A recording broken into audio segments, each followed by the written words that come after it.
History of Egypt, Chaldea, Syria, Babylonia, and Assyria, by Gaston Maspero, Honourable Doctor of Civil Laws and Fellow of Queen's College, Oxford, Member of the Institute and Professor at the College of France. Edited by A. H. Sayce, Professor of Assyriology, Oxford. Translated by M. L. McClure, Member of the Committee of the Egypt Exploration Fund. Editor's Preface.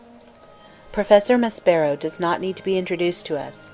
His name is well known in England and America as that of one of the chief masters of Egyptian science, as well as of ancient Oriental history and archaeology. Alike as a philologist, a historian, and an archaeologist, he occupies a foremost place in the annals of modern knowledge and research. He possesses that quick apprehension and fertility of resource without which the decipherment of ancient texts is impossible, and he also possesses a sympathy with the past and a power of realizing it which are indispensable if we would picture it aright. His intimate acquaintance with Egypt and its literature, and the opportunities of discovery afforded him by his position for several years as director of the Boulak Museum, give him an unique claim to speak with authority on the history of the valley of the Nile. In the present work he has been prodigal of his abundant stores of learning and knowledge, and it may therefore be regarded as the most complete account of ancient Egypt that has ever yet been published. In the case of Babylonia and Assyria he no longer, it is true, speaks at first hand. But he has thoroughly studied the latest and best authorities on the subject, and has weighted their statements with the judgment which comes from an exhaustive acquaintance with a similar department of knowledge. Naturally, in progressive studies like those of Egyptology and Assyriology, a good many theories and conclusions must be tentative and provisional only. Discovery crowds so quickly on discovery that the truth of today is often apt to be modified or amplified by the truth of tomorrow. A single fresh fact may throw a wholly new and unexpected light upon the results we have already gained, and cause them to assume a somewhat changed aspect. But this is what must happen in all sciences in which there is a healthy growth, and archaeological science is no exception to the rule. The spelling of ancient Egyptian proper names adopted by Professor Maspero will perhaps seem strange to many. But it must be remembered that all our attempts to represent the pronunciation of ancient Egyptian words can be approximate only. We can never ascertain with certainty how they were actually sounded. All that can be done is to determine what pronunciation was assigned to them in the Greek period, and to work backwards from this, so far as it is possible, to more remote ages. This is what Professor Maspero has done, and it must be no slight satisfaction to him to find that, on the whole, his system of transliteration is confirmed by the cuneiform tablets of Tel el Amarna. The difficulties attaching to the spelling of Assyrian names are different from those which beset our attempts to reproduce, even approximately, the names of ancient Egypt. The cuneiform system of writing was syllabic, each character denoting a syllable, so that we know what were the vowels in a proper name as well as the consonants. Moreover, the pronunciation of the consonants resembled that of the Hebrew consonants, the transliteration of which has long since become conventional. When, therefore, an Assyrian or Babylonian name is written phonetically, its correct transliteration is not often a matter of question. But unfortunately, the names are not always written phonetically. The cuneiform script was an inheritance from the non-Semitic predecessors of the Semites in Babylonia, and in this script the characters represented words as well as sounds. Not unfrequently the Semitic Assyrians continued to write a name in the old Sumerian way, instead of spelling it phonetically, the result being that we do not know how it was pronounced in their own language. The name of the Chaldean Noab, for instance, is written with two characters which ideographically signify the sun, or day of life, and of the first of which the Sumerian values were Ut, Babar, Kis, Tarn, and Par, while the second had the value of Z. Were it not that the Chaldean historian Berassos writes the name Xisuthros, we should have no clue to its Semitic pronunciation. Professor Maspero's learning and indefatigable industry are well known to me, but I confess I was not prepared for the exhaustive acquaintance he shows with Assyriological literature. Nothing seems to have escaped his notice. papers and books just published, and half-forgotten articles in obscure periodicals which appeared years ago, have all alike been used and quoted by him. Naturally, however, there are some points on which I should be inclined to differ from the conclusions he draws, or to which he has been led by other Assyriologists. Without being an Assyriologist himself, it was impossible for him to be acquainted with that portion of the evidence on certain disputed questions which is only to be found in still unpublished or untranslated inscriptions. There are two points which it seem to me of sufficient importance to justify my expression of dissent from his views. These are the geographical situation of the land of Magan, and the historical character of the annals of Sargon of Akkad. The evidence about Magan is very clear. Magan is usually associated with the country of Melukhach, the Salt Desert, and in every text in which its geographical position is indicated, it is placed in the immediate vicinity of Egypt. Thus Assurbanipal, after stating that he had gone to the lands of Magan and Melukhach, goes on to say that he directed his road to Egypt and Cush, and then describes the first of his Egyptian campaigns. Similar testimony is borne by Esarhaddon. The latter king tells us that after quitting Egypt he directed his road to the land of Melukhach, a desert region in which there were no rivers, and which extended to the city of Rapik, the modern Rapia, at the edge of the Wadi of Egypt, the present Wadi el-Arish. After this he received camels from the king of the Arabs, and made his way to the land and city of Magan. The Tel El Amarna tablets enable us to carry the record back to the 15th century BC.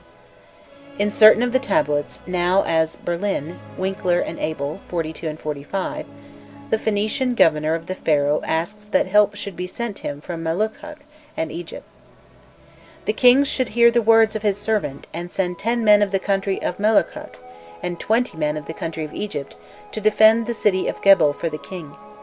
And again, I have sent to Pharaoh, literally the great house, a garrison of men from the country of Melukhach, and the king has just dispatched a garrison from the country of Melukhach. At a still earlier date we have indications that Melukhach and Magan denoted the same region of the world. In an old Babylonian geographical list which belongs to the early days of Chaldean history, Magan is described as the country of bronze, and Melukhach as the country of the Samdu, or Malachite. It was this list which originally led Opert, Lenormant, and myself independently to the conviction that Magan was to be looked for in the Sinaitic Peninsula. Magan included, however, the Midian of Scripture, and the city of Magan, called Makan in Semitic Assyrian, is probably the Machna of classical geography, now represented by the ruins of Mukhna. As I have always maintained the historical character of the annals of Sargon of Akkad, long before recent discoveries led Professor Hilprecht and others to adopt the same view, it is as well to state why I consider them worthy of credit. In themselves the annals contain nothing improbable. Indeed, what might seem the most unlikely portion of them, that which describes the extension of Sargon's empire to the shores of the Mediterranean, has been confirmed by the progress of research. Ammi-Satana, a king of the first dynasty of Babylon, about 2200 BC, calls himself king of the country of the Amorites, and the Tel El Amarna tablets have revealed to us how deep and long-lasting Babylonian influence must have been throughout Western Asia. Moreover, the vase described by Professor Maspero in the present work proves that the expedition of Naram-Sin against Magan was an historical reality, and such an expedition was only possible if the land of the Amorites, the Syria and Palestine of later days, had been secured in the rear. But what chiefly led me to the belief that the annals are a document contemporaneous with the events narrated in them are two facts which do not seem to have been sufficiently considered. On the one side, while the annals of Sargon are given in full, those of his son Naram-Sin break off abruptly in the early part of his reign. I see no explanation of this, except that they were composed while Naram-Sin was still on the throne. On the other side, the campaigns of the two monarchs are coupled with the astrological phenomenon on which the success of the campaigns was supposed to depend. We know that the Babylonians were given to the practice and study of astrology from the earliest days of their history. We know also that even in the time of the later Assyrian monarchy, it was still customary for the general in the field to be accompanied by the Asipu, or prophet, the Ashap of Daniel 2:10, on whose interpretation of the signs of heaven the movements of the army are dependent, and in the infancy of Chaldean history we should accordingly expect to find the astrological sign recorded along with the event with which it was bound up. At a subsequent period the sign and the event were separated from one another in literature, and had the Annals of Sargon been a later compilation, in their case also the separation would assuredly have been made. That on the contrary the Annals have the form which they could have assumed and ought to have assumed only at the beginning of contemporaneous Babylonian history, is to me a strong testimony in favour of their genuineness. It may be added that Babylonian sea cylinders have been found in Cyprus, one of which is of the age of Sargon of Akkad, its style and workmanship being the same as that of the cylinder figured in Volume 3, page 96, while the other, though of later date, belonged to a person who describes himself as the servant of the deified Naram Sin. Such cylinders may, of course, have been brought to the island in later times, but when we remember that a characteristic object of prehistoric Cypriot art is an imitation of the seal cylinder of Chaldea, their discovery cannot be wholly an accident. Professor Maspero has brought his facts up to so recent a date that there is very little to add to what he has written. Since his manuscript was in type, however, a few additions have been made to our Assyriological knowledge. A fresh examination of the Babylonian dynastic tablet has led Professor Delitzsch to make some alterations in the published account of what Professor Maspero calls the Ninth Dynasty. According to Professor Delitzsch, the number of kings composing the dynasty is stated on the tablet to be 21, and not 31 as was formerly read, and the number of lost lines exactly corresponds with this figure. The first of the kings reigned 36 years, and he had a predecessor belonging to the previous dynasty, whose name has been lost. There would consequently have been 2 Elamite usurpers instead of 1. I would further draw attention to an interesting text, published by Mr. Strong in the Babylonian and Oriental Record, which I believe to contain the name of a king who belonged to the legendary dynasties of Chaldea. This is Samas Natsir, who is coupled with Sargon of Akkad and other early monarchs in one of the lists. The legend, if I interpret it rightly, states that Elam shall be altogether given to Samas Natsir, and the same prince is further described as building Nippur and Dur-ilu, as king of Babylon, and as conqueror both of a certain Baldaka and of Kumbasatir, the king of the cedar forest. It will be remembered that in the Epic of Gilgamesh, Kumbaba is also stated to have been the lord of the cedar forest. But of new discoveries and facts there is a constant supply, and it is impossible for the historian to keep pace with them. Even while the sheets of his work are passing through the press, the excavator, the explorer, and the decipherer are adding to our previous stores of knowledge. In Egypt, Mr. de Morgan's unwearied energy has raised, as it were, out of the ground, at Kom Ombo, a vast and splendidly preserved temple of whose existence we had hardly dreamed.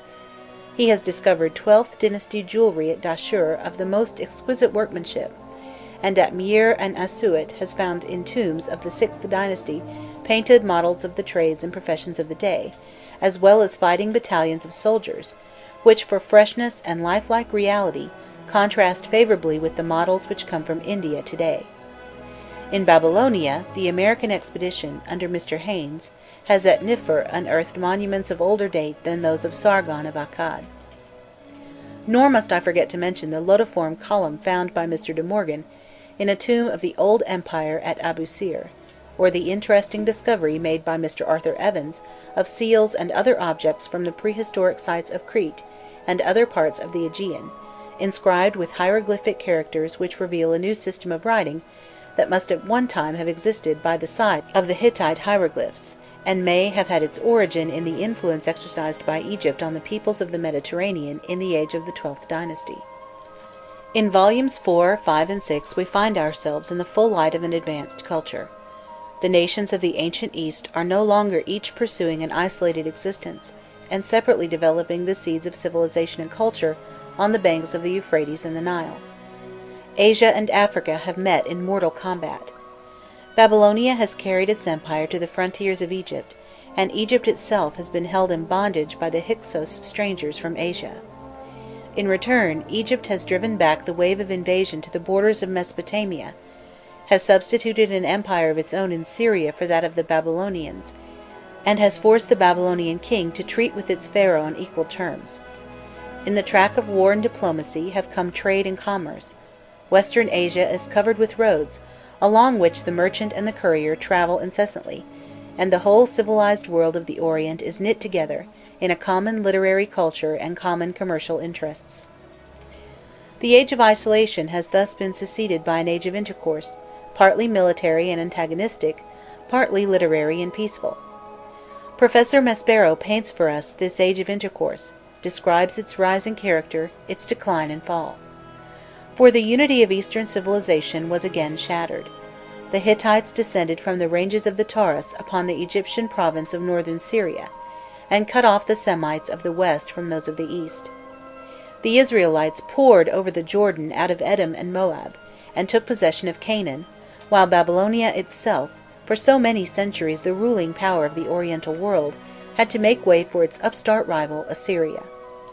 The old imperial powers were exhausted and played out, and it needed time before the new forces which were to take their place could acquire sufficient strength for their work. As usual, Professor Maspero has been careful to embody in his history the very latest discoveries and information. Notice, it will be found, has been taken even of the stela of Merneptah, recently disinterred by Professor Petrie, on which the name of the Israelites is engraved. At Elephantine I found, a short time since, on a granite boulder, an inscription of Khufu Ankh, whose sarcophagus of red granite is one of the most beautiful objects in the Giza Museum, which carries back the history of the island to the age of the pyramid builders of the 4th dynasty. The boulder was subsequently concealed under the southern side of the city wall, and as fragments of inscribed papyrus coeval with the 6th dynasty have been discovered in the immediate neighbourhood, on one of which mention is made of this domain of Pepi II, it would seem that the town of Elephantine must have been founded between the period of the 4th dynasty and that of the 6th. Manetho is therefore justified in making the 5th and 6th dynasties of Elephantine origin. It is in Babylonia, however, that the most startling discoveries have been made. At Tello, M. de Sarsac has found a library of more than 30,000 tablets, all neatly arranged, piled in order one on the other, and belonging to the age of Judea, BC 2700. Many more tablets of an early date have been unearthed at Abu Habba, Sippara, and Jaka, Isin, by Dr. Schiel, working for the Turkish government. But the most important finds have been at Niffer, the ancient Nippur in northern Babylonia, where the American expedition has brought to a close its long work of systematic excavation. Here Mr. Haynes has dug down to the very foundations of the great temple of El Lil, and the chief historical results of his labours have been published by Professor Hilprecht, in the Babylonian Expedition of the University of Pennsylvania, Volume 1, 1896. About midway between the summit and the bottom of the mound, Mr. Hayes laid bare a pavement constructed of huge bricks stamped with the names of Sargon of Akkad and his son Naram Sin. He found also the ancient wall of the city, which had been built by Naram Sin, 13.7 meters wide. The debris of ruined buildings which lies below the pavement of Sargon is as much as 9.25 meters in depth, while that above it, the topmost stratum of which brings us down to the Christian era, is only 11 meters in height. We may form some idea from this of the enormous age to which the history of Babylonian culture and writing reaches back. In fact, Professor Hilprecht quotes with approval Mr. Haynes's words: "We must cease to apply the adjective earliest to the time of Sargon, or to any age or epoch within 1,000 years of his advanced civilization." The golden age of Babylonian history seems to include the reign of Sargon and of Ur-Gur. Many of the inscriptions which belong to this remote age of human culture have been published by Professor Hilprecht. Among them is a long inscription, in 132 lines, engraved on multitudes of large stone vases presented to the temple of El Lil by a certain Lugal Zagizi. Lugal Zagizi was the son of Ukus, the patisi or high priest of the land of the bow, as Mesopotamia, with its Bedouin inhabitants, was called. He not only conquered Babylonia, then known as Kengi, the land of canals and reeds, but founded an empire which extended from the Persian Gulf to the Mediterranean. This was centuries before Sargon of Akkad followed in his footsteps, Erech became the capital of Lugal-Zagizi's empire, and doubtless received at this time its Sumerian title of the city par excellence. For a long while previously there had been war between Babylonia and the land of the bow, whose rulers seem to have established themselves in the city of Kis. At one time we find the Babylonian prince En-Sag-Sag-Ana capturing Kis and its king. At another time it is a king of Kis who makes offerings to the god of Nippur, in gratitude for his victories. To this period belongs the famous Stela of the Vultures, found at Tello, on which is depicted the victory of E-Dingur-Ana-Jin, the king of Lagos, Tello, over the Semitic hordes of the land of the bow. It may be noted that the recent discoveries have shown how correct Professor Maspero has been in assigning the kings of Lagos to a period earlier than that of Sargon of Akkad. Professor Hilprecht would place E-Dingur-Ana-Jin after the Lugal-Zagizi, and sees in the Stela of the Vultures a monument of the revenge taken by the Sumerian rulers of Lagos for the conquest of the country by the inhabitants of the north. But it is equally possible that it marks the successful reaction of Chaldea against the power established by Lugal-Zagizi. However this may be, the dynasty of Lagos, to which Professor Hilprecht has added a new king, End-Kagil, reigned in peace for some time, and belonged to the same age as the first dynasty of Ur. This was founded by a certain Lugal-Kignub-Nidudu, whose inscriptions have been found at Nifur. The dynasty which arose at Ur in later days, circa BC 2700, under Ur-Gur and Bungi, which has hitherto been known as the first dynasty of Ur, is thus dethroned from its position, and becomes the second. The succeeding dynasty, which also made Ur its capital, and whose kings, Ein-Sin, Pur-Sin-Il, and Gimel-Sin, were the immediate predecessors of the first dynasty of Babylon, to which Karn-Murabi belonged, must henceforth be termed the third. Among the latest acquisitions from Tello are the seals of the Patizi, Lugal-Usumgal, which finally remove all doubts as to the identity of Sargani, king of the city, with the famous Sargon of Akkad. The historical accuracy of Sargon's annals, moreover, have been fully vindicated. Not only have the American excavators found the contemporary monuments of him and his son Naram-Sin, but also tablets dated in the years of his campaigns against the land of the Amorites.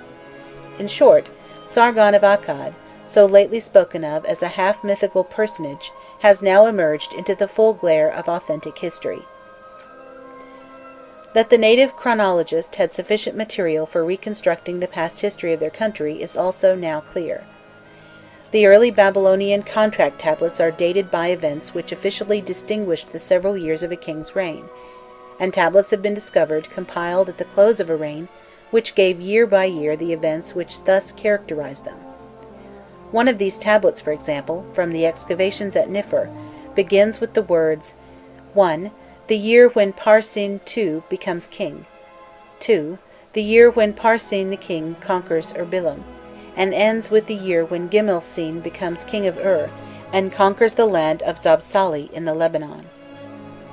Of special interest to the biblical students are the discoveries made by Mr. Pinches among some of the Babylonian tablets which have recently been acquired by the British Museum.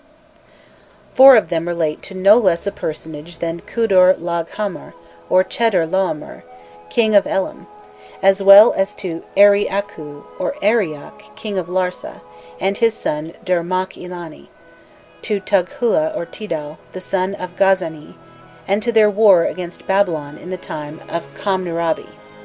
In one of the texts the question is asked, who is the son of a king's daughter who has sat on the throne of royalty?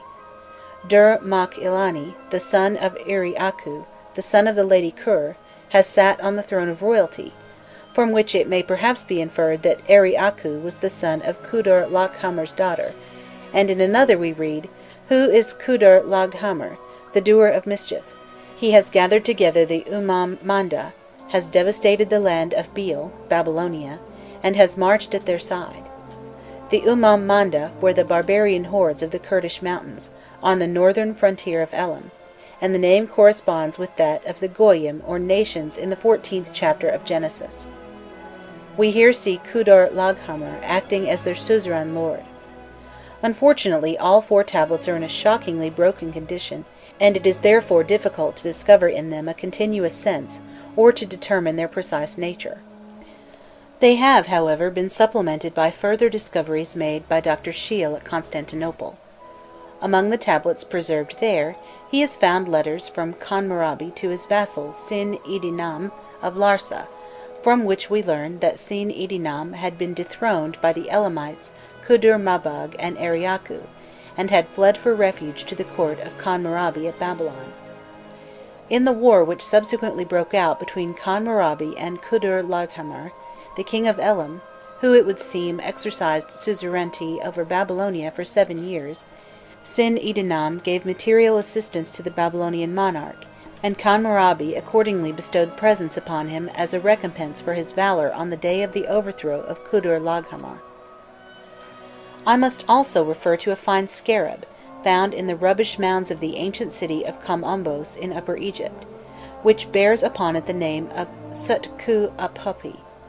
It shows us that the author of the story of the expulsion of the Hyksos, in calling the king Ra-Apopi, merely, like an orthodox Egyptian, substituted the name of the god of Heliopolis for that of the foreign deity.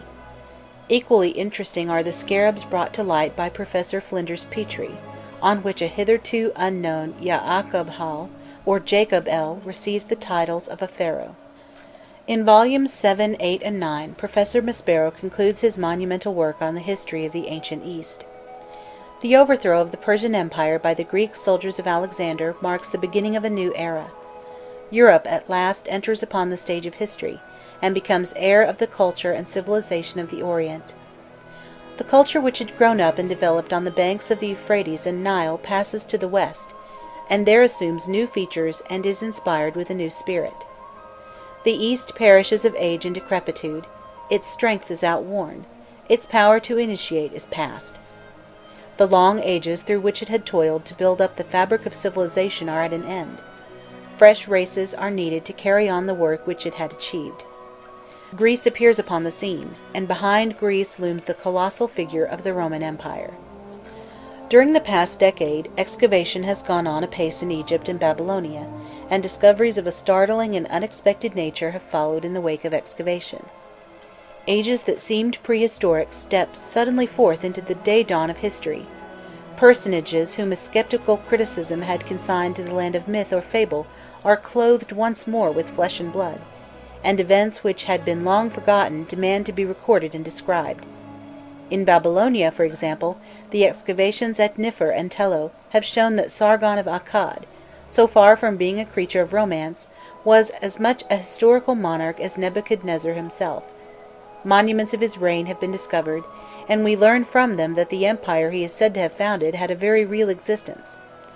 Contracts have been found dated in the years when he was occupied in conquering Syria and Palestine, and a cadastral survey that was made for the purposes of taxation mentions a Canaanite who had been appointed governor of the land of the Amorites. Even a postal service had already been established along the high roads which knit the several parts of the empire together, and some of the clay seals which franked the letters are now in the museum of the Louvre. At Susa, M. de Morgan, the late director of the Service of Antiquities in Egypt, has been excavating below the remains of the Achremenian period, among the ruins of the ancient Elamite capital. Here he has found numberless historical inscriptions, besides a text in hieroglyphics which may cast light on the origin of the cuneiform characters. But the most interesting of his discoveries are 2 Babylonian monuments that were carried off by Elamite conquerors from the cities of Babylonia. One of them is a long inscription of about 1,200 lines belonging to Manastousu, one of the early Babylonian kings, whose name has been met with at Niffer.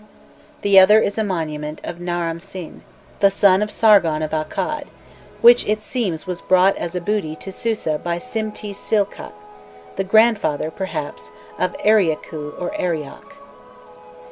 In Armenia also, equally important inscriptions have been found by Belk and Lehmann. More than 200 new ones have been added to the list of Vannic texts. It has been discovered from them that the kingdom of Bianias or Van was founded by Ispuinis and Menuas, who rebuilt Yan itself and the other cities which they had previously sacked and destroyed. The older name of the country was Kamusu, and it may be that the language spoken in it was allied to that of the Hittites, since a tablet in hieroglyphics of the Hittite type has been unearthed at Toprak Kalal. One of the newly found inscriptions of Sarduris III shows that the name of the Assyrian god, hitherto read Raman or Riman, was really pronounced Hadad. It describes a war of the Vannic king against Assur-nirari, son of Hadad-nirari, Ad-da-di-nirari of Assyria, thus revealing not only the true form of the Assyrian name, but also the parentage of the last king of the older Assyrian dynasty. From another inscription, belonging to Rusas II, the son of Argistus, we learn that campaigns were carried on against Hittites and the Mashi in the later years of Sennacherib's reign, and therefore only just before the irruption of the Cimmerians into the northern regions of Western Asia. The two German explorers have also discovered the site and even the ruins of Muzazar, called Ardennes by the people of Van. They lie on the hill of Shkena, near Topsana, on the road between Kalishin and Sidek. In the immediate neighbourhood the travellers succeeded in deciphering a monument of Rusas I, partly in Vannic, partly in Assyrian, from which it appears that the Vannic king did not, after all, commit suicide when the news of the fall of Muzazir was brought to him, as is stated by Sargon, but that on the contrary he marched against the mountains of Assyria, and restored the fallen city itself. Urzana, the king of Muzazir, had fled to him for shelter, and after the departure of the Assyrian army he was sent back by Rusas to his ancestral domains. The whole of the district in which Muzazir was situated was termed Lulu, and was regarded as the southern province of Ararat. In it was Mount Nazir, on whose summit the ark of the Chaldean Noah rested, and which is therefore rightly described in the book of Genesis as one of the mountains of Ararat. It was probably the Rwandes of today. The discoveries made by Drs. Belk and Lehmann, however, have not been confined to Vannic texts. At the sources of the Tigris, Dr. Lehmann has found two Assyrian inscriptions of the Assyrian king, Shalmaneser II, one dated in his 15th and the other in his 31st year, and relating to his campaigns against Aram of Ararat. He has further found that the two inscriptions previously known to exist at the same spot, and believed to belong to Tiglath-Ninip and Assur-Nazir-Pal, are really those of Shalmaneser II, and refer to the war of his 7th year. But it is from Egypt that the most revolutionary revelations have come. At Abydos and Qam el-Ahmar, opposite El-Kab, monuments have been disinterred of the kings of the 1st and 2nd dynasties, if not of even earlier princes, while at Nagada, north of Thebes, M. de Morgan has found a tomb which seems to have been that of Menes himself. A new world of art has been opened out before us. Even the hieroglyphic system of writing is as yet immature and strange. But the art is already advanced in many respects. Hard stone was cut into vases and bowls, and even into statuary of considerable artistic excellence. Glazed porcelain was already made, and bronze, or rather copper, was fashioned into weapons and tools. The writing material, as in Babylonia, was often clay, over which seal cylinders of a Babylonian pattern were rolled. Equally Babylonian are the strange and composite animals engraved on some of the objects of this early age, as well as the structure of the tombs, which were built not of stone but of crude brick, with their external walls panelled and pilastered. Professor Hommel's theory, which brings Egyptian civilization from Babylonia along with the ancestors of the historical Egyptians, has thus been largely verified. But the historical Egyptians were not the first inhabitants of the valley of the Nile. Not only have Paleolithic implements been found on the plateau of the desert, the relics of Neolithic man have turned up in extraordinary abundance. When the historical Egyptians arrived with their copper weapons and their system of writing, the land was already occupied by a pastoral people, who had attained a high level of Neolithic culture. Their implements of flint are the most beautiful and delicately finished that have ever been discovered. They were able to carve vases of great artistic excellence out of the hardest of stone, and their pottery was of no mean quality. Long after the country had come into the possession of the historical dynasties, and had even been united into a single monarchy, their settlements continued to exist on the outskirts of the desert, and the Neolithic culture that distinguished them passed only gradually away. By degrees, however, they intermingled with their conquerors from Asia, and thus formed the Egyptian race of a later day. But they had already made Egypt what it has been throughout the historical period. Under the direction of the Asiatic immigrants and of the engineering science whose first home had been in the alluvial plain of Babylonia, they accomplished those great works of irrigation which confined the Nile to its present channel, which cleared away the jungle and the swamp that had formerly bordered the desert, and turned them into fertile fields. Theirs were the hands which carried out the plans of their more intelligent masters, and cultivated the valley when once it had been reclaimed. The Egypt of history was the creation of a twofold race. The Egyptians of the monuments supplied the controlling and directing power. The Egyptians of the Neolithic graves bestowed upon it their labor and their skill. The period treated of by Professor Maspero in these volumes is one for which there is an abundance of materials, such as do not exist for the earlier portions of his history. The evidence of the monuments is supplanted by that of the Hebrew and classical writers. But on this very account it is in some respects more difficult to deal with, and the conclusions arrived at by the historian are more open to question and dispute. In some cases conflicting accounts are given of an event, which seem to rest on equally good authority. In other cases, there is sudden failure of materials just where the thread of the story becomes most complicated. Of this, the decline and fall of the Assyrian Empire is a prominent example. For our knowledge of it, we have still to depend chiefly on the untrustworthy legends of the Greeks. Our views must be colored more or less by our estimate of Herodotus. Those who, like myself, place little or no confidence in what he tells us about Oriental affairs will naturally form a very different idea of the death struggle of Assyria from that formed by writers who still see in him the father of Oriental history. Even where the native monuments have come to our aid, they have not unfrequently introduced difficulties and doubts where none seemed to exist before, and have made the task of the critical historian harder than ever. Cyrus and his forefathers, for instance, turn out to have been kings of Anzan, and not of Persia, thus explaining why it is that the Neo-Susian language appears by the side of the Persian and the Babylonian as one of the three official languages of the Persian Empire. But we still have to learn what was the relation of Anzan to Persia on one hand, and to Susa on the other, and when it was that Cyrus of Anzan became also king of Persia. In the Annalistic tablet he is called king of Persia for the first time in the 9th year of Nabonidus. Similar questions arise as to the position and nationality of Astyages. He is called in the inscriptions not a Mede but a Manda, a name which, as I showed many years ago, meant for the Babylonian a barbarian of Kurdistan. I have myself little doubt that the Manda over whom Astyages ruled were the Scythians of classical tradition, who, as may be gathered from a text published by Mr. Strong, had occupied the ancient kingdom of Elypi. It is even possible that in the Madias of Herodotus we have a reminiscence of the Manda of cuneiform inscriptions. That the Greek writers should have confounded the Mada or Medes with the Manda or barbarians is not surprising. We find even Berossos describing one of the early dynasties of Babylonia as Median, where Manda and not Mada must plainly be meant. These and similar problems, however, will doubtless be cleared up by the progress of excavation and research. Perhaps M. de Morgan's excavations at Susa may throw some light on them, but it is to the work of the German expedition, which has recently begun the systematic exploration of the site of Babylon, that we must chiefly look for help. The Babylon of Nabopolassar and Nebuchadnezzar rose on the ruins of Nineveh, and the story of downfall of the Assyrian Empire must still be lying buried under its mounds. A. H. Sayce. Translator's Preface.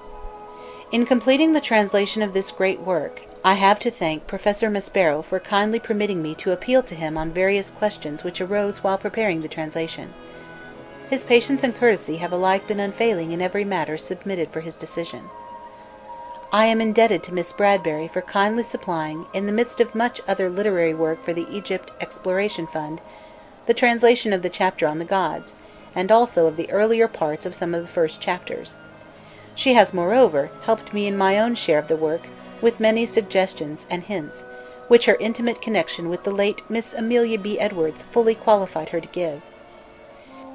As in their original there is a lack of uniformity in the transcription and accentuation of Arabic names, I have ventured to alter them in several cases to the form most familiar to English readers. The spelling of the ancient Egyptian words has, at Professor Maspero's request, been retained throughout, with the exception that the French U has been invariably represented by U, for example, Knumu by Knumu. By an act of international courtesy, the director of the Imprimerie Nationale has allowed the beautifully cut hieroglyphic and cuneiform type, used in the original, to be employed in the English edition, and I take advantage of this opportunity to express to him our thanks, and the appreciation of his graceful act. M. L. McClure. End of introduction.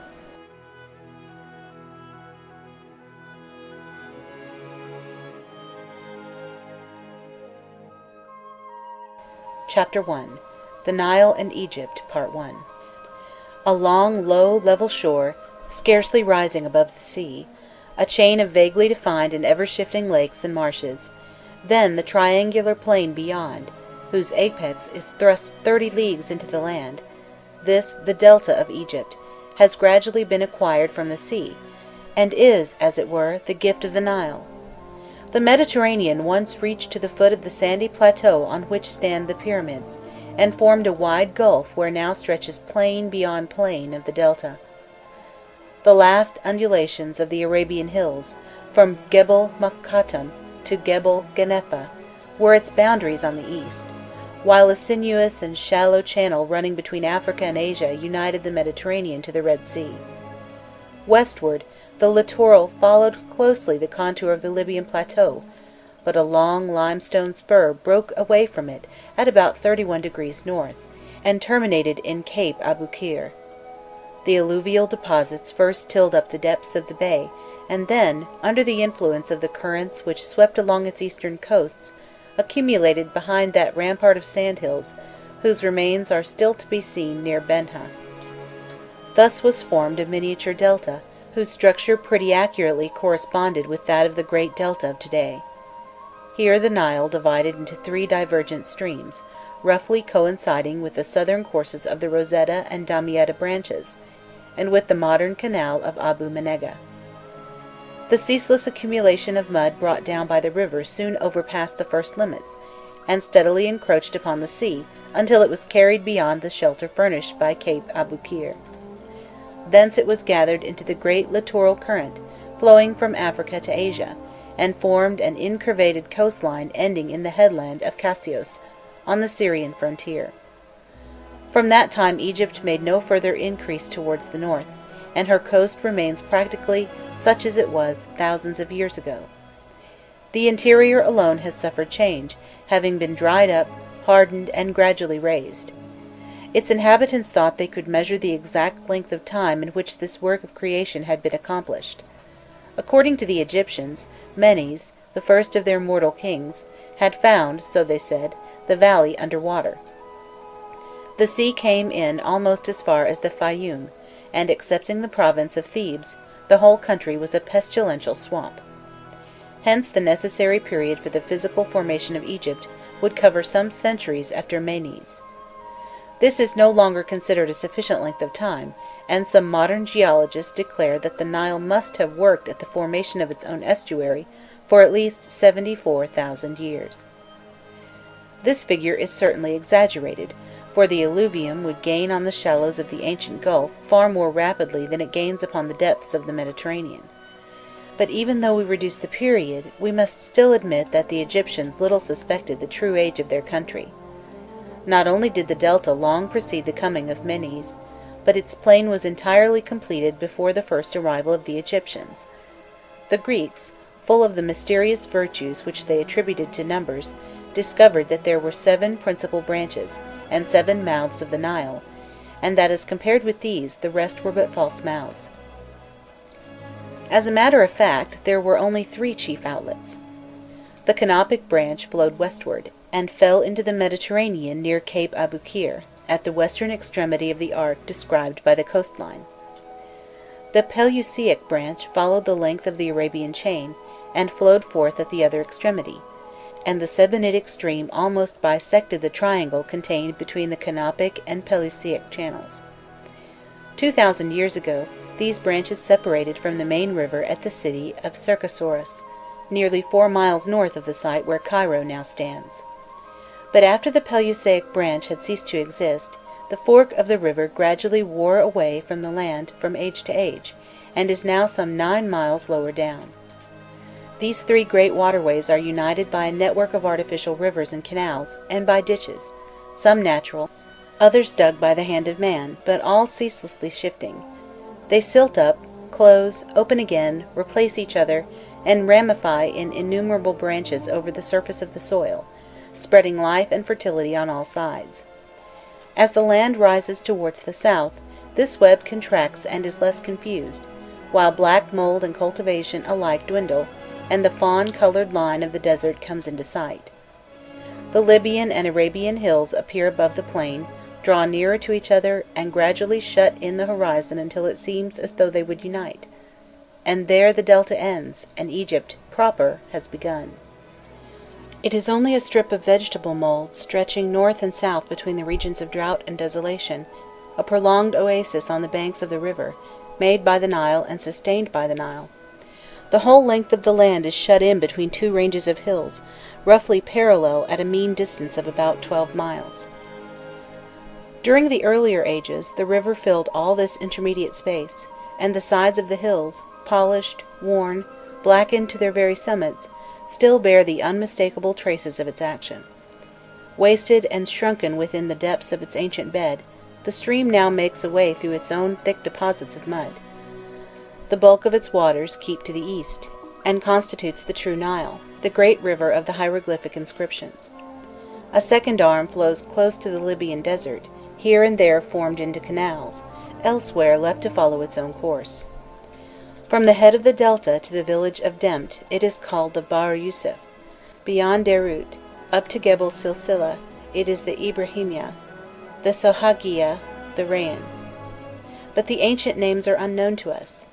The western Nile dries up in winter throughout all its upper courses, where it continues to flow. It is by scanty accessions from the main Nile. It also divides north of Hanasiyya, and by the gorge of Ilahun sends out a branch which passes beyond the hills into the basin of the Fayum. The true Nile, the eastern Nile, is less a river than a sinuous lake encumbered with islets and sandbanks, and its navigable channel winds capriciously between them, flowing with a strong and steady current below the steep, black banks cut sheer through the alluvial earth. There are light groves of the date palm, groups of acacia trees and sycamores, square patches of barley or of wheat, fields of beans or of bersim, and here and there a long bank of sand which the least breeze raises into whirling clouds. And over all there broods a great silence, scarcely broken by the cry of birds, or the song of rowers in a passing boat. Something of human life may stir on the banks, but it is softened into poetry by distance. A half-veiled woman, bearing a bundle of herbs upon her head, is driving her goats before her. An irregular line of asses or of laden camels emerges from one hollow of the undulating road, only to disappear within another. A group of peasants, crouched upon the shore, in the ancient posture of knees to chin, patiently awaits the return of the ferry-boat. A dainty village looks forth smiling from beneath its palm trees. Near at hand it is all naked filth and ugliness, a cluster of low grey huts built of mud and lath, 2 or 3 taller houses, whitewashed, an enclosed square shaded by sycamores, a few old men, each seated peacefully at his own door, a confusion of fowls, children, goats, and sheep, 6 boats made fast ashore. But as we pass on, the wretchedness all fades away, meanness of detail is lost in light, and long before it disappears at a bend of the river, the village is again clothed with gaiety and serene beauty. Day by day, the landscape repeats itself. The same groups of trees alternate with the same fields, growing green or dusty in the sunlight according to the season of the year. With the same measured flow, the Nile winds beneath its steep banks and about its scattered islands. One village succeeds another, each alike smiling and sorted under its crown of foliage. The terraces of the Libyan hills, away beyond the western Nile, scarcely rise above the horizon, and lie like a white edging between the green of the plain and the blue of the sky. The Arabian hills do not form one unbroken line, but a series of mountain masses with their spurs, now approaching the river, and now withdrawing to the desert at almost regular intervals. At the entrance to the valley rise Gebel Mokattam and Gebel el Ahmar. Gebel Hemer Shemul and Gebel Sheikh Embarak next stretch in echelon from north to south, and are succeeded by Gebel et Ter, where, according to an old legend, all the birds of the world are annually assembled. Then follows Gebel Abu Feda, dreaded by the sailors for its sudden gusts. Limestone predominates throughout, white or yellowish, broken by veins of alabaster or of red and grey sandstones. Its horizontal strata are so symmetrically laid one above another as to seem more like the walls of a town than the side of a mountain. But time has often dismantled their summits and loosened their foundations. Man has broken into their facades to cut his quarries and his tombs, while the current is secretly undermining the base, wherein it has made many a breach. As soon as any margin of mud has collected between cliffs and river, halfa and wild plants take hold upon it, and date palms grow there, whence their seed no one knows. Presently a hamlet rises at the mouth of the ravine, among clusters of trees and fields in miniature. Beyond Siut, the light becomes more glowing, the air drier and more vibrating, and the green of cultivation loses its brightness. The angular outline of the dome palm mingles more and more with that of the common palm and the heavy sycamore, and the castor oil plant increasingly abounds. But all these changes come about so gradually that they are effected before we notice them. The plain continues to contract. At Thebes it is still 10 miles wide, at the gorge of Gebelin it has almost disappeared, and at Gebel Silsila it has completely vanished. There it was crossed by a natural dike of sandstone, through which the waters have with difficulty scooped for themselves a passage. From this point Egypt is nothing but the bed of the Nile lying between two escarpments of naked rock. Further on the cultivable land reappears, but narrowed and changed almost beyond recognition. Hills, hewn out of solid sandstone, succeed each other at distances of about 2 miles, low, crushed, sombre, and formless. Presently a forest of palm trees, the last on that side, announces Aswan and Nubia. 5 banks of granite, ranged in lines between latitude 24 degrees and 18 degrees north, cross Nubia from east to west, and from northeast to southwest, like so many ramparts thrown up between the Mediterranean and the heart of Africa. The Nile has attacked them from behind, and made its way over them one after another in rapids, which have been glorified by the name of cataracts. Classic writers were pleased to describe the river as hurled into the gulfs of Sin with so great a roar that the people of the neighbourhood were deafened by it. Even a colony of Persians, sent thither by Cambyses, could not bear the noise of the falls, and went forth to seek a quieter situation. The first cataract is a kind of sloping and sinuous passage 6¼ miles in length, descending from the island of Philae to the port of Aswan, the aspect of its approach relieved and brightened by the evergreen groves of Elephantine. Beyond Elephantine are cliffs of sandy beaches, chains of blackened roches moutonnées marking out the beds of the currents, and fantastic reefs, sometimes bare and sometimes veiled by long grasses and climbing plants, in which thousands of birds have made their nests.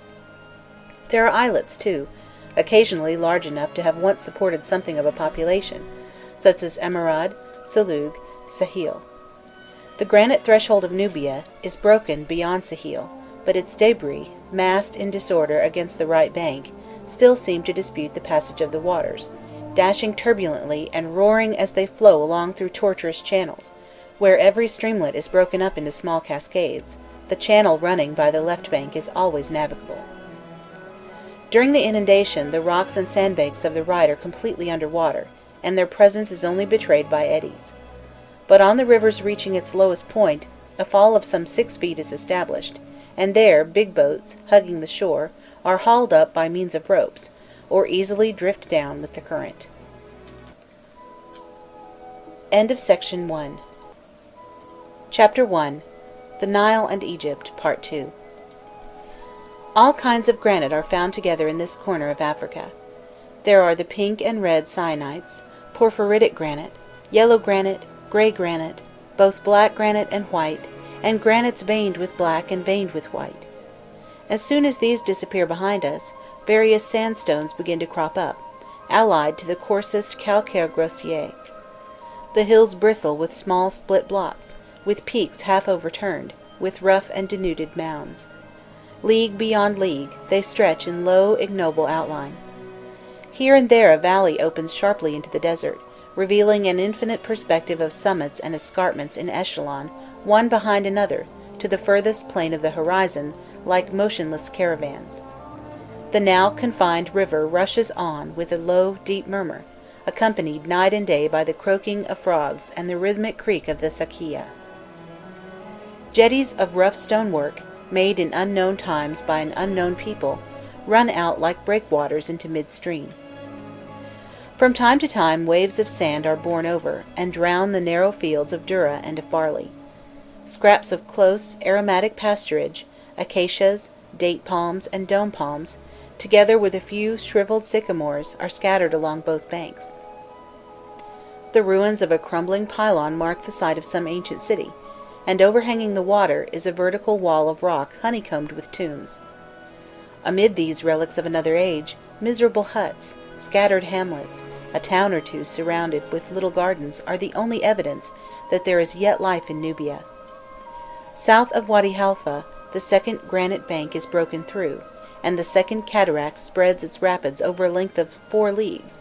The archipelago numbers more than 350 islets, of which some 60 have houses upon them and yield harvest to their inhabitants. The main characteristics of the first 2 cataracts are repeated with slight variation in the cases of the 3 which follow, at Hanak, at Gerendid, and El Humar. It is Egypt still, but a joyless Egypt bereft of its brightness, impoverished, disfigured, and almost desolate. There is the same double wall of hills, now closely confining the valley, and again withdrawing from each other as though to flee into the desert.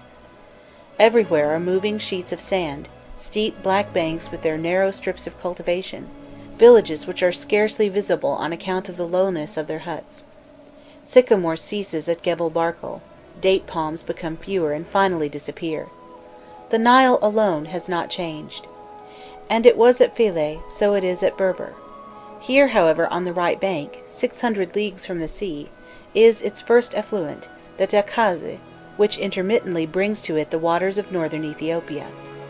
At Khartoum, the single channel in which the river flowed divides, and 2 other streams are opened up in a southerly direction, each of them apparently equal in volume to the main stream. Which is the true Nile? Is it the Blue Nile, which seems to come down from the distant mountains? Or is it the White Nile, which has traversed the immense plains of equatorial Africa? The old Egyptians never knew. The river kept the secret of its source from them as obstinately as it withheld it from us until a few years ago. Vainly did their victorious armies follow the Nile for months together as they pursued the tribes who dwelt upon its banks, only to find it as wide, as full, as irresistible in its progress as ever. It was a freshwater sea, and sea, Ioma, was the name by which they called it. The Egyptians, therefore, never sought its source.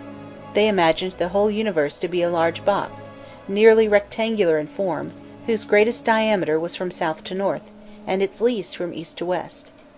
The earth, with its alternate continents and seas, formed the bottom of the box. It was a narrow, oblong, and slightly concave floor, with Egypt in its centre. The sky stretched over it like an iron ceiling, flat according to some, vaulted according to others. Its earthward face was capriciously sprinkled with lamps hung from strong cables, and which, extinguished or unperceived by day, were lighted or became visible to our eyes at night. Since this ceiling could not remain in mid-air without support, 4 columns, or rather 4 forked trunks of trees, similar to those which maintained the primitive house, were supposed to uphold it. But it was doubtless feared lest some tempest should overturn them, for they were superseded by 4 lofty peaks, rising at the 4 cardinal points, and connected by a continuous chain of mountains. The Egyptians knew little of the northern peak. The Mediterranean, the very green, interposed between it and Egypt, and prevented their coming near enough to see it. The southern peak was named Apit, the horn of the earth. That on the east was called Bakhu, the mountain of birth, and the western peak was known as Manu, sometimes as Ankhit, the region of life. Bakhu was not a fictitious mountain, but the highest of those distant summits seen from the Nile in looking towards the Red Sea. In the same way, Manu answered to some hill of the Libyan desert, whose summit closed the horizon. When it was discovered that neither Bakhu nor Manu were the limits of the world, the notion of upholding the celestial roof was not on that account given up. It was only necessary to withdraw the pillars from sight, and imagine fabulous peaks invested with familiar names. These were not supposed to form the actual boundary of the universe. A great river, analogous to the ocean stream of the Greeks, lay between them and its utmost limits. This river circulated upon a kind of ledge projecting along the sides of the box, a little below the continuous mountain chain upon which the starry heavens were sustained. On the north of the ellipse, the river was bordered by a steep and abrupt bank, which took its rise at the peak of Manu on the west, and soon rose high enough to form a screen between the river and the earth. The narrow valley which hid it from view was known as Da'it from remotest times. Eternal night enfolded that valley in thick darkness and filled it with dense air such as no living being could breathe. Towards the east the steep bank rapidly declined and ceased altogether, a little beyond Bakhu, while the river flowed on between low and almost level shores from east to south, and then from south to west. The sun was a disk of fire placed upon a boat. At the same equable rate, the river carried it round the ramparts of the world. From evening until morning it disappeared within the gorges of Da'it. Its light did not then reach us, and it was night. From morning until evening its rays, being no longer intercepted by any obstacle, were freely shed abroad from one end of the box to the other, and it was day. The Nile branched off from the celestial river at its southern bend, hence the south was the chief cardinal point to the Egyptians, and by that they oriented themselves, placing sunrise to their left and sunset to their right. Before they passed beyond the defiles of Gebel Silsila, they thought that the spot whence the celestial waters left the sky was situate between Elephantine and Philae, and that they descended in an immense waterfall whose last leaps were at Syene. It may be that the tales about the first cataract, told by classical writers, are but a far-off echo of this tradition of a barbarous age. Conquests carried into the heart of Africa forced the Egyptians to recognize their error, but did not weaken their faith in the supernatural origin of the river. They only placed its source farther south, and surrounded it with greater marvels. They told how, by going up the stream, sailors at length reached an undetermined country, a kind of borderland between this world and the next, a land of shades, whose inhabitants were dwarves, monsters, or spirits. Thence they passed into a sea sprinkled with mysterious islands, like those enchanted archipelagos which Portuguese and Breton mariners were wont to see at times when on their voyages, and which vanished at their approach. These islands were inhabited by serpents with human voices, sometimes friendly and sometimes cruel to the shipwrecked. He who went forth from the islands could never more re-enter them; they were resolved into the waters and lost within the bosom of the waves. A modern geographer can hardly comprehend such fancies; those of Greek and Roman times were perfectly familiar with them. They believed that the Nile communicated with the Red Sea near Suakin by means of the Astaboras, and this was certainly the route which the Egyptians of old had imagined for their navigators. The supposed communication was gradually transferred farther and farther south, and we have only to glance over certain maps of the 16th and 17th centuries to see clearly drawn what the Egyptians had imagined: the centre of Africa as a great lake, whence issued the Congo, the Zambesi, and the Nile. Arab merchants of the Middle Ages believed that a resolute man could pass from Alexandria or Cairo to the land of the Zinjis and the Indian Ocean by rising from river to river. Many of the legends relating to this subject are lost, while others have been collected and embellished with fresh features by Jewish and Christian theologians. The Nile was said to have its source in Paradise, to traverse burning regions inaccessible to man, and afterwards to fall into a sea whence it made its way to Egypt. Sometimes it carried down from its celestial sources branches and fruits unlike any to be found on earth. The sea mentioned in all these tales is perhaps a less extravagant invention than we are at first inclined to think. A lake, nearly as large as the Victoria Nyanza, once covered the marshy plain where the Bahr el Abyad unites with the Sobat and with the Bahr el Ghazal. Alluvial deposits have filled up all but its deepest depression, which is known as Birket Nu, but in ages preceding our own, it must still have been vast enough to suggest to Egyptian soldiers and boatmen the idea of an actual sea, opening into the Indian Ocean. The mountains, whose outline was vaguely seen far to southward on the further shores, doubtless contained within them its mysterious source. There the inundation was made ready, and there it began upon a fixed day. The celestial Nile had its periodic rise and fall, on which those of the earthly Nile depended. Every year, towards the middle of June, Isis, mourning for Osiris, let fall into it one of the tears which she shed over her brother, and thereupon the river swelled and descended upon earth. Isis has had no devotees for centuries, and her very name is unknown to the descendants of her worshippers, but the tradition of her fertilizing tears has survived her memory. Even to this day, everyone in Egypt, Mussulman or Christian, knows that a divine drop falls from heaven during the night between the 17th and 18th of June, and forthwith brings about the rise of the Nile. Swollen by the rains which fall in February over the region of the Great Lakes, the White Nile rushes northward, sweeping before it the stagnant sheets of water left by the inundation of the previous year. On the left, the Bahr el Ghazal brings it to the overflow of the ill-defined basin stretching between Darfur and the Congo, and the Sobat pours in on the right a tribute from the rivers which furrow the southern slopes of the Abyssinian mountains. The first swell passes Khartoum by the end of April, and raises the water level there by about a foot. Then it slowly makes its way through Nubia, and dies away in Egypt at the beginning of June. Its waters, infected by half-putrid organic matter from the equatorial swamps, are not completely freed from it even in the course of this long journey, but keep a greenish tint as far as the delta. They are said to be poisonous, and to give severe pains in the bladder to any who may drink them. I am bound to say that every June, for 5 years, I drank this green water from the Nile itself, without taking any other precaution than the usual one of filtering it through a porous jar.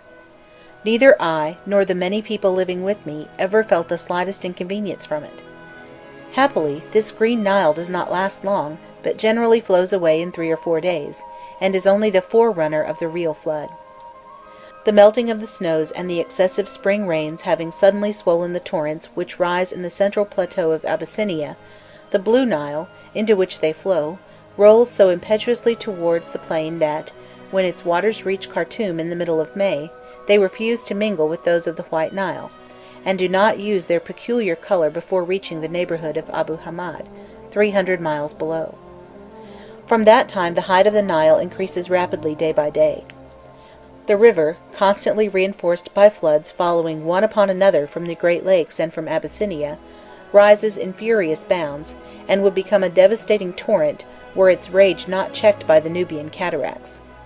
Here 6 basins, one above another, in which the water collects, check its course, and permit it to flow thence only as a partially filtered and moderated stream. It is signalled at Syene towards the 8th of June, at Cairo by the 17th to the 20th, and there its birth is officially celebrated during the night of the drop. 2 days later it reaches the delta, just in time to save the country from drought and sterility. Egypt, burnt up by the Khamsin, a west wind blowing continuously for 50 days, seems nothing more than an extension of the desert. The trees are covered and choked by a layer of grey dust. About the villages, meagre and laboriously watered patches of vegetables struggle for life, while some show of green still lingers along the canals and in hollows whence all moisture has not yet evaporated. The plain lies panting in the sun, naked, dusty, and ashen, scored with intersecting cracks as far as the eye can see. The Nile is only half its usual width, and holds not more than a 20th of the volume of water which is borne down in October. It has at first hard work to recover its former bed, and attains it by such subtle gradations that the rise is scarcely noted. It is, however, continually gaining ground. Here a sandbank is covered, there an empty channel is filled, islets are outlined where there was a continuous beach, a new stream detaches itself and gains the old shore. The first contact is disastrous to the banks. Their steep sides, disintegrated and cracked by the heat, no longer offer any resistance to the current, and fall with a crash, in lengths of 100 yards and more. End of Section 2. Chapter 1. The Nile and Egypt, Part 3. As the successive floods grow stronger and are more heavily charged with mud, the whole mass of water becomes turbid and changes color. In 8 or 10 days it has turned from grayish blue to dark red, occasionally of so intense a color as to look like newly shed blood. The red Nile is not unwholesome like the green Nile, and the suspended mud to which it owes its suspicious appearance deprives the water of none of its freshness and lightness. It reaches its full height towards the 15th of July, but the dikes which confine it, and the barriers constructed across the mouths of canals, still prevent it from overflowing. The Nile must be considered high enough to submerge the land adequately before it is set free. The ancient Egyptians measured its height by cubits of 21¼ inches. At 14 cubits they pronounced it an excellent Nile; below 13, or above 15, it was accounted insufficient or excessive, and in either case meant famine and perhaps pestilence at hand. To this day the natives watch its advance with the same anxious eagerness, and from the 3rd of July, public criers, walking the streets of Cairo, announce each morning what progress it has made since evening. More or less authentic traditions assert that the prelude to the opening of the canals, in the time of the Pharaohs, was the solemn casting to the waters of a young girl decked as for her bridal, the Bride of the Nile. Even after the Arab conquest, the eruption of the river into the bosom of the land was considered as an actual marriage. The contract was drawn up by a Cadi, and witnesses confirmed its consummation with the most fantastic formalities of Oriental ceremonial. It is generally between the 1st and 16th of July that it is decided to break through the dikes. When that proceeding has been solemnly accomplished in state, the flood still takes several days to fill the canals, and afterwards spreads over the low lands, advancing little by little to the very edge of the desert. Egypt is then one sheet of turbid water spreading between 2 lines of rock and sand, flecked with green and black spots where there are towns or where the ground rises, and divided into irregular compartments by raised roads connecting the villages. In Nubia the river attains its greatest height towards the end of August; at Cairo and in the Delta, not until 3 weeks or a month later. For about 8 days it remains stationary, and then begins to fall imperceptibly. Sometimes there is a new freshet in October, and the river again increases in height. But the rise is unsustained; once more it falls as rapidly as it rose, and by December the river has completely retired to the limits of its bed. One after another the streams which fed it fail or dwindle. The Tacazze is lost among the sands before rejoining it, and the Blue Nile, well nigh deprived of tributaries, is but scantily maintained by Abyssinian snows. The White Nile is indebted to the Great Lakes for the greater persistence of its waters, which feed the river as far as the Mediterranean, and save the valley from utter drought in winter. But even with this resource, the level of the water falls daily, and its volume is diminished. Long hidden sandbanks reappear, and are again linked into continuous line. Islands expand by the rise of shingly beaches, which gradually reconnect them with each other and with the shore. Smaller branches of the river cease to flow, and form a mere network of stagnant pools and muddy ponds, which fast dry up. The main channel itself is only intermittently navigable; after March boats run aground in it, and are forced to await the return of the inundation for their release. From the middle of April to the middle of June, Egypt is only half alive, awaiting the new Nile. Those ruddy and heavily charged waters, rising and retiring with almost mathematical regularity, bring and leave the spoils of the countries they have traversed: sand from Nubia, whitish clay from the regions of the lakes, ferruginous mud, and the various rock formations of Abyssinia. These materials are not uniformly disseminated in the deposits, their precipitation being regulated both by their specific gravity and the velocity of the current. Flattened stones and rounded pebbles are left behind at the cataract between Syene and Kenna, while coarser particles of sand are suspended in the undercurrents, and serve to raise the bed of the river, or are carried out to sea and form the sandbanks which are slowly rising at the Damietta and Rosetta mouths of the Nile. The mud and finer particles rise towards the surface, and are deposited upon the land after the opening of the dikes. Soil which is entirely dependent on the deposit of a river and periodically invaded by it, necessarily maintains but a scanty flora, and though it is well known that, as a general rule, flora is rich in proportion to its distance from the poles and its approach to the equator, it is also admitted that Egypt offers an exception to this rule. At the most, she has not more than 1,000 species, while with equal area, England, for instance, possesses more than 1,500, and of this 1,000, the greater number are not indigenous. Many of them have been brought from Central Africa by the river. Birds and winds have continued the work, and man himself has contributed his part in making it more complete. From Asia he has at different times brought wheat barley, the olive, the apple, the white or pink almond, and some 20 other species now acclimatized on the banks of the Nile. Marsh plants predominate in the delta, but the papyrus and the 3 varieties of blue, white, and pink lotus which once flourished there, being no longer cultivated, have now almost entirely disappeared, and reverted to their original habitats. The sycamore and the date palm, both importations from Central Africa, have better adapted themselves to their exile, and are now fully naturalized on Egyptian soil. The sycamore grows in sand on the edge of the desert as vigorously as in the midst of a well-watered country. Its roots go deep in search of water, which infiltrates as far as the gorges of the hills, and they absorb it freely, even where drought seems to reign supreme. The heavy, squat, gnarled trunk occasionally attains to colossal dimensions, without ever growing very high. Its rounded masses of compact foliage are so widespread that a single tree in the distance may give the impression of several grouped together, and its shade is dense and impenetrable to the sun. A striking contrast to the sycamore is presented by the date palm. Its round and slender stem rises uninterruptedly to a height of 13 to 16 yards. Its head is crowned with a cluster of flexible leaves arranged in 2 or 3 tiers, but so scanty, so pitilessly slit, that they fail to keep off the light, and cast but a slight and unrefreshing shadow.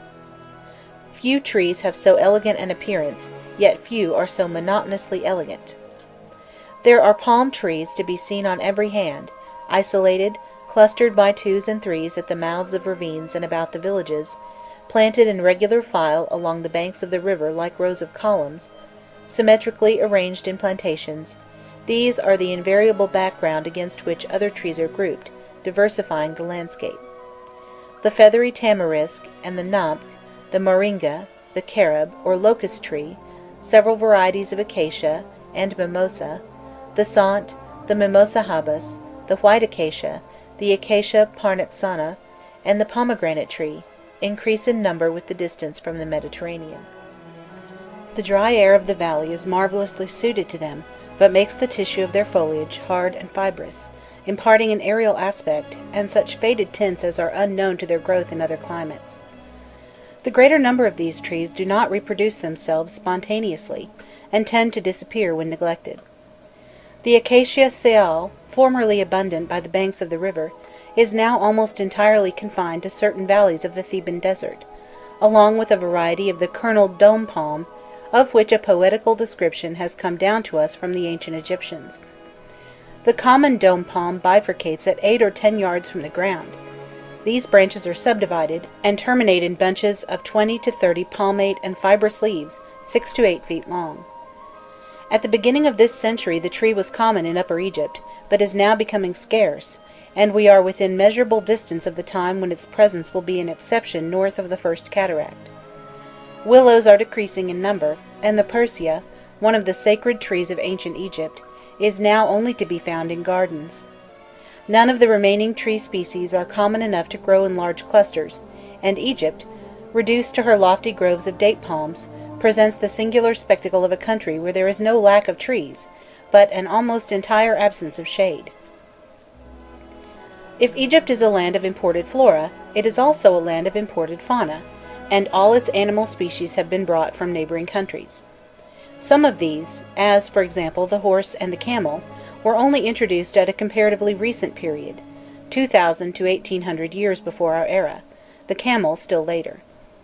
The animals, such as the long and short-horned oxen, together with varieties of goats and dogs, are, like the plants, generally of African origin, and the ass of Egypt preserves an original purity of form and a vigour to which the European donkey has long been a stranger. The pig and the wild boar, the long-eared hare, the hedgehog, the ichneumon, the mufflon or maned sheep, innumerable gazelles, including the Egyptian gazelles, and antelopes with lyre-shaped horns, are as much West Asian as African, like the carnivores of all sizes, whose prey they are: the wild cat, the wolf, the jackal, the striped and spotted hyenas, the leopard, the panther, the hunting leopard, and the lion. On the other hand, most of the serpents, large and small, are indigenous. Some are harmless, like the colubers; others are venomous, such as the soy-tail, the cerastes, the hajj viper, and the asp. The asp was worshipped by the Egyptians under the name of Ares. It occasionally attains to a length of 6½ feet, and when approached will erect its head and inflate its throat in readiness for darting forward. The bite is fatal, like that of the cerastes. Birds are literally struck down by the strength of the poison, while the great mammals, and man himself, almost invariably succumb to it after a longer or shorter death struggle. The uræus is rarely found except in the desert or in the fields. The scorpion crawls everywhere, in desert and city alike, and if its sting is not always followed by death, it invariably causes terrible pain. Probably there were once several kinds of gigantic serpent in Egypt, analogous to the pythons of equatorial Africa. They are still to be seen in representations of funerary scenes, but not elsewhere, for like the elephant, the giraffe, and other animals which now only thrive far south, they had disappeared at the beginning of historic times. The hippopotamus long maintained its ground before returning to those equatorial regions whence it had been brought by the Nile. Common under the first dynasties, but afterwards withdrawing to the marshes of the Delta, it there continued to flourish up to the 13th century of our era. The crocodile, which came with it, has, like it also, been compelled to beat a retreat. Lord of the river throughout all ancient times, worshipped and protected in some provinces, excreted and prescribed in others, it might still be seen in the neighbourhood of Cairo towards the beginning of our century. In 1840 it no longer passed beyond the neighbourhood of Gebet et Ter, nor beyond that of Manfalut. 30 years later, Mariette asserted that it was steadily retreating before the guns of tourists, and the disturbance which the regular passing of steamboats produced in the deep waters. Today, no one knows of a single crocodile existing below Aswan, but it continues to infest Nubia, and the rocks of the First Cataract. One of them is occasionally carried down by the current into Egypt, where it is speedily dispatched by the fellaheen, or by some traveller in quest of adventure. The fertility of the soil, and the vastness of the lakes and marshes, attract many migratory birds. Passerinae and palm-pities flock thither from all parts of the Mediterranean. Our European swallows, our quails, our geese, and wild ducks, our herons, to mention only the most familiar, come here to winter, sheltered from cold and inclement weather. End of Section 3. Chapter 1. The Nile and Egypt, Part 4. Even the non-migratory birds are really, for the most part, strangers acclimatized by long sojourn. Some of them, the turtle-dove, the magpie, the kingfisher, the partridge, and the sparrow, may be classed with our European species, while others betray their equatorial origin in the brightness of their colours. White and black ibises, red flamingos, pelicans, and cormorants enliven the waters of the river, and animate the reedy swamps of the delta in infinite variety.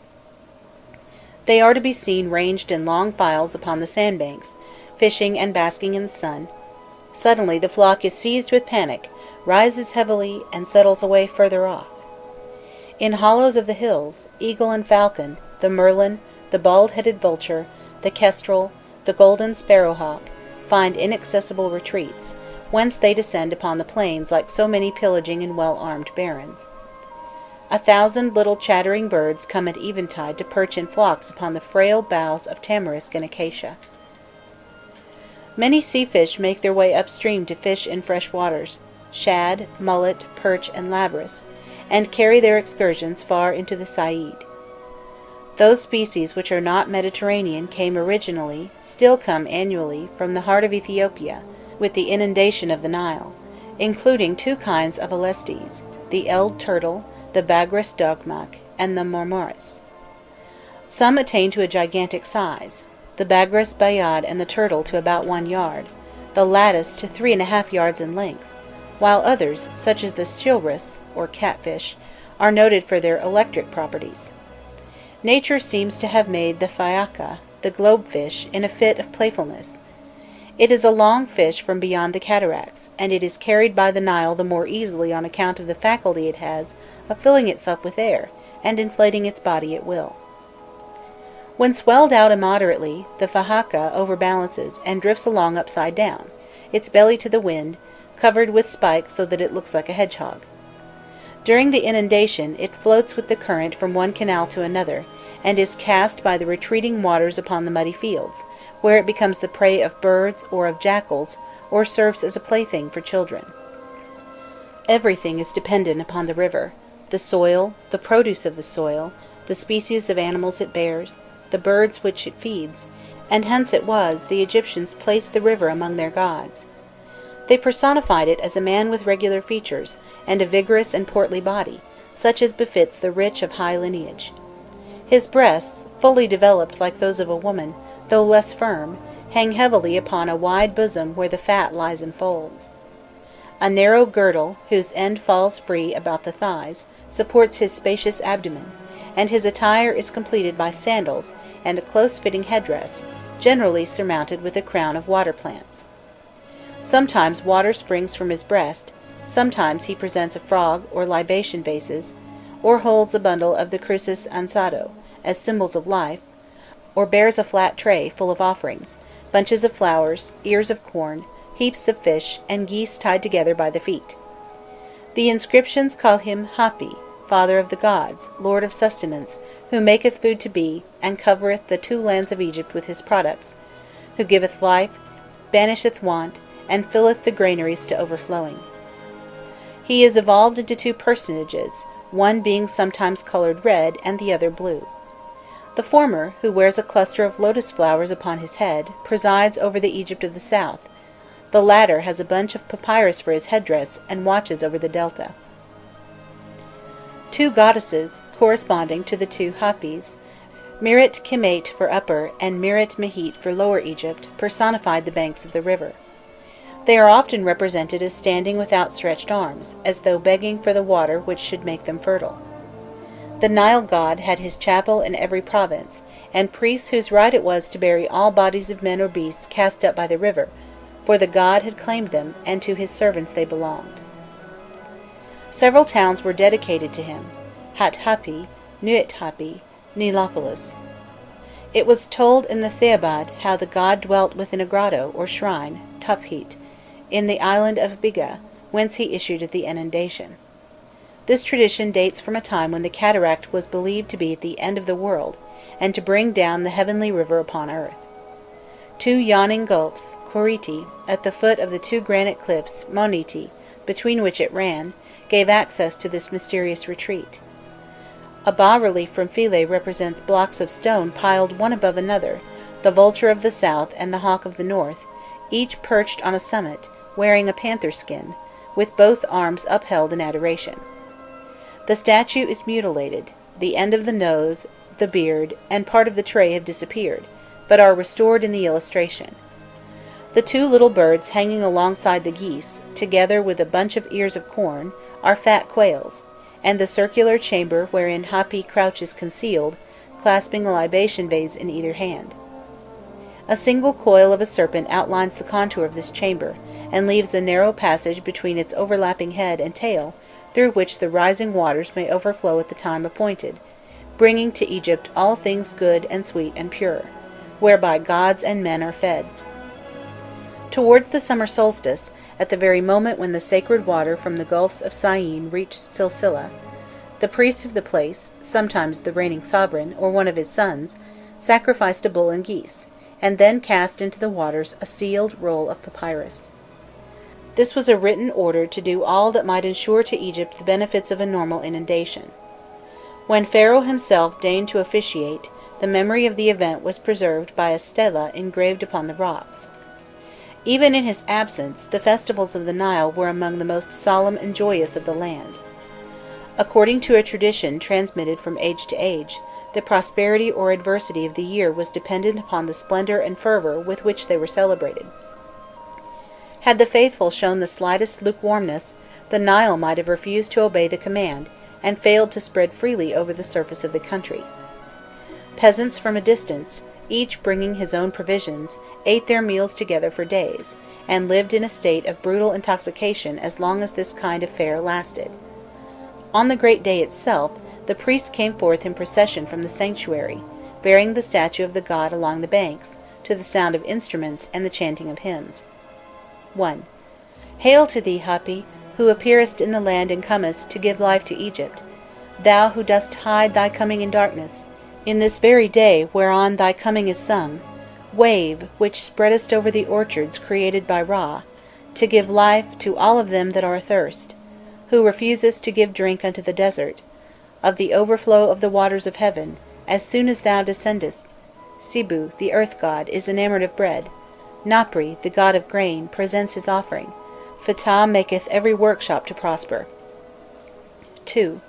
Lord of the fish, as soon as he passeth the cataract, the birds no longer descend upon the fields. Creator of corn, maker of barley, he prolongeth the existence of temples.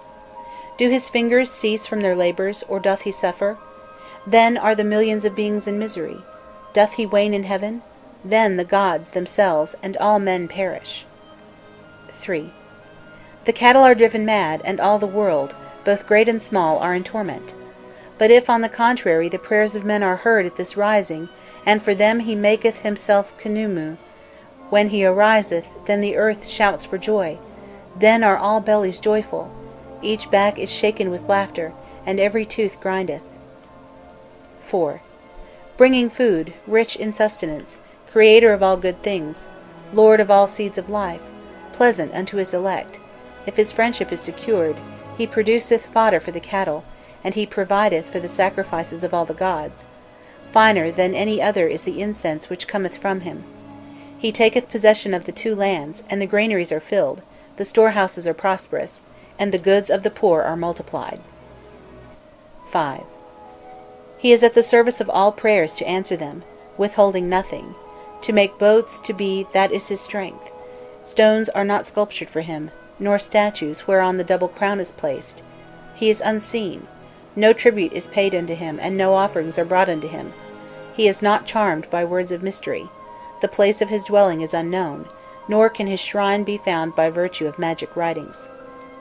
6. There is no house large enough for thee, nor any who may penetrate within thy heart.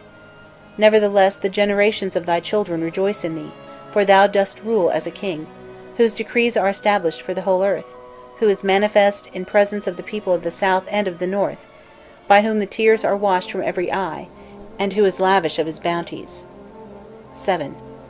Where sorrow was, there doth break forth joy, and every heart rejoiceth.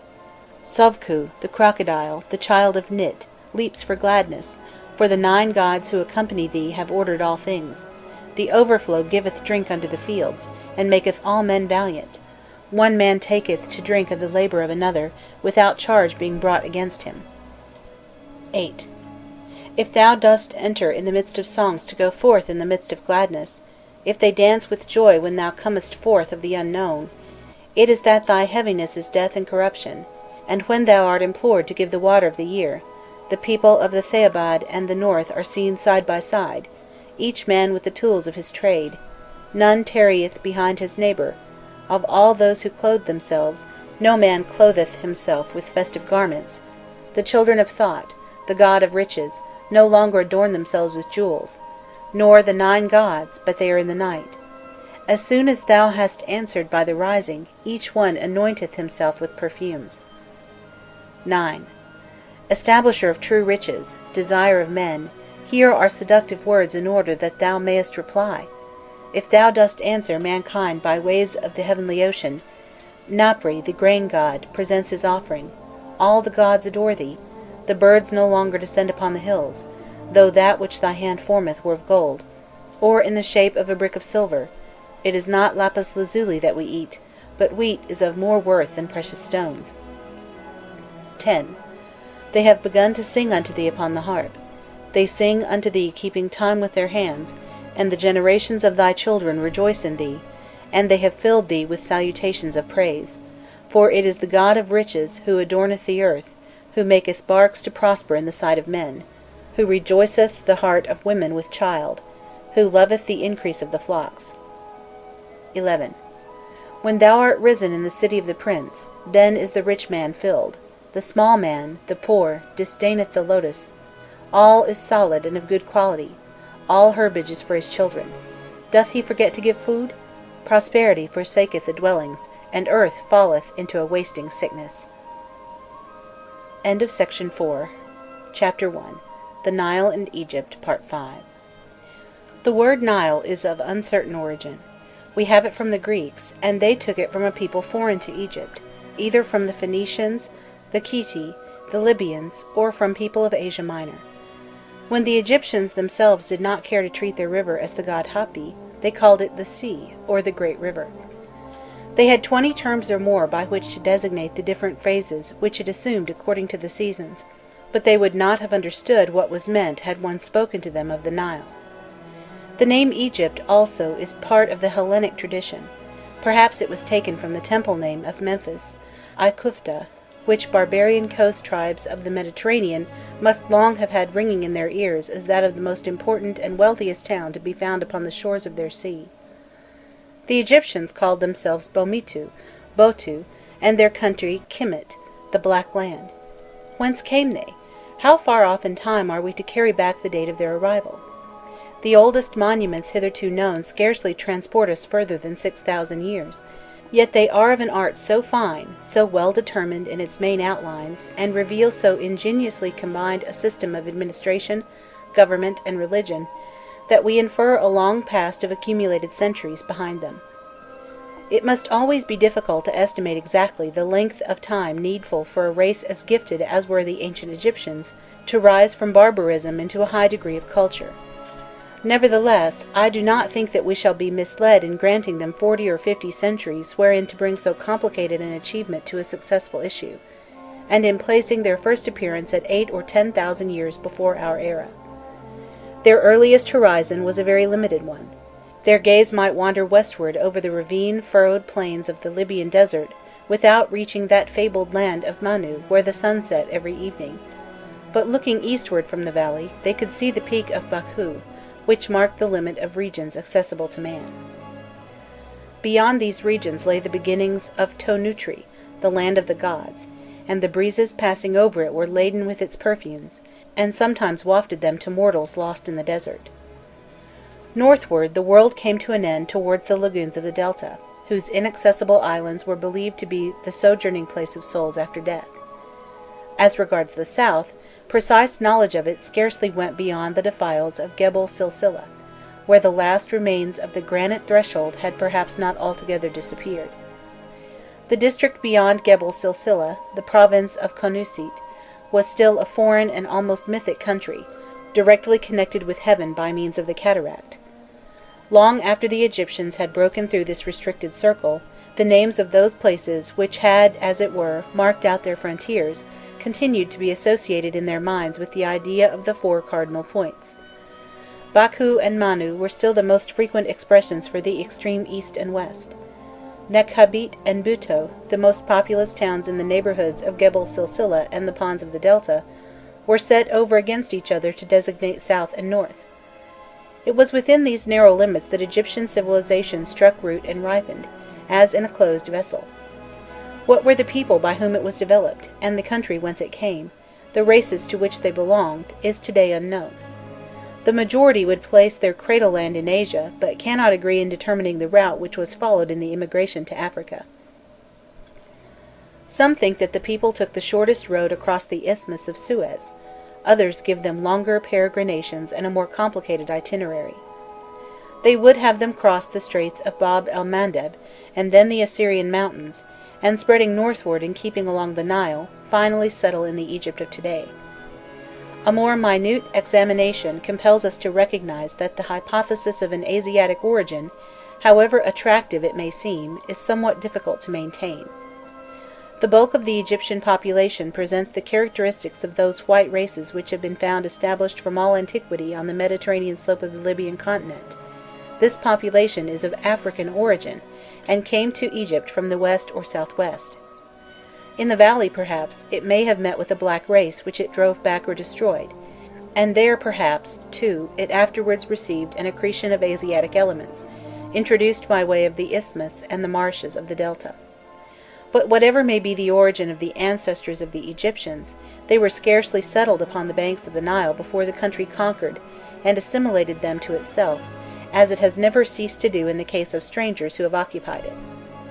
At the time when their history begins for us, all the inhabitants had long formed but one people, with but one language.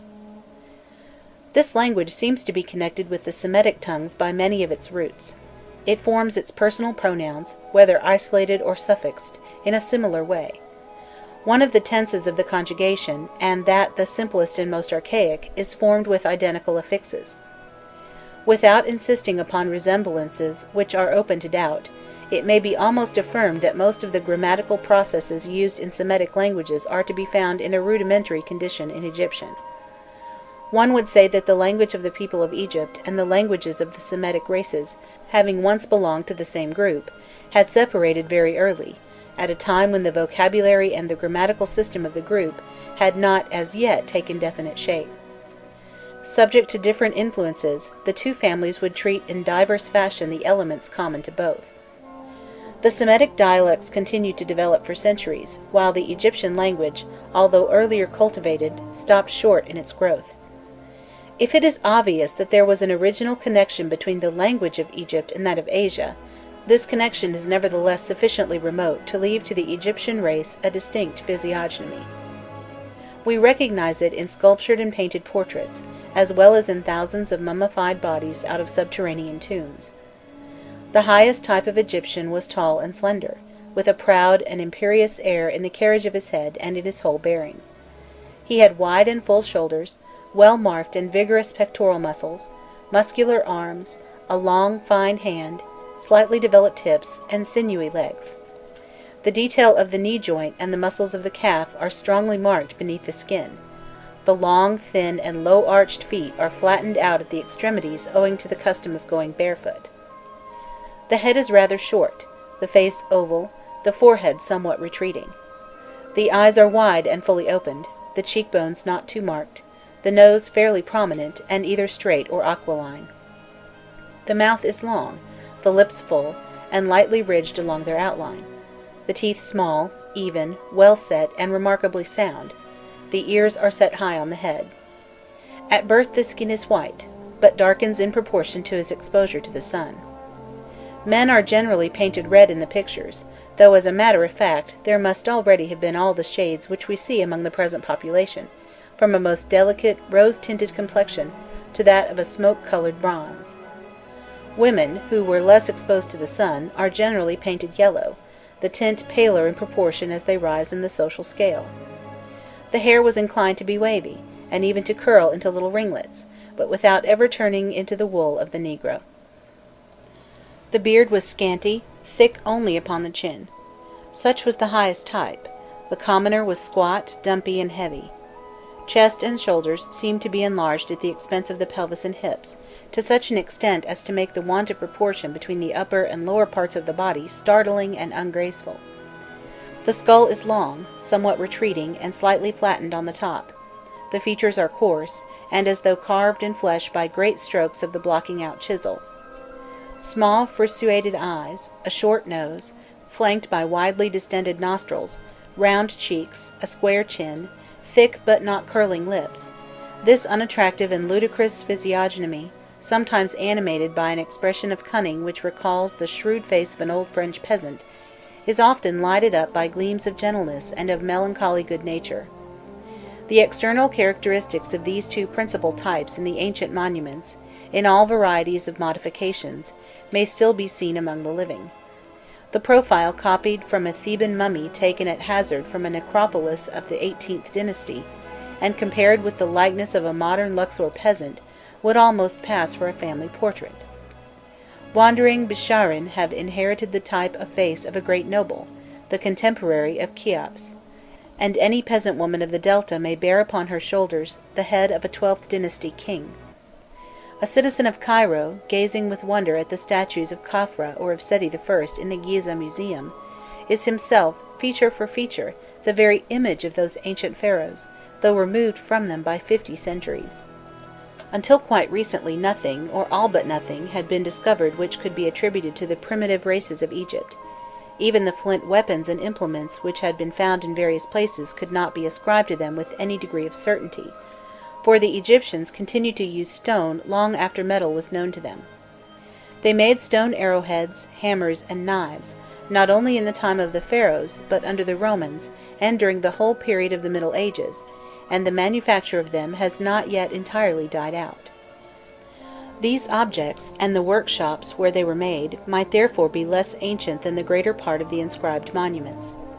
But if so far we had found no examples of any work belonging to the first ages, we met in historic times with certain customs which were out of harmony with the general civilization of the period. A comparison of these customs with analogous practices of barbarous nations threw light upon the former, completed their meaning, and showed us at the same time the successive stages through which the Egyptian people had to pass before reaching their highest civilization. We knew, for example, that even as late as the Caesars, girls belonging to noble families at Thebes were consecrated to the service of Ammon, and were thus licensed to a life of immorality, which, however, did not prevent them from making rich marriages when age obliged them to retire from office.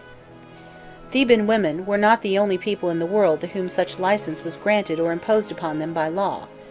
Wherever in a civilized country we see similar practice, we may recognize in it an ancient custom, which in the course of centuries has degenerated into a religious observance. The institution of the women of Ammon is a legacy from a time when the practice of polyandry obtained, and marriage did not yet exist.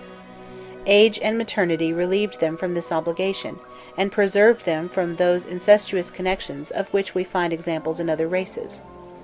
A union of father and daughter, however, was perhaps not wholly forbidden, and that of brother and sister seems to have been regarded as perfectly right and natural, the words brother and sister possessing in Egyptian love songs the same significance as lover and mistress with us. Paternity was necessarily doubtful in a community of this kind, and hence the tie between fathers and children was slight, there being no family, in the sense in which we understand the word, except as it centred around the mother.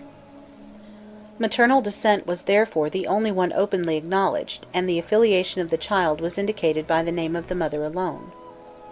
When the woman ceased to belong to all, and confined herself to one husband, the man reserved to himself the privilege of taking as many wives as he wished, or as he was able to keep, beginning with his own sisters. All wives did not enjoy identical rights. Those born of the same parents as the man, or those of equal rank with himself, preserved their independence. If the law pronounced him the master, Nibu, to whom they owed obedience and fidelity, they were mistresses of the house, Nibit Piru, as well as wives, Himitu, and the two words of the title express their condition. Each of them occupied, in fact, her own house, Piru, which she had from her parents or her husband, and of which she was absolute mistress, Nibit. She lived in it and performed in it without constraint all a woman's duties, feeding the fire, grinding the corn, occupying herself in cooking and weaving, making clothing and perfumes, nursing and teaching her children. When her husband visited her, he was a guest whom she received on an equal footing. It appears that at the outset these various wives were placed under the authority of an older woman, whom they looked on as their mother, and who defended their rights and interests against the master, but this custom gradually disappeared, and in historic times we read of it as existing only in the families of the gods. The female singers consecrated to Ammon and other deities owed obedience to several superiors, of whom the principal, generally the widow of a king or high priest, was called chief superior of the ladies of the harem of Ammon. Besides these wives, there were concubines, slaves purchased or born in the house, prisoners of war, Egyptians of inferior class, who were the chattels of the man and of whom he could dispose as he wished. All the children of one father were legitimate, whether their mother were a wife or merely a concubine, but they did not all enjoy the same advantages. Those among them who were born of a brother or sister united in legitimate marriage took precedence of those whose mother was a wife of inferior rank or a slave. In the family thus constituted, the woman, to all appearances, played the principal part. Children recognized the parental relationship in the mother alone. The husband appears to have entered the house of his wives, rather than the wives to have entered his, and this appearance of inferiority was so marked that the Greeks were deceived by it. They affirmed that the woman was supreme in Egypt. The man at the time of marriage promised obedience to her, and entered into a contract not to raise any objection to her commands. End of section 5. Chapter 1. The Nile and Egypt, Part 6. We had, therefore, good grounds for supposing that the first Egyptians were semi-savages, like those still living in Africa and America, having an analogous organization and similar weapons and tools. A few lived in the desert, in the oasis of Libya, or in the deep valleys of the Red Land, Doshirit, to Doshiru, between the Nile and the sea, the poverty of the country fostering their native savagery. Others, settled on the Black Land, gradually became civilized, and we have found of late considerable remains of those of their generations who, if not anterior to the times of written records, were at least contemporary with the earliest kings of the first historical dynasty. Their houses were like those of the fellahs of today, low huts of wattle daubed with puddled clay, or of bricks dried in the sun. They contained one room, either oblong or square, the door being the only aperture. Those of the richer class only were large enough to make it needful to support the roof by means of one or more trunks of trees, which did duty for columns. Earthen pots, turned by hand, flint knives and other implements, mats of reeds or plaited straw, 2 flat stones for grinding corn, a few pieces of wooden furniture, stools and head-rests for use at night, comprised all the contents. Their ordinary pottery is heavy and almost devoid of ornament, but some of the finer kinds have been moulded and baked in wicker-work baskets, which have left a quaint, trellis-like impression on the surface of the clay. In many cases the vases are bicolor, the body being of a fine, smooth red, polished with a stone, while the neck and base are of an intense black, the surface of which is even more shining than that of the red part. Sometimes they are ornamented with patterns in white, of flowers, palms, ostriches, gazelles, boats with undulated or broken lines, or geometrical figures of a very simple nature. More often the ground is colored a fine yellow, and the decoration has been traced in red lines. Jars, saucers, double vases, flat plates, large cups, supports for amphorae, trays raised on a foot, in short, every kind of form is found in use at that remote period. The men went about nearly naked, except the nobles, who wore panther's skin, sometimes thrown over the shoulders, sometimes drawn round the waist, and covering the lower part of the body, the animal's tail touching the heels behind, as we see later in several representations of the negroes of the Upper Nile. They smeared their limbs with grease or oil, and they tattooed their faces and bodies, at least in part, but in later times this practice was retained by the lower classes only. On the other hand, the custom of painting the face was never given up. To complete their toilette, it was necessary to accentuate the arch of the eyebrow with a line of kohl, antimony powder. A similar black line surrounded and prolonged the oval of the eye to the middle of the temple, a layer of green colored the underlid, and ochre and carmine enlivened the tints of the cheeks and lips. The hair, plaited, curled, oiled, and plastered with grease, formed an erection which was as complicated in the case of the man as in that of the women. Should the hair be too short, a black or blue wig, dressed with much skill, was substituted for it. Ostrich feathers waved on the heads of warriors, and a large lock, flattened behind the right ear, distinguished the military or religious chiefs from their subordinates. When the art of weaving became common, a belt and loincloth of white linen replaced the leathern garment. Fastened round the waist, but so low as to leave the navel uncovered, the loincloth frequently reached to the knee, the hinder part was frequently drawn between the legs and attached in front to the belt, thus forming a kind of drawers. Tails of animals and wild beasts' skin were henceforth only the insignia of authority with which priests and princes adorned themselves on great days and at religious ceremonies. The skin was sometimes carelessly thrown over the left shoulder and swayed with the movement of the body; sometimes it was carefully adjusted over one shoulder and under the other, so as to bring the curve of the chest into prominence. The head of the animal, skilfully prepared and enlivened by large eyes of enamel, rested on the shoulder or fell just below the waist of the wearer; the paws, with the claws attached, hung down over the thighs; the spots of the skin were manipulated so as to form 5 pointed stars. On going out of doors, a large wrap was thrown over all; this covering was either smooth or hairy, similar to that in which the Nubians and Abyssinians of the present day envelop themselves. It could be draped in various ways, transversely over the left shoulder like the fringed shawl of the Chaldeans, or hanging straight from both shoulders like a mantle. In fact, it did duty as a cloak, sheltering the wearer from the sun or from the rain, from the heat or from the cold. They never sought to transform it into a luxurious garment of state, as was the case in later times with the Roman toga, whose amplitude secured a certain dignity of carriage, and whose folds, carefully adjusted beforehand, fell around the body with studied grace. The Egyptian mantle, when not required, was thrown aside and folded up. The material being fine and soft, it occupied but a small space, and was reduced to a long thin roll; the ends being then fastened together, it was slung over the shoulder and round the body like a cavalry cloak. Travellers, shepherds, and all those whose occupations called them to the fields, carried it as a bundle at the ends of their sticks; once arrived at the scene of their work, they deposited it in a corner with their provisions until they required it. The women were at first contented with a loin cloth like that of the men; it was enlarged and lengthened till it reached the ankle below and the bosom above, and became a tightly fitting garment, with 2 bands over the shoulders like braces to keep it in place. The feet were not always covered; on certain occasions, however, sandals of coarse leather, plaited straw, split reed, or even painted wood adorned those shapely Egyptian feet, which, to suit our taste, should be a little shorter. Both men and women loved ornaments and covered their necks, breasts, arms, wrists, and ankles with many rows of necklaces and bracelets. The bracelets were made of elephant ivory, mother of pearl, or even flint, very cleverly perforated. The necklaces were composed of strings of pierced shells, interspersed with seeds and little pebbles, either sparkling or of unusual shapes.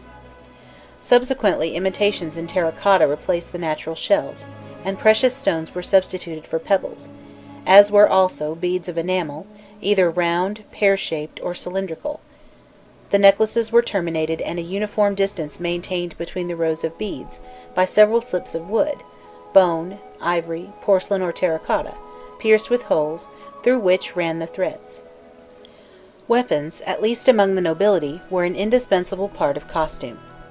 Most of them were for hand-to-hand fighting: sticks, clubs, lances, furnished with a sharpened bone or stone point, axes and daggers of flint, sabres and clubs of bone or wood variously shaped, pointed or rounded at the end, with blunt or sharp blades, inoffensive enough to look at, but wielded by a vigorous hand, sufficient to break an arm, crush in the ribs, or smash a skull with all desirable precision.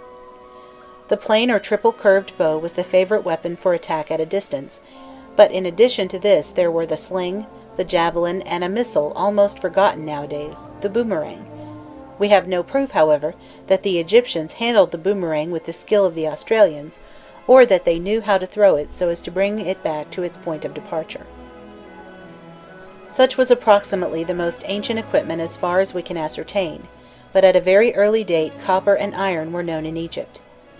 Long before historic times, the majority of the weapons in wood were replaced by those of metal: daggers, sabres, hatchets, which preserved, however, the shape of the old wooden instruments. Those wooden weapons which were retained were used for hunting, or were only brought out on solemn occasions when tradition had to be respected. The war baton became the commander's wand of authority, and at last degenerated into the walking stick of the rich or noble. The club at length represented merely the rank of a chieftain, while the crook and the wooden-handled mace, with its head of ivory, diorite, granite, or white stone, the favourite weapons of princes, continued to the last the most revered insignia of royalty. Life was passed in comparative ease and pleasure. Of the ponds left in the open country by the river at its fall, some dried up more or less quickly during the winter, leaving on the soil an immense quantity of fish, the possession of which birds and wild beasts disputed with man. Other pools, however, remained till the returning inundation, as so many vivaria in which the fish were preserved for dwellers on the banks. Fishing with the harpoon, made either of stone or of metal, with the line, with a net, or with traps, were all methods of fishing known and used by the Egyptians from early times. Where the ponds failed, the neighbouring Nile furnished them with inexhaustible supplies. Standing in light canoes, or rather supported by a plank on bundles of reeds bound together, they ventured into mid-stream, in spite of the danger arising from the ever-present hippopotamus, or they penetrated up the canals amid a thicket of aquatic plants, to bring down with the boomerang the birds which found covert there. The fowl and fish which could not be eaten fresh, were dried, salted, or smoked, and kept for a rainy day.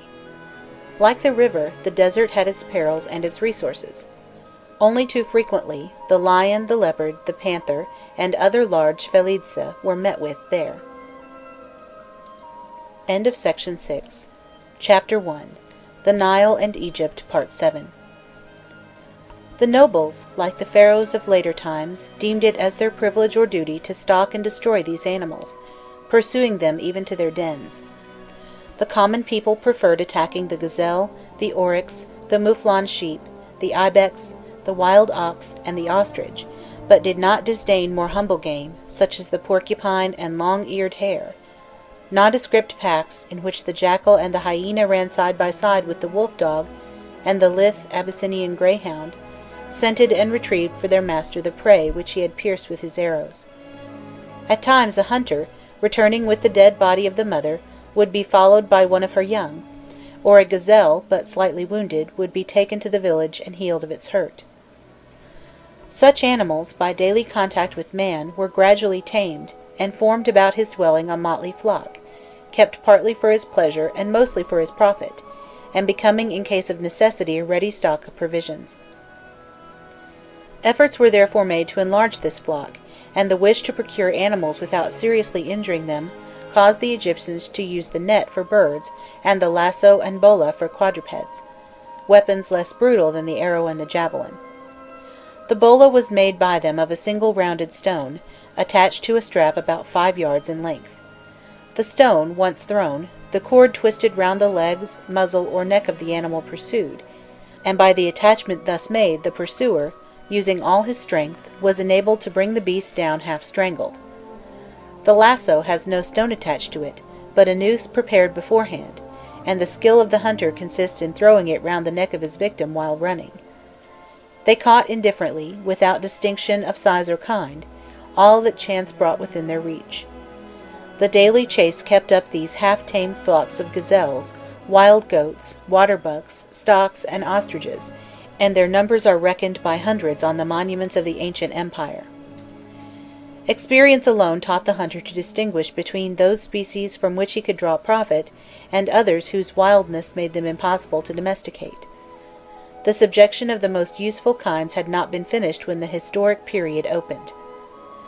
The ass, the sheep, and the goat were already domesticated, but the pig was still out in the marshes in a semi-wild state, under the care of special herdsmen, and the religious rites preserved in the remembrance of the times in which the ox was so little tamed that in order to capture while grazing the animals needed for sacrifice or for slaughter, it was necessary to use the lasso. Europeans are astonished to meet nowadays whole peoples who make use of herbs and plants whose flavour and properties are nauseating to us.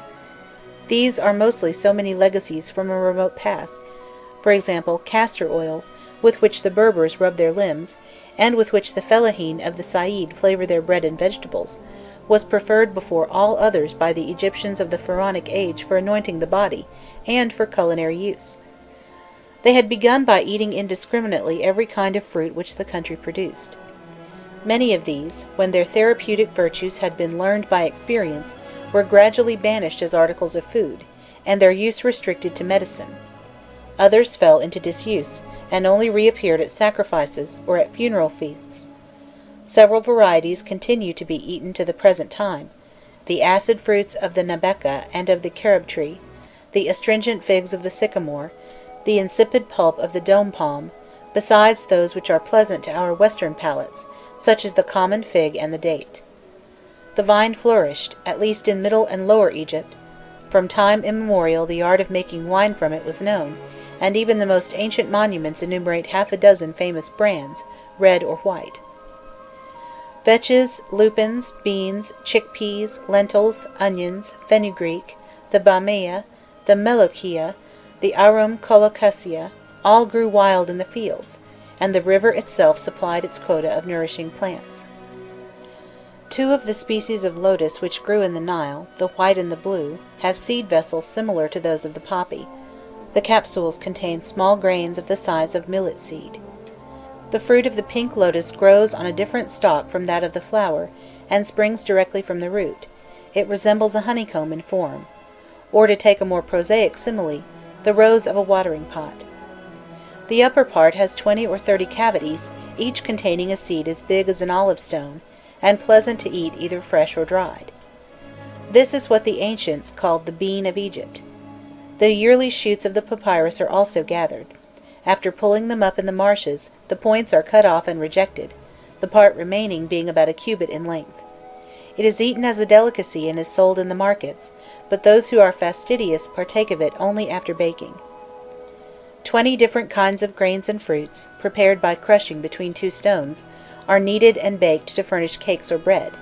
These are often mentioned in the text as cakes of Nebeka, date cakes, and cakes of figs. Lily loaves, made from the roots and seeds of the lotus, were the delight of the gourmand, and appear on the tables of the kings of the 19th dynasty. Bread and cakes made of cereals formed the habitual food of the people. Dura is of African origin; it is the grain of the south of the inscriptions. On the other hand, it is supposed that wheat and six-roed barley came from the region of the Euphrates. Egypt was among the first to procure and cultivate them. The soil there is so kind to man that in many places no agricultural toil is required. As soon as the water of the Nile retires, the ground is sown without previous preparation, and the grain, falling straight into the mud, grows as vigorously as in the best ploughed furrows. Where the earth is hard it is necessary to break it up, but the extreme simplicity of the instruments with which this was done shows what a feeble resistance it offered.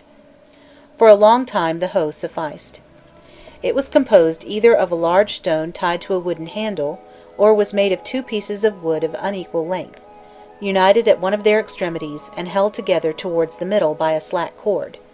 The plough, when first invented, was but a slightly enlarged hoe drawn by oxen.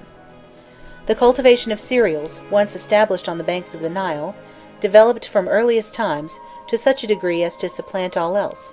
Hunting, fishing, the rearing of cattle, occupied but a secondary place compared with agriculture, and Egypt became, what she still remains, a vast granary of wheat. The part of the valley first cultivated was from Gebel Silsila to the apex of the delta. Between the Libyan and Arabian ranges it presents a slightly convex surface, furrowed lengthways by a depression, in the bottom of which the Nile is gathered and enclosed when the inundation is over. In the summer, as soon as the river had risen higher than the top of its banks, the water rushed by the force of gravity towards the lower lands, hollowing in its course long channels, some of which never completely dried up, even when the Nile reached its lowest level. Cultivation was easy in the neighbourhood of these natural reservoirs, but everywhere else the movements of the river were rather injurious than advantageous to man. The inundation scarcely ever covered the higher ground in the valley, which therefore remained unproductive.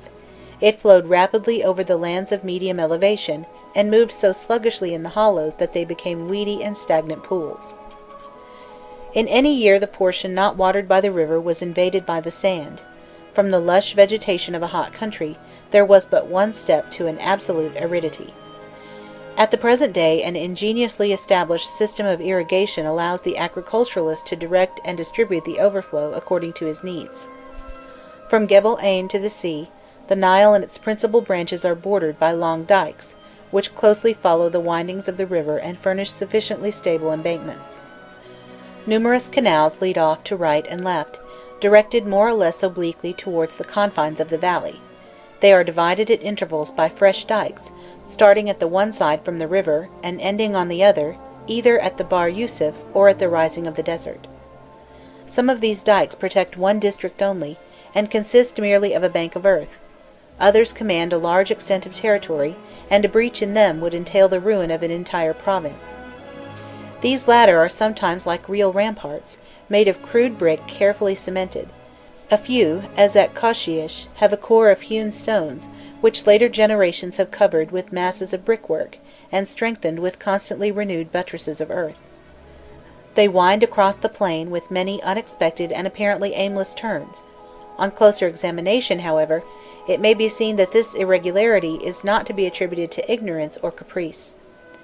Experience had taught the Egyptians the art of picking out, upon the almost imperceptible relief of the soil, the easiest lines to use against the inundation; of these they have followed carefully the sinuosities, and if the course of the dikes appears singular, it is to be ascribed to the natural configuration of the ground. Subsidiary embankments thrown up between the principal ones, and parallel to the Nile, separate the higher ground bordering the river from the lowlands on the confines of the valley; they divide the larger basins into smaller divisions of varying area, in which the irrigation is regulated by means of special trenches. As long as the Nile is falling, the dwellers on its banks leave their canals in free communication with it, but they dam them up towards the end of the winter, just before the return of the inundation, and do not reopen them till early in August, when the new flood is at its height. The waters then flowing in by the trenches are arrested by the nearest transverse dike and spread over the fields. When they have stood there long enough to saturate the ground, the dike is pierced, and they pour into the next basin until they are stopped by a second dike, which in its turn forces them again to spread out on either side. This operation is renewed from dike to dike, till the valley soon becomes a series of artificial ponds, ranged one above another, and flowing one into another from Gebel Silsila to the apex of the delta. In autumn, the mouth of each ditch is dammed up anew, in order to prevent the mass of water from flowing back into the stream. The transverse dikes, which have been cut in various places, are also repaired, and the basins become completely landlocked, separated by narrow causeways. In some places, the water thus imprisoned is so shallow that it is soon absorbed by the soil; in others it is so deep, that after it has been kept in for several weeks, it is necessary to let it run off into a neighbouring depression, or straight into the river itself. History has left us no account of the vicissitudes of the struggles in which the Egyptians were engaged with the Nile, nor of the time expended in bringing it to a successful issue. Legend attributes the idea of the system and its partial workings out to the god Osiris; then Menes, the first mortal king, is said to have made the dike of Koshiesh, on which depends the prosperity of the Delta and Middle Egypt, and the fabulous Masiris is supposed to have extended the blessings of the irrigation to the Fayum. In reality, the regulation of the inundation and the making of cultivable land are the work of unrecorded generations who peopled the valley. The kings of the historic period had only to maintain and develop certain points of what had already been done, and Upper Egypt is to this day checkered by the networks of waterways with which its earliest inhabitants covered it. The work must have begun simultaneously at several points, without previous agreement, and as it were instinctively. A dike protecting a village, a canal draining or watering some small province, demanded the efforts of but few individuals; then the dikes would join one another, the canals would be prolonged till they met others, and the work undertaken by chance would be improved, and would spread with the concurrence of an ever-increasing population. What happened at the end of last century shows us that the system grew and was developed at the expense of considerable quarrels and bloodshed. The inhabitants of each district carried out the part of the work most conducive to their own interest, seizing the supply of water, keeping it and discharging it at pleasure, without considering whether they were injuring their neighbours by depriving them of their supply, or by flooding them. Hence arose perpetual strife and fighting. It became imperative that the rights of the weaker should be respected, and that the system of distribution should be coordinated, for the country to accept a beginning at least of social organization analogous to that which it acquired later. The Nile thus determined the political as well as the physical constitution of Egypt. End of Section 7. Chapter 1. The Nile and Egypt, Part 8. The country was divided among communities, whose members were supposed to be descended from the same seed, Pate, and to belong to the same family, Ropeitu. The chiefs of them were called Ropeitu, the guardians, or pastors of the family, and in later times their name became a title applicable to the nobility in general. Families combined and formed groups of various importance under the authority of a head chief, Ropeitu Ha. They were, in fact, hereditary lords, dispensing justice, levying taxes in kind on their subordinates, reserving to themselves the redistribution of land, leading their men to battle, and sacrificing to the gods. The territories over which they exercised authority formed small states, whose boundaries even now, in some places, can be pointed out with certainty. The principality of the Terebinth occupied the very heart of Egypt, where the valley is widest, and the course of the Nile most advantageously disposed by nature, a country well suited to be the cradle of an infant civilization. Siut, the capital, is built almost at the foot of the Libyan range, on a strip of land barely a mile in width, which separates the river from the hills. A canal surrounds it on 3 sides, and makes, as it were, a natural ditch about its walls. During the inundation it is connected with the mainland only by narrow causeways, shaded with mimosas, and looking like a raft of verdure aground in the current. The sight is as happy as it is picturesque. Not only does the town command the 2 arms of the river, opening or closing the waterway at will, but from time immemorial the most frequented of the routes into Central Africa has terminated at its gates, bringing it to the commerce of the Sudan. It held sway at the outset over both banks, from range to range, northward as far as Beirut, where the true Bahr Yusuf leaves the Nile, and southward to the neighbourhood of Gebel Sheikh Haridi. The extent and original number of other principalities is not so easily determined. The most important, to the north of Siut, were those of the Hare and the Oleander. The principality of the Hare never reached the dimensions of that of its neighbour the Terebinth, but its chief town was Kamunu, whose antiquity was so remote that a universally accepted tradition made it the scene of the most important acts of creation. That of the Oleander, on the contrary, was even larger than that of the Terebinth, and from Hininsu its chief governor ruled alike over the marshes of the Fayoum and the plains of Beni Suef. To the south, Apu on the right bank governed a district so closely shut in between a bend of the Nile and 2 spurs of the range that its limits have never varied much since ancient times. Its inhabitants were divided in their employment between weaving and the culture of cereals. From early times they possessed the privilege of furnishing clothing to a large part of Egypt, and their looms, at the present day, still make those checked or striped malayas which the fellah women wear over their long blue tunics. Beyond Apu, Tinis, the Girgah of the Arabs, situate on both banks of the river, rivaled Kamunu in antiquity and Siut in wealth. Its plains still produce the richest harvests and feed the most numerous herds of sheep and oxen in the Said. As we approach the cataract, information becomes scarcer. Kubti and Anu of the south, the Coptos and Hermonthis of the Greeks, shared peaceably the plain occupied later on by Thebes and its temples, and Nekhabit and Zobu watched over the safety of Egypt. Nekhabit soon lost its position as a frontier town, and that portion of Nubia lying between Gebel Silsila and the rapids of Syene formed a kind of border province, of which Nimbut Ambus was the principal sanctuary, and Abu Elephantine the fortress. Beyond this were the barbarians, and those inaccessible regions whence the Nile descended upon our earth. The organization of the Delta, it would appear, was more slowly brought about. It must have greatly resembled that of the lowlands of equatorial Africa, towards the confluence of the Bahr el Abiad and the Bahr el Ghazal. Great tracts of mud, difficult to describe as either solid or liquid, marshes dotted here and there with sandy islets, bristling with papyrus reeds, water lilies, and enormous plants through which the arms of the Nile sluggishly pushed their ever-shifting course, low-lying wastes intersected with streams and pools, unfit for cultivation and scarcely available for pasturing cattle.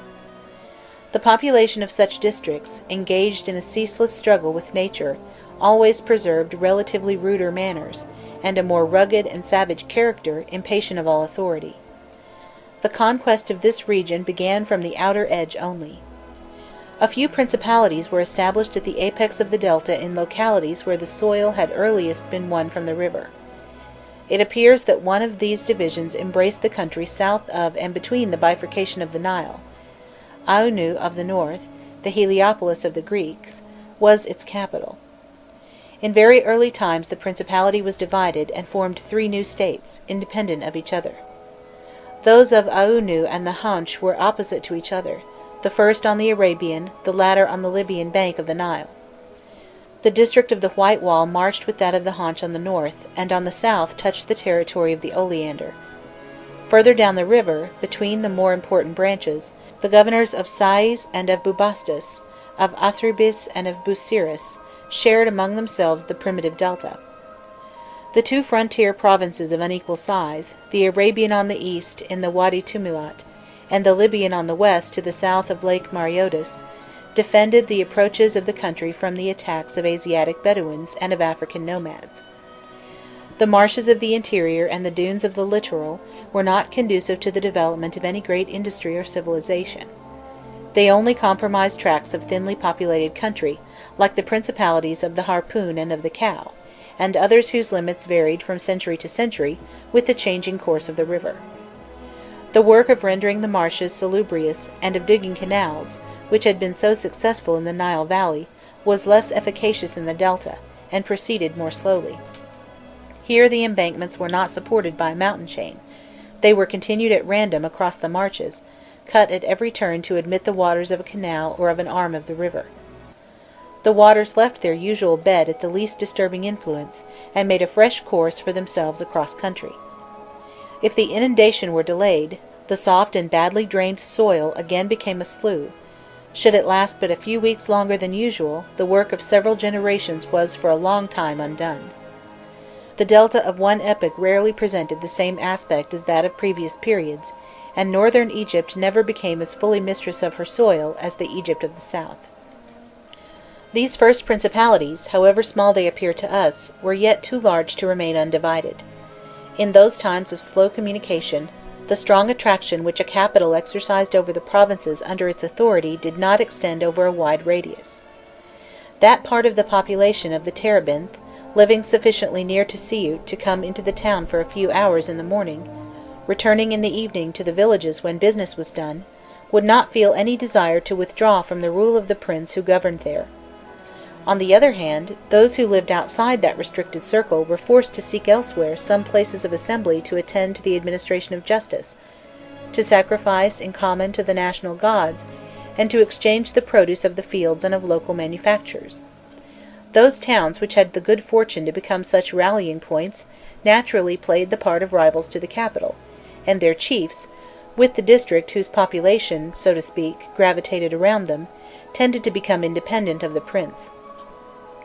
When they succeeded in doing this, they often preserved for the new state thus created the old name, slightly modified by the addition of an epithet. The primitive territory of Siut was in this way divided into three distinct communities: two, which remained faithful to the old emblem of the tree, the Upper Terebinth, with Siut itself in the centre, and the Lower Terebinth, with Kusit to the north.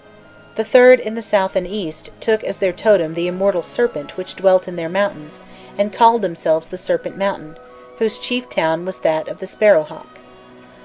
The territory of the Oleander produced by its dismemberment the principality of the Upper Oleander, that of the Lower Oleander, and that of the Knife. The territory of the Harpoon in the Delta divided itself into the Western and Eastern Harpoon. The fission in most cases could not have been accomplished without struggles, but it did take place, and all the principalities having a domain of any considerable extent had to submit to it, however they may have striven to avoid it.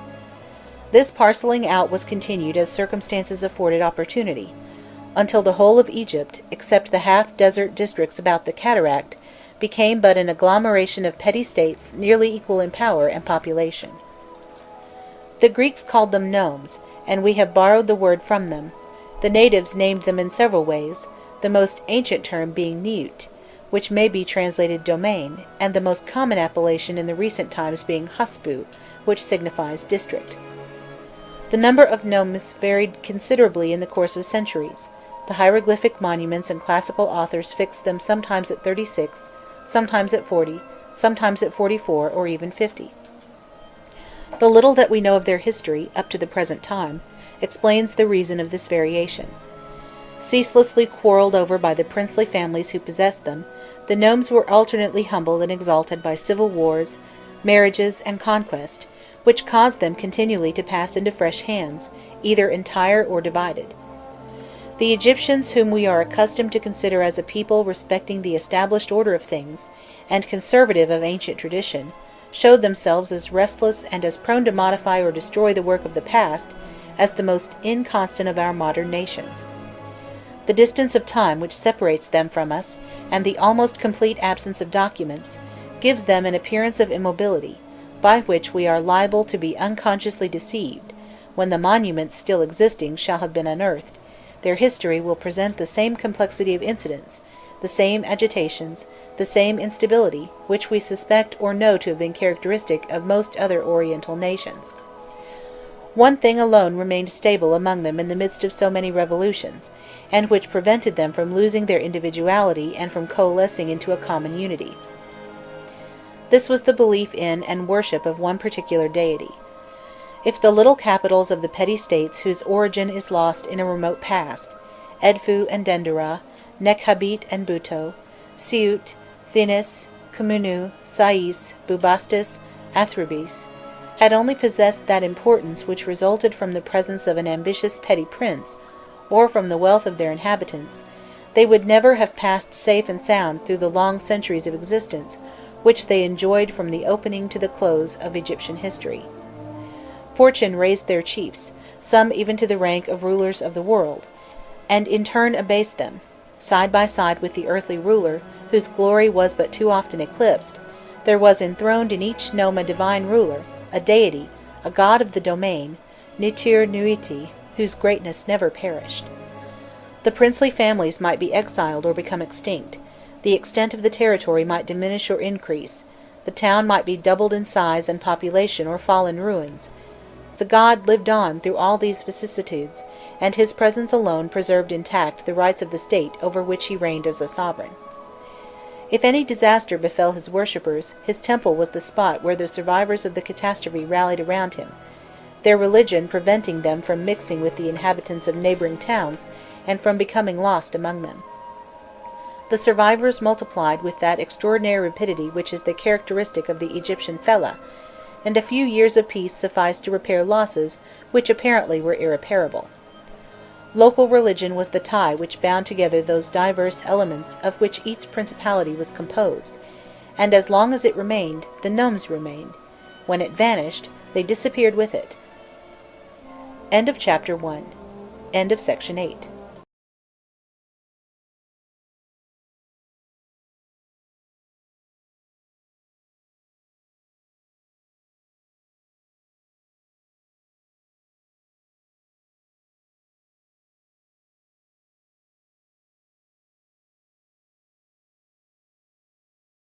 Chapter 2. The Gods of Egypt, Part 1. The incredible number of religious scenes to be found among the representations on the ancient monuments of Egypt is at first glance very striking. Nearly every illustration in the works of Egyptologists brings before us the figure of some deity receiving, with an impassive countenance, the prayers and offerings of a worshipper.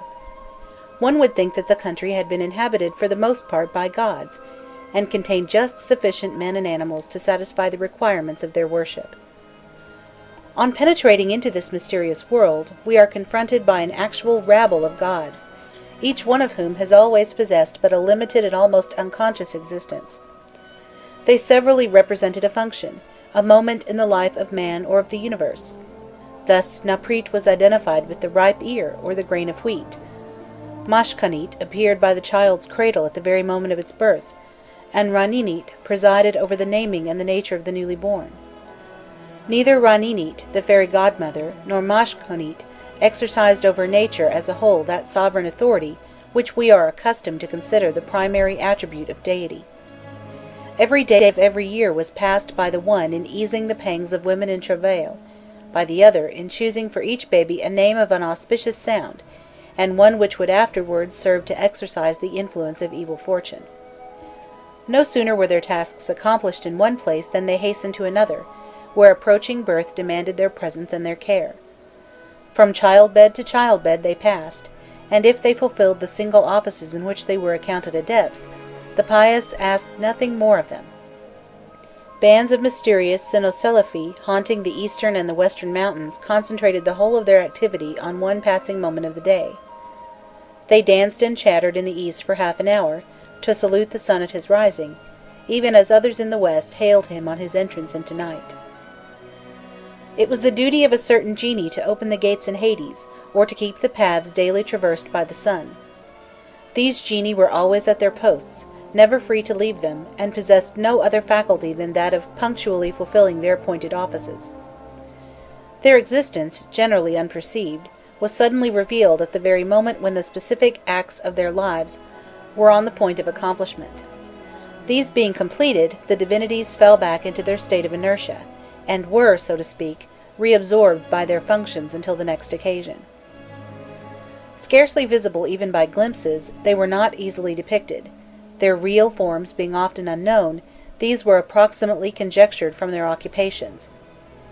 The character and costume of an archer, or of a spearman, were ascribed to such as roamed through Hades, to pierce the dead with arrows or with javelins. Those who prowled around souls to cut their throats and hack them to pieces were represented as women armed with knives, carvers, donit, or else as lacerators, nokit. Some appeared in human form, others as animals, bulls or lions, rams or monkeys, serpents, fish, ibises, hawks. Others dwelt in inanimate things, such as trees, sistrums, stakes stuck in the ground, and lastly, many betrayed a mixed origin in their combinations of human and animal forms. These latter would be regarded by us as monsters. To the Egyptians they were beings, rarer perhaps than the rest, but not the less real, and their like might be encountered in the neighbourhood of Egypt. How could men who believed themselves surrounded by sphinxes and griffins of flesh and blood doubt that there were bull-headed and hawk-headed divinities with human busts? The existence of such paradoxical creatures was proved by much authentic testimony. More than one hunter had distinctly seen them as they ran along the furthest plains of the horizon, beyond the herds of gazelles of which he was in chase, and shepherds dreaded them for their flocks as truly as they dreaded lions, or the great Felidae of the desert. This nation of gods, like nations of men, contained foreign elements, the origin of which was known to the Egyptians themselves. They knew that Hathor, the milch cow, had taken up her abode in their land from very ancient times, and they called her the Lady of Puanit, after the name of her native country. Bisu had followed her in course of time, and claimed his share of honours and worship along with her. He first appeared as a leopard, then he became a man clothed in a leopard's skin, but of strange countenance and alarming character, a big-headed dwarf with high cheek-bones, and a wide and open mouth, whence hung an enormous tongue. He was at once jovial and martial, a friend of the dance and of battle. In historic times all nations subjugated by the Pharaohs transferred some of their principal divinities to their conquerors, and the Libyan Shahididi was enthroned in the valley of the Nile, in the same way as the Semitic Baalu and his retinue of Astartes, Anitis, Etchefs, and Kadshus. These divine colonists fared like all foreigners who have sought to settle on the banks of the Nile. They were promptly assimilated, wrought, moulded, and made into Egyptian deities scarcely distinguishable from those of their old race. This mixed pantheon had its grades of nobles, princes, kings, and each of its members was representative of one of the elements constituting the world, or of one of the forces which regulated its government.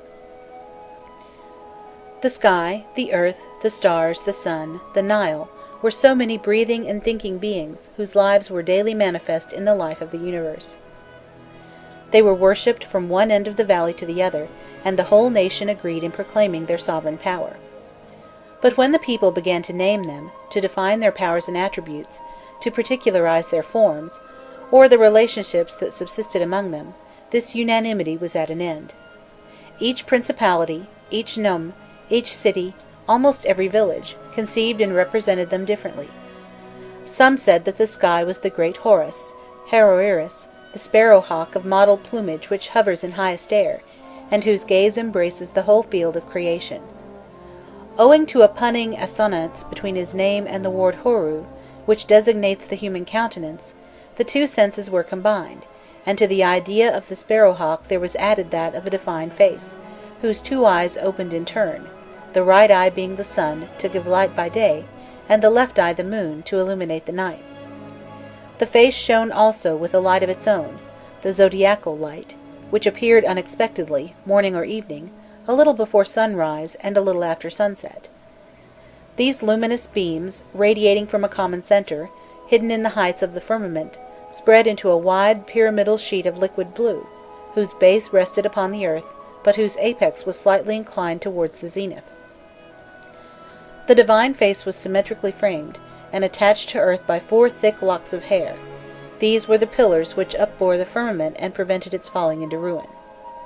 A no less ancient tradition disregarded as fabulous all tales told of the sparrowhawk, or of the face, and taught that heaven and earth are wedded gods, Sibu and Nuit, from whose marriage came forth all that has been, all that is, and all that shall be.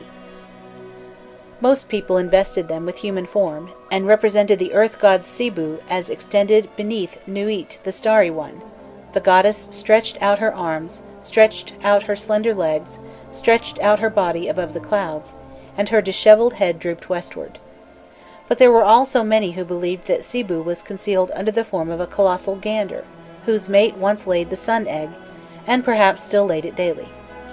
From the piercing cries wherewith he congratulated her, and announced the good news to all who cared to hear it, after the manner of his kind, he had received the flattering epithet of Nagugu Ori, the great cackler. Other versions repudiated the goose in favour of a vigorous bull, the father of gods and men, whose companion was a cow, a large-eyed Hathor, of beautiful countenance. The head of the good beast rises into the heavens, the mysterious waters which cover the world flow along her spine, the star-covered underside of her body, which we call the firmament, is visible to the inhabitants of earth, and her 4 legs are the 4 pillars standing at the 4 cardinal points of the world.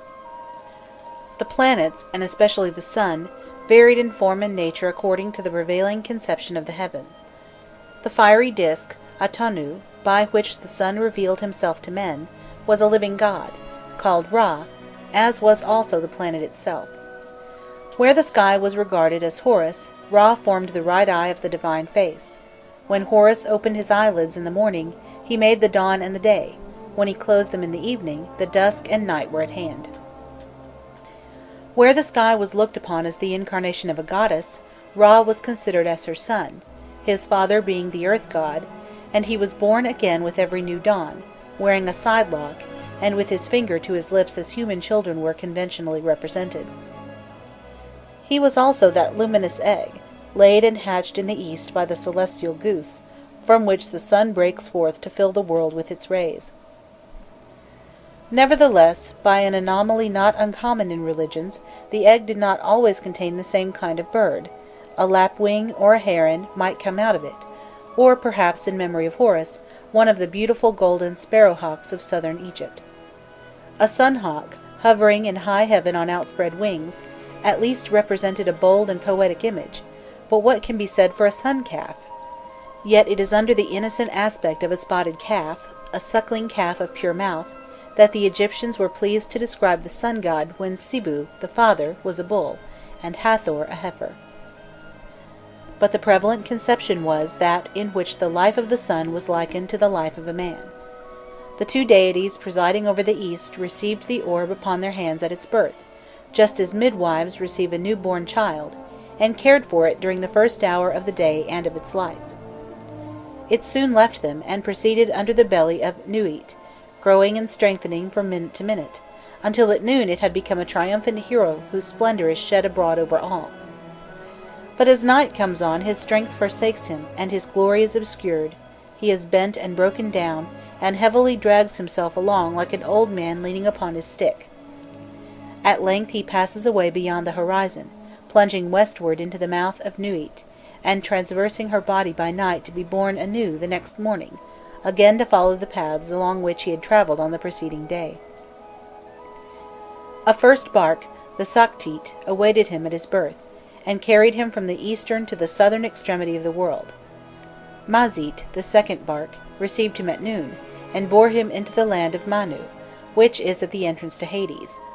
Other barks, with which we are less familiar, conveyed him by night, from his setting until his rising at morn. Sometimes he was supposed to enter the barks alone, and then they were magic and self-directed, having neither oars nor sails nor helm. Sometimes they were equipped with a full crew, like that of an Egyptian boat, a pilot at the prow to take soundings in the channel and forecast the wind, a pilot astern to steer, a quartermaster in the midst to transmit the orders of the pilot at the prow to the pilot at the stern, and half a dozen sailors to handle poles or oars. Peacefully the bark glided along the celestial river, amid the acclamations of the gods who dwelt upon its shores. But occasionally a puppy, a gigantic serpent, like that which hides within the earthly Nile and devours its banks, came forth from the depths of the waters and arose in the path of the god. As soon as they caught sight of it in the distance, the crew flew to arms, and entered upon the struggle against him with prayers and spear thrusts.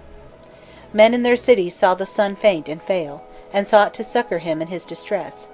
They cried aloud, they were beside themselves with excitement, beating their breasts, sounding their instruments of music, and striking with all their strength upon every metal vase or utensil in their possession, that their clamour might rise to heaven and terrify the monster. After a time of anguish, Ra emerged from the darkness and again went on his way, while Apopi sank back into the abyss, paralysed by the magic of the gods, and pierced with many a wound. Apart from these temporary eclipses, which no one could foretell, the Sun King steadily followed his course round the world, according to laws which even his will could not change. Day after day he made his oblique ascent from east to south, thence to descend obliquely towards the west. During the summer months the obliquity of his course diminished, and he came closer to Egypt; during the winter it increased, and he went farther away. This double movement recurred with such regularity from equinox to solstice, and from solstice to equinox, that the day of the god's departure and the day of his return could be confidently predicted. The Egyptians explained this phenomenon according to their conceptions of the nature of the world. The solar bark always kept close to that bank of the celestial river which was nearest to men, and when the river overflowed at the annual inundation, the sun was carried along with it outside the regular bed of the stream, and brought yet closer to Egypt. As the inundation abated, the bark descended and receded, its great distance from earth corresponding with the lowest level of the waters. It was again brought back to us by the rising strength of the next flood, and as this phenomenon was yearly repeated, the periodicity of the sun's oblique movements was regarded as the necessary consequence of the periodic movements of the celestial Nile. End of Section 9. Chapter 2. The Gods of Egypt, Part 2. The same stream also carried a whole crowd of gods, whose existence was revealed at night only to the inhabitants of earth. At an interval of 12 hours, and in its own bark, the pale disk of the moon, Ya'uhu Ahuhu, followed the disk of the sun along the ramparts of the world. The moon also appeared in many various forms, here as a man born of Neut, there as a cynocephalus or an ibis, elsewhere it was the left eye of Horus, guarded by the ibis or cynocephalus. Like Ra, it had its enemies incessantly upon the watch for it, the crocodile, the hippopotamus, and the sow. But it was when at the full, about the 15th of each month, that the lunar eye was in greatest peril. The sow fell upon it, tore it out of the face of heaven, and cast it, streaming with blood and tears, into the celestial Nile, where it was gradually extinguished, and lost for days. But its twin, the sun, or its guardian, the cynocephalus, immediately set forth to find it and to restore it to Horus. No sooner was it replaced, than it slowly recovered, and renewed its radiance. When it was well, Uzeit, the sow again attacked and mutilated it, and the gods rescued and again revived it. Each month there was a fortnight of youth and growing splendour, followed by a fortnight's agony and ever-increasing pallor. It was born to die, and died to be born again 12 times in the year, and each of these cycles measured a month for the inhabitants of the world. One invariable accident from time to time disturbed the routine of its existence. Profiting by some distraction of the guardians, the sow greedily swallowed it, and then its light went out suddenly instead of fading gradually. These eclipses, which alarmed mankind at least as much as did those of the sun, were scarcely more than momentary, the gods compelling the monster to cast up the eye before it had been destroyed. Every evening the lunar bark issued out of Hades by the door which Ra had passed through in the morning, and as it rose on the horizon, the star lamps scattered over the firmament appeared one by one, giving light here and there like the campfires of a distant army. However many of them there might be, there were as many indestructibles, Akhimu Soku, or unchanging ones, Akhimu Urdu, whose charge it was to attend upon them and watch over their maintenance. They were not scattered at random by the hand which had suspended them, but their distribution had been ordered in accordance with a certain plan, and they were arranged in fixed groups like so many star republics, each being independent of its neighbors. They represented the outlines of bodies of men and animals dimly traced out upon the depths of night, but shining with greater brilliancy in certain important places. The 7 stars which we liken to a chariot, Charles's wain, suggested to the Egyptians the haunch of an ox placed on the northern edge of the horizon. 2 lesser stars connected the haunch, Mashkhayet, with 13 others, which recalled the silhouette of a female hippopotamus, Ririt, erect upon her hind legs, and jauntily carrying upon her shoulders a monstrous crocodile, whose jaws opened threateningly above her head. 18 luminaries of varying size and splendor, forming a group hard by the hippopotamus, indicated the outline of a gigantic lion couchant, with stiffened tail, its head turned to the right and facing the haunch. The lion is sometimes shown as having a crocodile's tail. According to Bio, the Egyptian lion has nothing in common with the Greek constellation of that name, nor yet with our own, but was composed of smaller stars, belonging to the Greek constellation of the Cup, or to the continuation of the Hydra, so that its head, its body, and its tail would follow the Hydra or of the Virgin. Most of the constellations never left the sky. Night after night they were to be found almost in the same places, and always shining with the same even light. Others, borne by a slow movement, passed annually beyond the limits of sight for months at a time. 5 at least of our planets were known from all antiquity, and their characteristic colors and appearance carefully noted. Sometimes each was thought to be a hawk-headed Horus, Uapshetuti, our Jupiter, Kahiri, Saturn, Sobku, Mercury, steered their bark straight ahead like Iahu and Ra, but Mars Doshiri, the Red, sailed backwards. As a star, Bonu, the bird, Venus, had a dual personality. In the evening it was Uati, the lonely star which is the first to rise, often before nightfall. In the morning it became Tianuturi, the god who hails the sun before his rising and proclaims the dawn of day. Sahu and Sopdet, Orion and Sirius, were the rulers of this mysterious world. Sahu consisted of 15 stars, 7 large and 8 small, so arranged as to represent a runner darting through space, while the fairest of them shone above his head, and marked him out from afar to the admiration of mortals.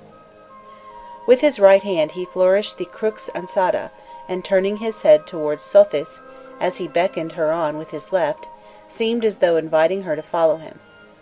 The goddess, standing sceptre in hand, and crowned with a diadem of tall feathers surmounted by her most radiant star, answered the call of Sahu with a gesture, and quietly embarked in pursuit as though in no anxiety to overtake him.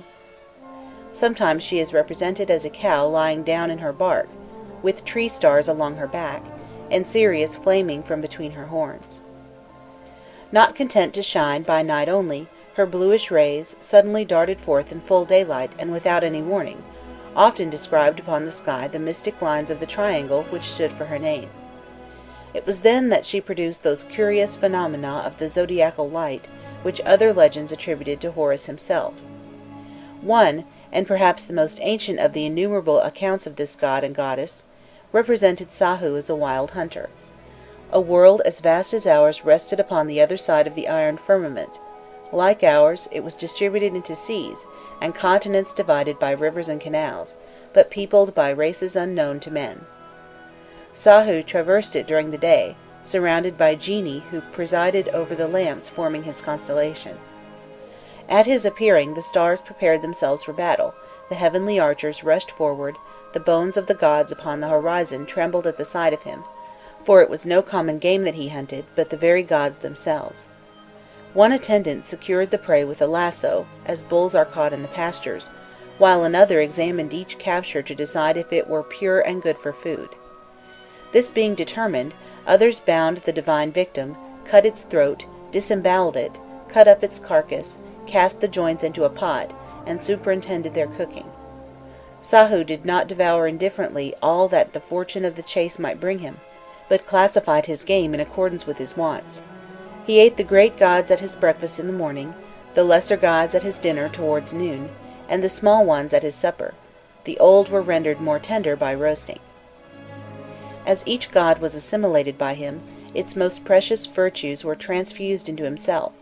By the wisdom of the old was his wisdom strengthened, the youth of the youth repaired the daily waste of his own youth, and all their fires, as they penetrated his being, served to maintain the perpetual splendor of his light.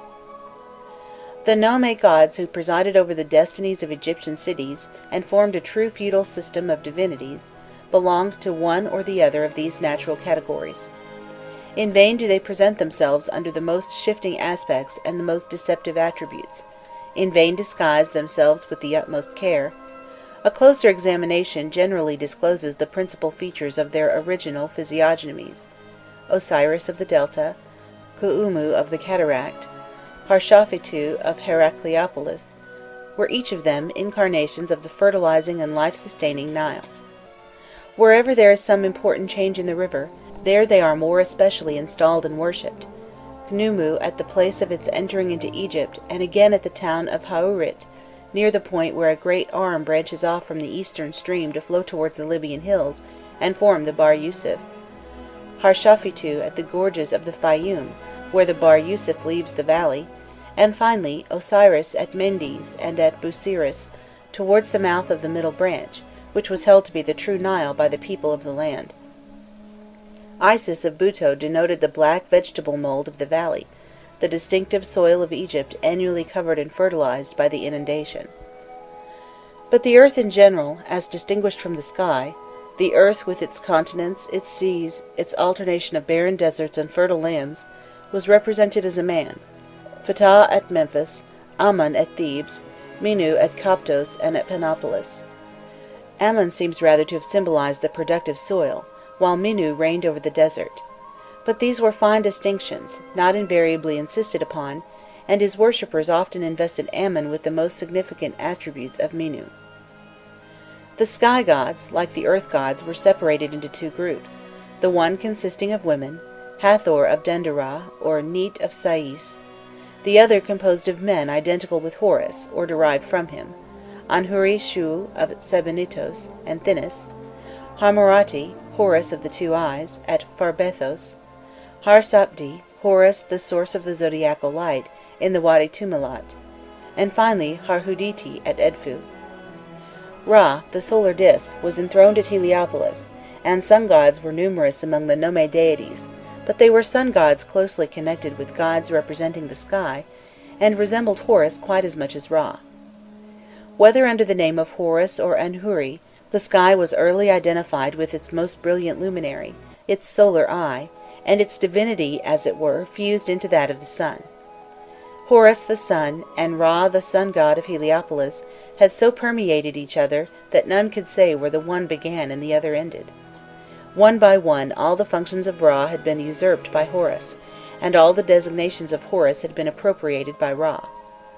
The sun was styled Harmakhuiti, the Horus of the two mountains, that is, the Horus who comes forth from the mountain of the east in the morning, and retires at evening into the mountain of the west; or Hartima, Horus the pikeman, that Horus whose lance spears the hippopotamus or the serpent of the celestial river; or Harnubi, the golden Horus, the great golden sparrowhawk with mottled plumage, who puts all other birds to flight; and these titles were indifferently applied to each of the feudal gods who represented the sun.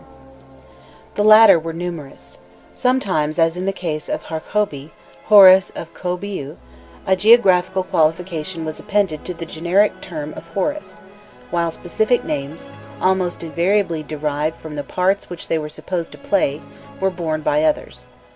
The sky god worshipped at Thinis in Upper Egypt, at Zarit and Sebennytos in Lower Egypt, was called Anhuri.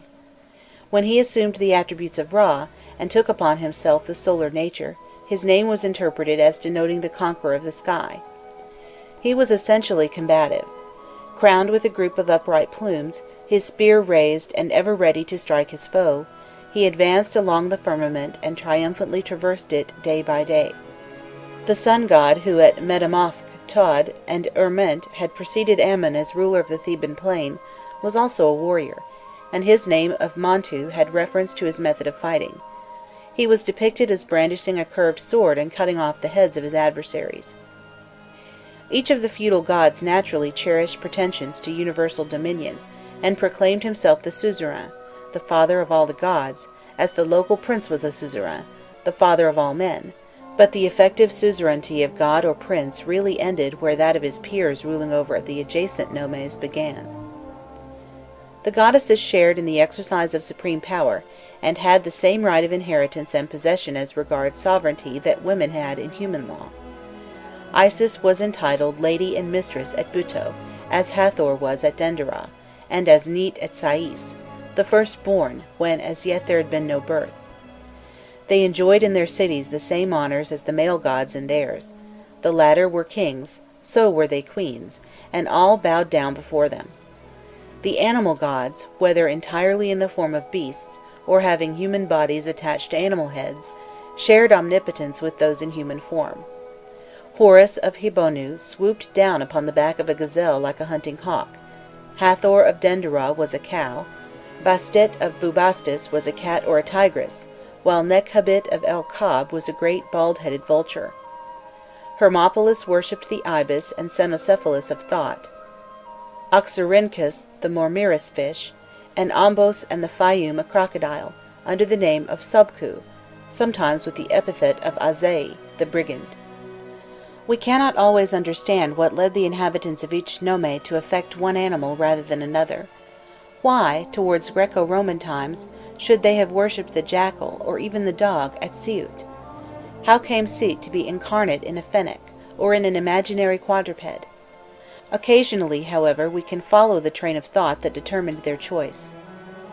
The habit of certain monkeys in assembling as it were in full court, and chattering noisily a little before sunrise and sunset, would almost justify the as yet uncivilized Egyptians in entrusting Cynocephaly with the charge of hailing the god morning and evening as he appeared in the east or passed away in the west. End of section 10. Chapter 2. The Gods of Egypt, Part 3. If Ra was held to be a grasshopper under the Old Empire, it was because he flew far up in the sky like the clouds of locusts driven from Central Africa, which suddenly fall upon the fields and ravage them. Most of the Nile gods, Khnummu, Osiris, Harshafiti, were incarnate in the form of a ram or of a buck. Does not the masculine vigour and procreative rage of these animals naturally point them out as fitting images of the life-giving Nile and the overflowing of its waters? It is easy to understand how the neighbourhood of a marsh or of a rock-encumbered rapid should have suggested the crocodile as supreme deity to the inhabitants of the Fayum or of the Ombos. The crocodiles there multiplied so rapidly as to constitute a serious danger. There they had the mastery, and could be appeased only by means of prayers and sacrifices.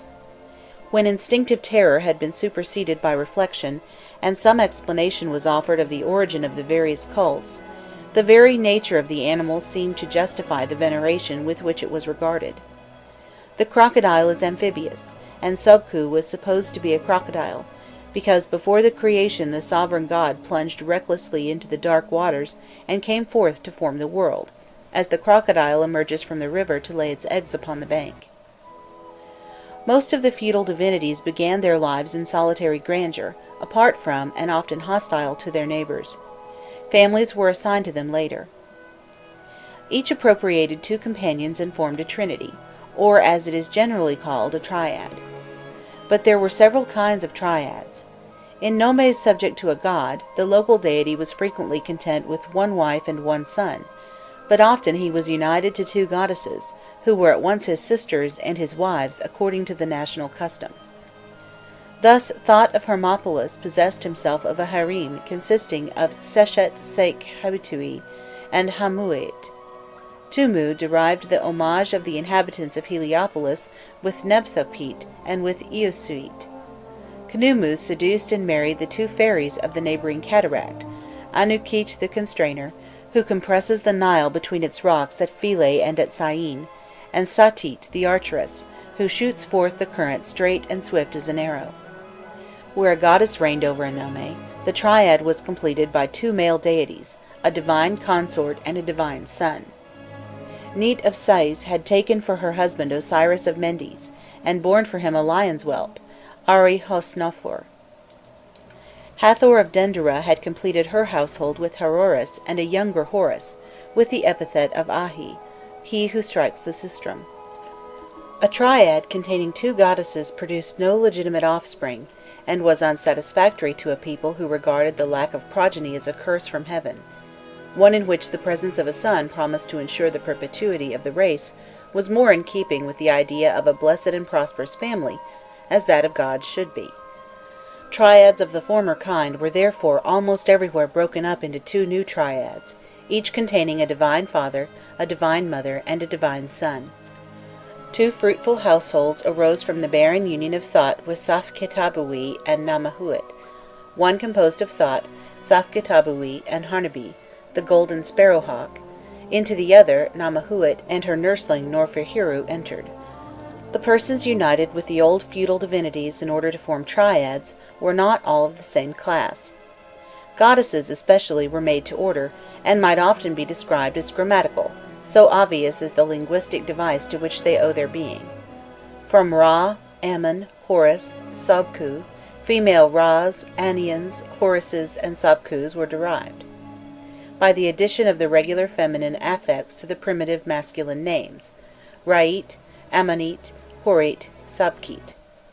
In the same way, detached cognomens of divine fathers were embodied in divine sons. Imhotpu, he who comes in peace, was merely one of the epithets of Ptah before he became incarnate as the third member of the Memphiite triad.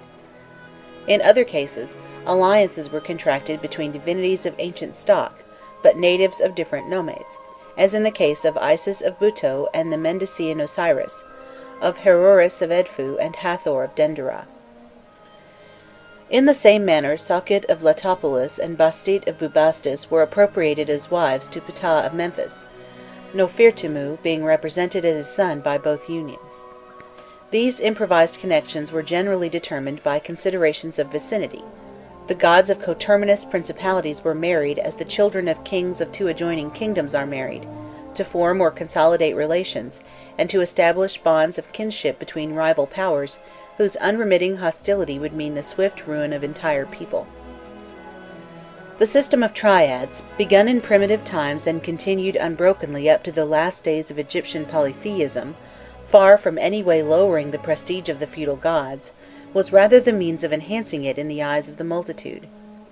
Powerful lords as the newcomers might be at home, it was only in the strength of an auxiliary title that they could enter a strange city, and then only on condition of submitting to its religious law. Hathor, supreme at Dendera, shrank into insignificance before Heroris at Edfu, and there retained only the somewhat subordinate part of a wife in the house of her husband. On the other hand, Haroris, when at Dendera, descended from the supreme rank, and was nothing more than the almost useless consort of the Lady Hathor. His name came first in invocations of the triad because of his position therein as husband and father, but this was simply a concession to the propriety of etiquette, and even though named in second place, Hathor was none the less the real chief of Dendera and of its divine family. Thus the principal personage in any triad was always the one who had been patron of the nome previous to the introduction of the triad, in some places the father god, and in others the mother goddess. The son in a divine triad had of himself but limited authority. When Isis and Osiris were his parents, he was generally an infant Horus, naked or simply adorned with necklaces and bracelets, a thick lock of hair depending from his temple, and his mother squatting on her heels, or as sitting, nursed him upon her knees, offering him her breast. Even in triads where the son was supposed to have attained to man's estate, he held the lowest place, and there was enjoined upon him the same respectful attitude towards his parents as is observed by children of human race in the presence of theirs. He took the lowest place at all solemn receptions, spoke only with his parents' permission, acted only by their command and as the agent of their will. Occasionally he was vouchsafed a character of his own, and filled a definite position, as at Memphis, where Imhotpu was the patron of science. But generally he was not considered as having either office or marked individuality. His being was but a feeble reflection of his father's, and possessed neither life nor power except as derived from him. Two such contiguous personalities must needs have been confused, and as a matter of fact were so confused as to become at length nothing more than two aspects of the same God, who united in his own person degrees of relationship mutually exclusive of each other in a human family. Father, inasmuch as he was the first member of the triad; Son, by virtue of being its third member; identical with himself in both capacities, he was at once his own father, his own son, and the husband of his mother. Gods, like men, might be resolved into at least two elements, soul and body, but in Egypt the conception of the soul varied in different times and in different schools.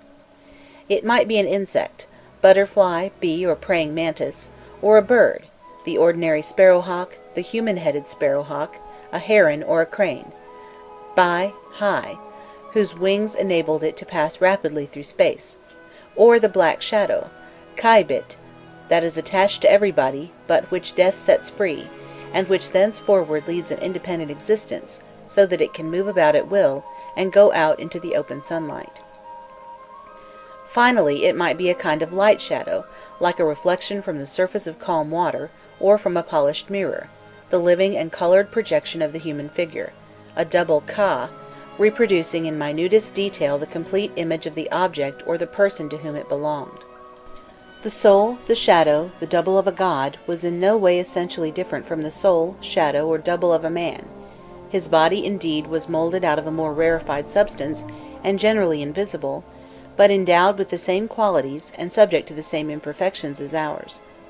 The gods, therefore, on the whole, were more ethereal, stronger, more powerful, better fitted to command, to enjoy, and to suffer than ordinary men, but they were still men. They had bones, muscles, flesh, blood. They were hungry and ate, they were thirsty and drank. Our passions, griefs, joys, infirmities were also theirs. The sa, a mysterious fluid, circulated throughout their members, and carried with it health, vigour, and life. They were not all equally charged with it; some had more, others less, their energy being in proportion to the amount which they contained. The better supplied willingly gave of their superfluity to those who lacked it, and all who could readily transmit it to mankind, this transfusion being easily accomplished in the temples. The king, or any ordinary man who wished to be thus impregnated, presented himself before the statue of the god, and squatted at its feet with his back towards it. The statue then placed its right hand upon the nape of his neck, and by making passes, caused the fluid to flow from it, and to accumulate in him as a receiver. This rite was of temporary efficacy only, and required frequent renewal in order that its benefit might be maintained. By using or transmitting it, the gods themselves exhausted their saw of life, and the less vigorous replenished themselves from the stronger, while the latter went to draw fresh fullness from a mysterious pond in the northern sky, called the Pond of the Saw.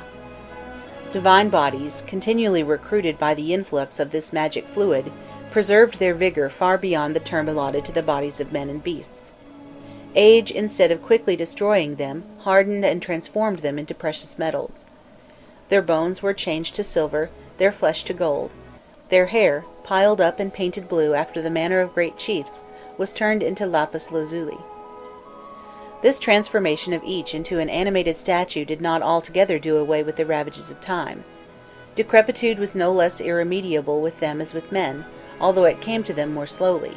When the son had grown old, his mouth trembled, his drivelling ran down to the earth, his spittle dropped upon the ground. None of the feudal gods had escaped this destiny. For them as for mankind the day came when they must leave the city and go forth to the tomb. The ancients long refused to believe that death was natural and inevitable. They thought that life, once began, might go on indefinitely. If no accident stopped it short, why should it cease of itself? And so men did not die in Egypt, they were assassinated. The murderer often belonged to this world, and was easily recognized as another man, an animal, some inanimate object such as a stone loosened from a hillside, a tree which fell upon the passer-by and crushed him. But too often the murderer was of the unseen world, and so was hidden. his presence being betrayed in his malignant attacks only. He was a god, an evil spirit, a disembodied soul who slyly insinuated itself into the living man, or fell upon him with irresistible violence, illness being a struggle between the one possessed and the power which possessed him. As soon as the former succumbed he was carried away from his own people, and his place knew him no more. But had all ended for him with the moment which he had ceased to breathe? As to the body, no one was ignorant of its natural fate. It quickly fell into decay, and a few years sufficed to reduce it to a skeleton. And as for the skeleton, in the lapse of centuries that too was disintegrated, and became a mere train of dust, to be blown away by the first breath of wind. The soul might have a longer career and fuller fortunes, but these were believed to be dependent upon those of the body, and commensurate with them. Every advance made in the process of decomposition robbed the soul of some part of itself. Its consciousness gradually faded until nothing was left but a vague and hollow form that vanished altogether when the corpse had entirely disappeared. From an early date the Egyptians endeavoured to arrest this gradual destruction of the human organism, and their first effort to this end naturally was directed towards the preservation of the body, since without it the existence of the soul could not be ensured.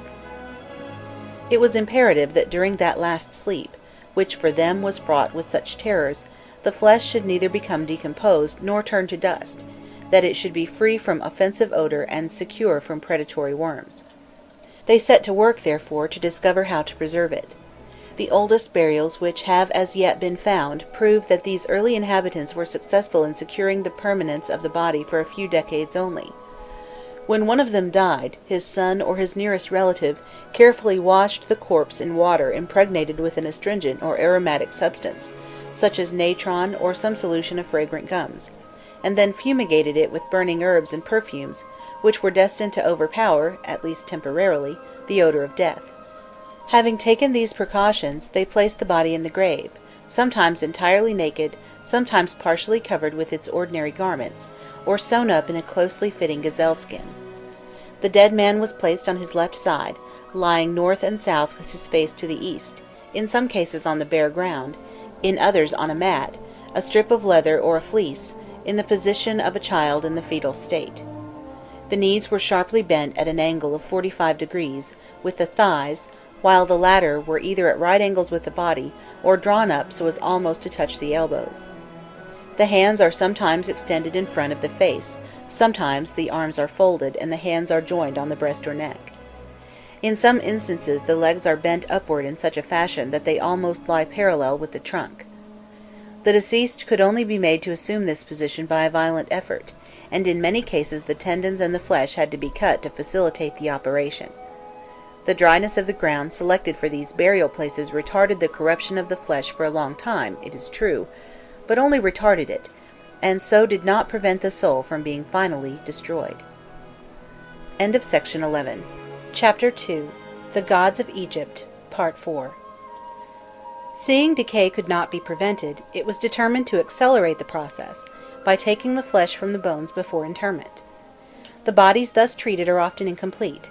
The head is missing, or is detached from the neck and laid in another part of the pit, or on the other hand, the body is not there, and the head only is found in the grave, generally placed apart on a brick, a heap of stones, or a layer of cut flints.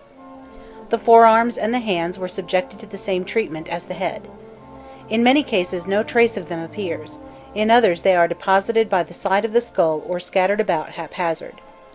Other mutilations are frequently met with. The ribs are divided and piled up behind the body, the limbs are disjointed or the body is entirely dismembered, and the fragments arranged upon the ground or enclosed together in an earthenware chest.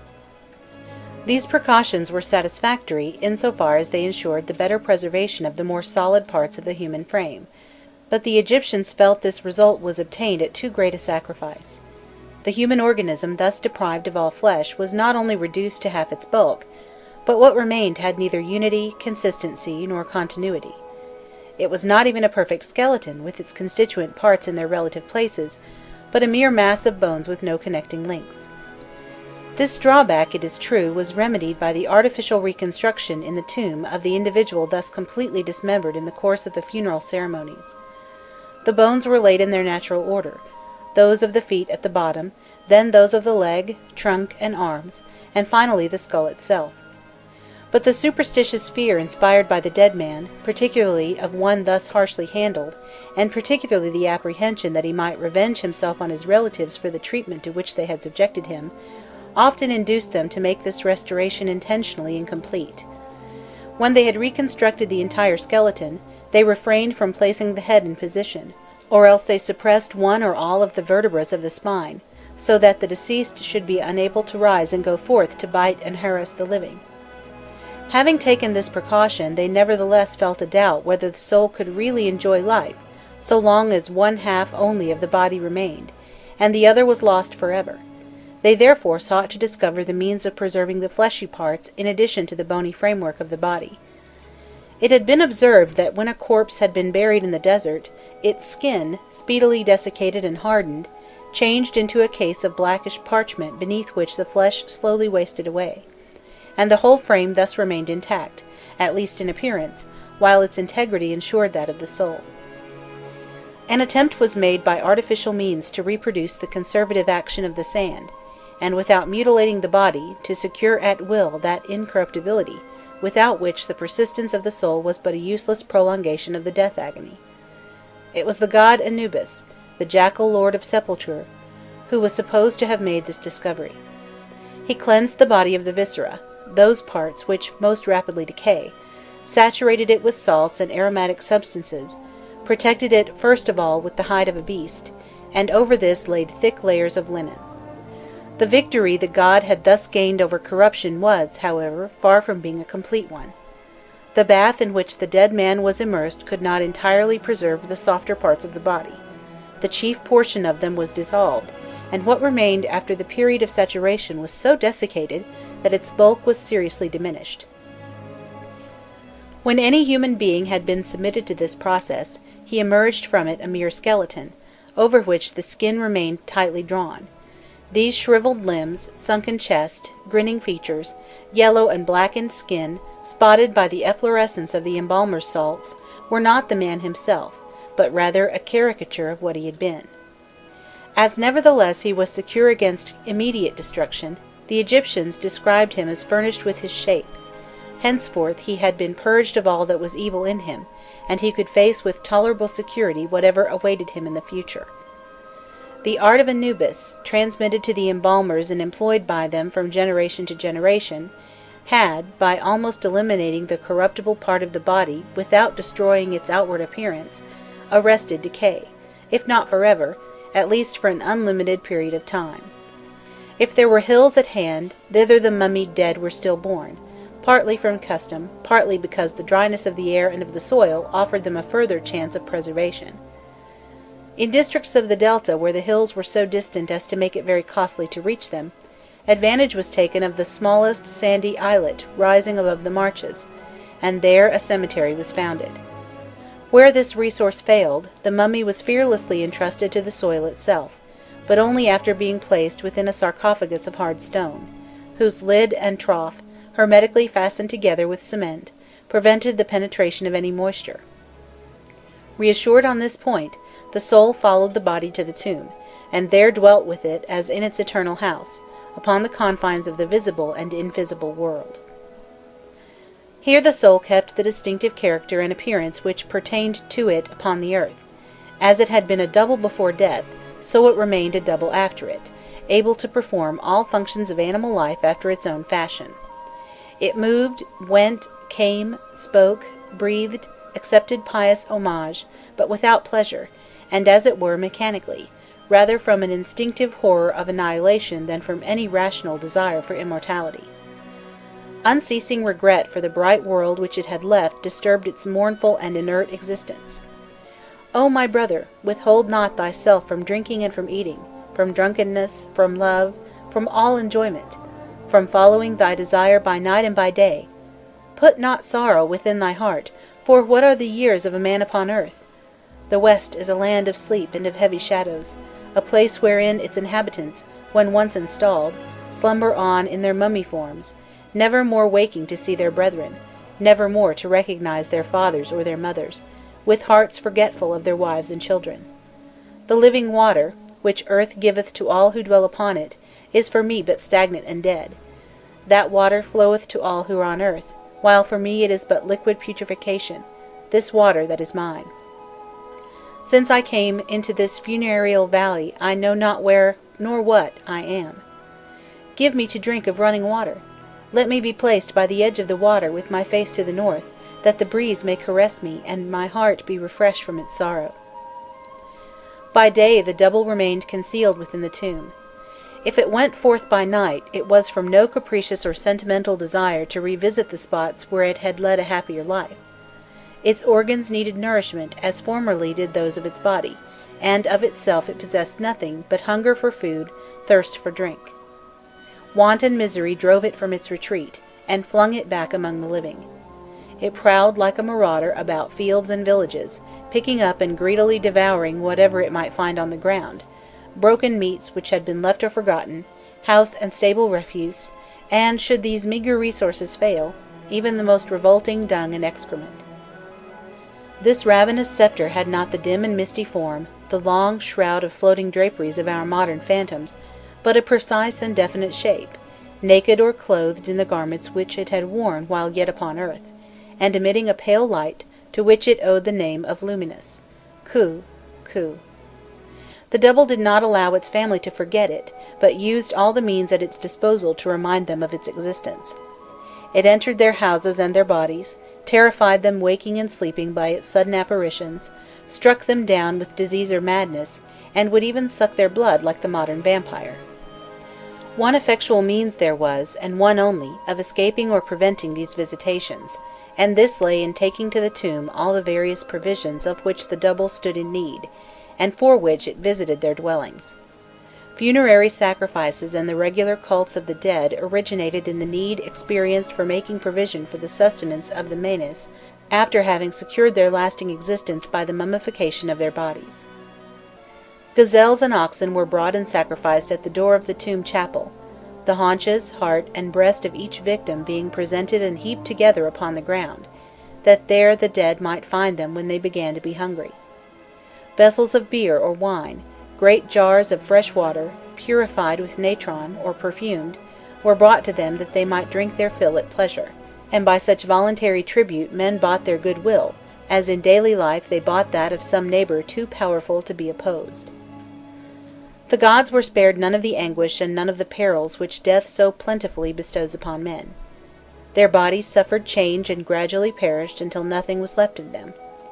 Their souls, like human souls, were only the representatives of their bodies, and gradually became extinct if means of arresting the natural tendency to decay were not found in time.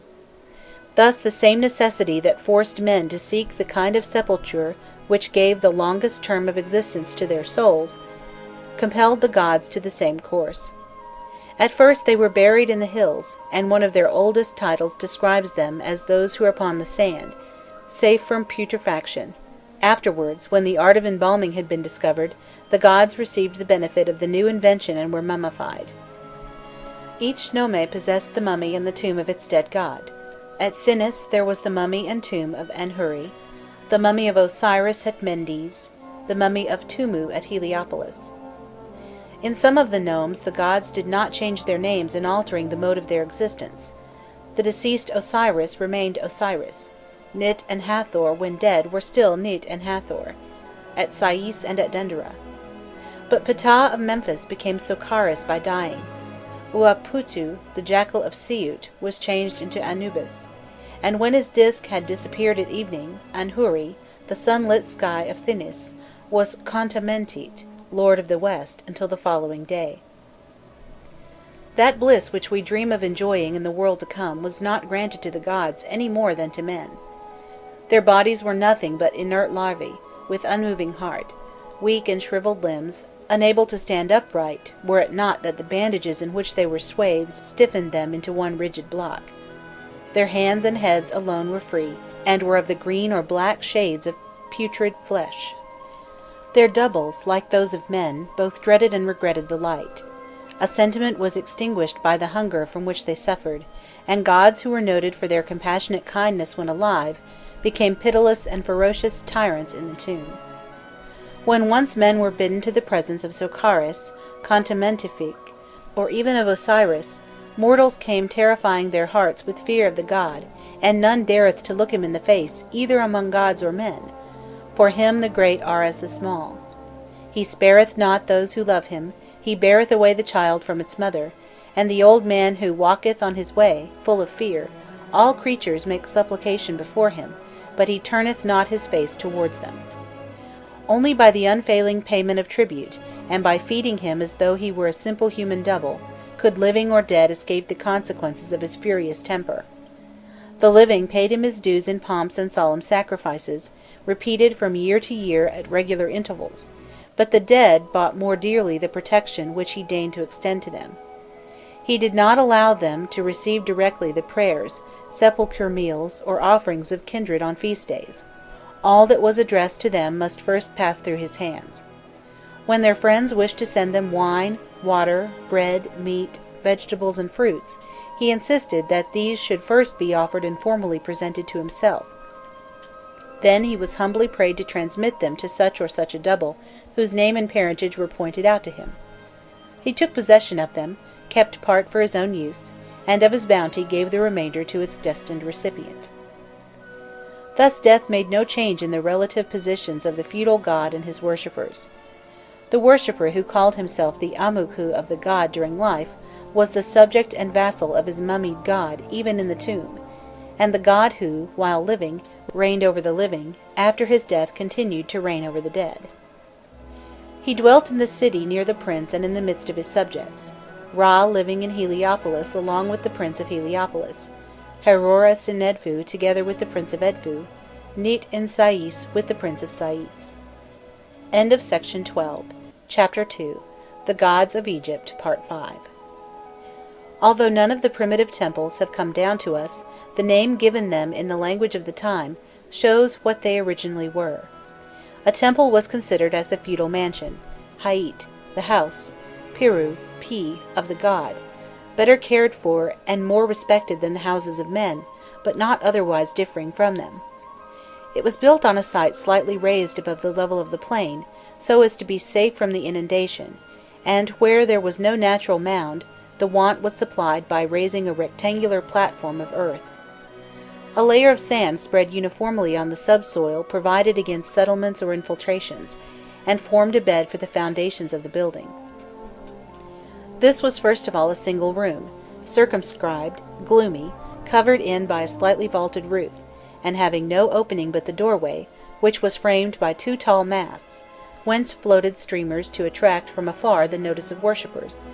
In front of its facade was a court, fenced in with palisading.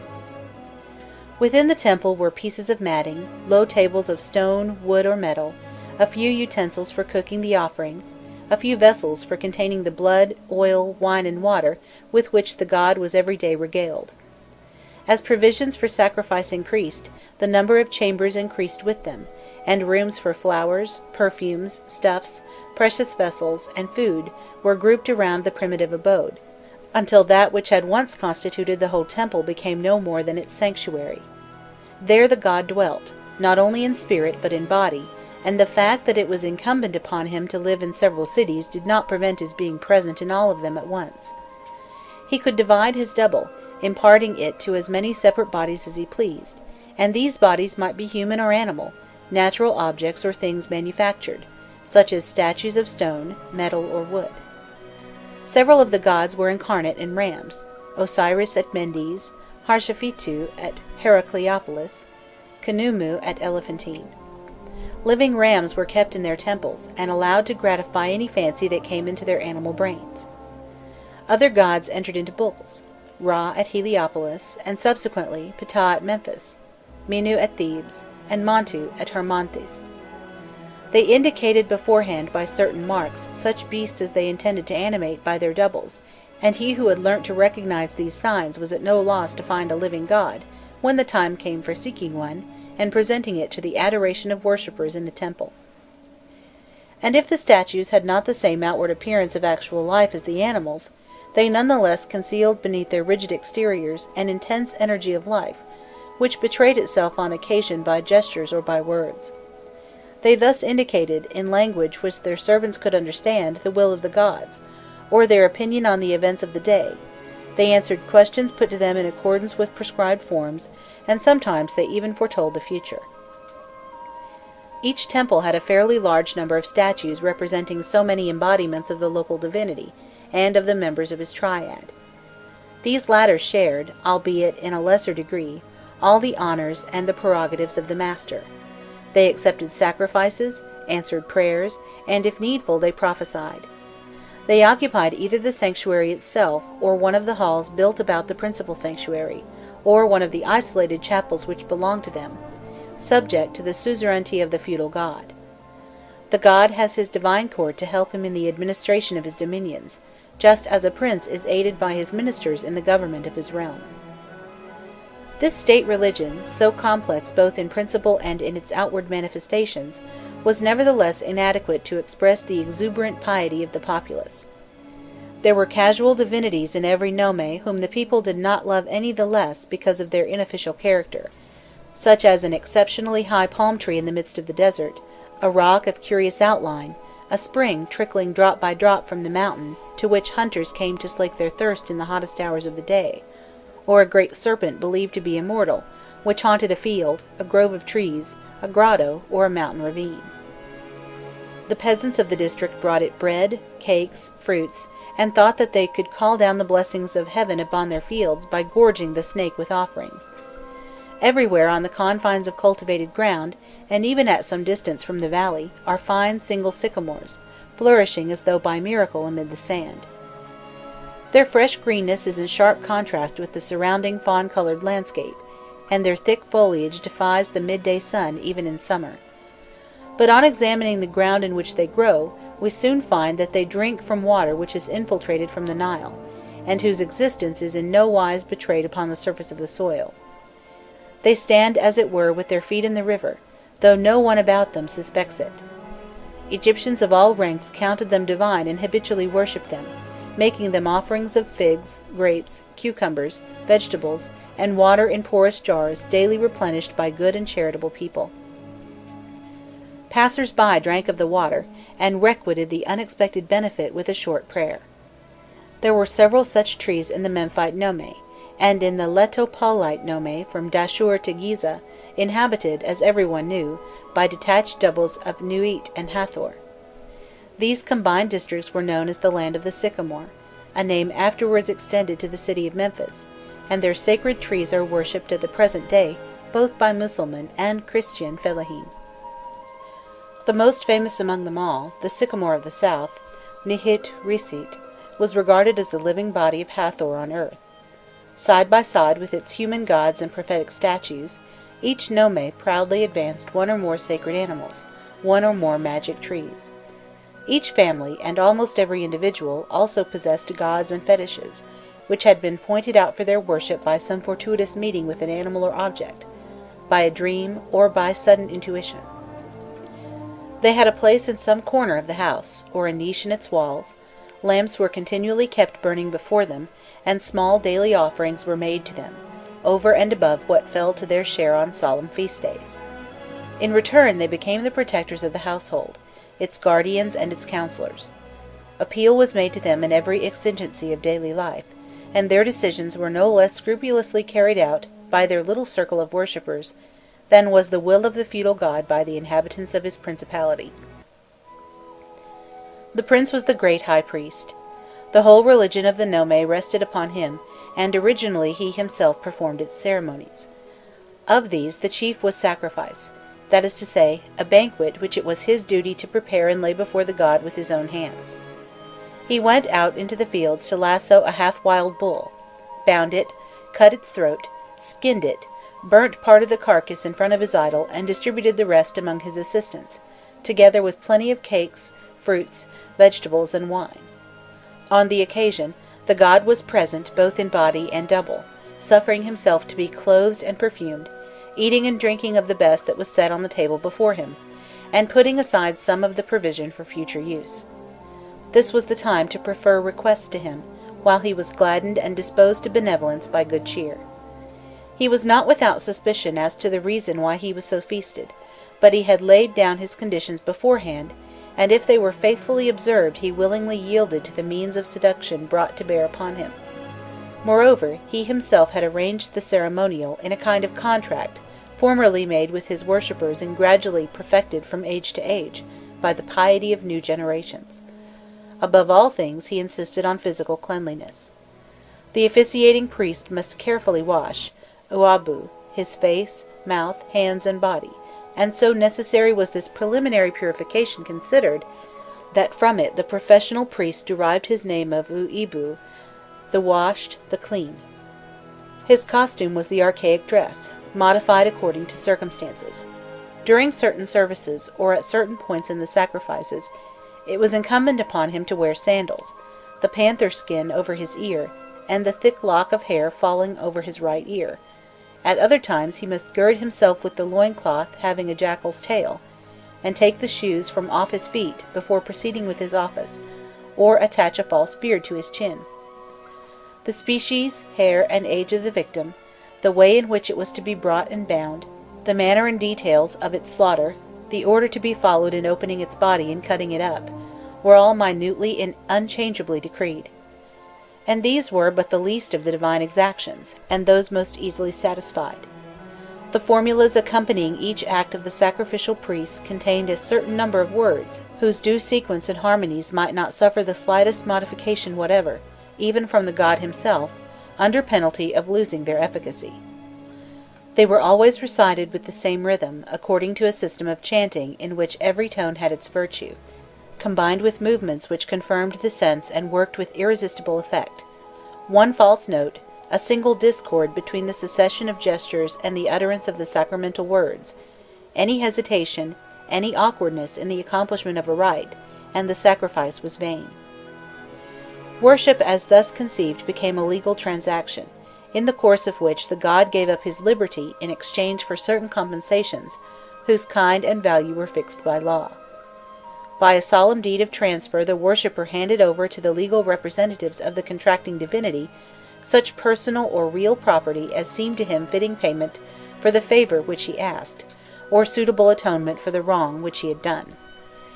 If man scrupulously observed the innumerable conditions with which the transfer was surrounded, the god could not escape the obligation of fulfilling his petition; but should he omit the least of them, the offering remained with the temple and went to increase the endowments in mortmain, while the god was pledged to nothing in exchange. Hence the officiating priest assumed a formidable responsibility as regarded his fellows. A slip of memory, the slightest accidental impurity, made him a bad priest, injurious to himself and harmful to those worshippers who had entrusted him with their interests before the gods. Since it was vain to expect ritualistic perfections from a prince constantly troubled with affairs of state, the custom was established of associating professional priests with him, personages who devoted all their lives to the study and practice of the thousand formalities whose sum constituted the local religion. Each temple had its service of priests, independent of those belonging to neighbouring temples, whose members, bound to keep their hands always clean and their voices true, were ranked according to the degrees of a learned hierarchy. At their head was a sovereign pontiff to direct them in the exercise of their functions. In some places he was called the first prophet, or rather the first servant of the god, Han Nutur Topi. At Thebes he was the first prophet of Ammon; at Tinis he was the first prophet of Anhuri. But generally he bore a title appropriate to the nature of the god whose servant he was. The chief priest of Ra at Heliopolis, and in all the cities which adopted the Heliopolitan form of worship, was called Oruhu Ma'al, the master of visions, and he alone, besides the sovereign of the Nome, or of Egypt, enjoyed the privilege of penetrating into the sanctuary, of entering into heaven and there beholding the god face to face. In the same way, the high priest of Anhuri at Sebennytos was entitled the wise and pure warrior, Ahuiti Sau Uibu, because his god went armed with a pike, and a soldier god required for his service a pontiff who should be a soldier like himself. These great personages did not always strictly seclude themselves within the limits of their religious domain. The gods accepted, and even sometimes solicited, from their worshippers, houses, fields, vineyards, orchards, slaves, and fish ponds. the produce of which assured their livelihood and the support of their temples. There was no Egyptian who did not cherish the ambition of leaving some such legacy to the patron god of his city, for a monument to himself, and as an endowment for the priests to institute prayers and perpetual sacrifices on his behalf. In course of time these accumulated gifts at length formed real sacred fiefs, hapu nutir, analogous to the waqfs of Mussulman Egypt. They were administered by the high priest, who, if necessary, defended them by force against the greed of princes or kings. 2, 3, or even 4 classes of prophets, or hieroduli, under his orders, assisted him in performing the offices of worship, in giving religious instruction, and in the conduct of affairs. Women did not hold equal rank with men in the temples of male deities. They there formed a kind of harem whence the god took his mystic spouses, his concubines, his maidservants, the female musicians and dancing women, whose duty it was to divert him and to enliven his feasts. But in temples of goddesses they held the chief rank, and were called hierodules, or priestesses, hierodules of Nit, hierodules of Hathor, hierodules of Pakhet. End of section 13. Chapter 2. The Gods of Egypt, Part 6. The lower offices in the households of the gods, as in princely households, were held by a troop of servants and artisans: butchers to cut the throats of the victims, cooks and pastry cooks, confectioners, weavers, shoemakers, florists, cellarers, water carriers, and milk carriers. In fact, it was a state within a state, and the prince took care to keep its government in his own hands, either by investing one of his children with the titles and functions of chief pontiff, or by arrogating them to himself. In that case he provided against mistakes which would have annulled the sacrifice by associating with himself several masters of the ceremonies, who directed him in the orthodox evolutions before the god and about the victim, indicated the due order of gestures and the necessary changes of costume, and prompted him with the words of each invocation from a book or tablet which they held in their hands. In addition to its rites and special hierarchy, each of the sacerdotal colleges thus constituted had a theology in accordance with the nature and attributes of its god. Its fundamental dogma affirmed the unity of the nome god, his greatness, his supremacy over all the gods of Egypt and of foreign lands, whose existence was nevertheless admitted, and none dreamed of denying their reality or contesting their power. The latter also boasted of their unity, their greatness, their supremacy, but whatever they were, the god of the nome was master of them all, their prince, their ruler, their king. It was he alone who governed the world, he alone kept it in good order, he alone had created it.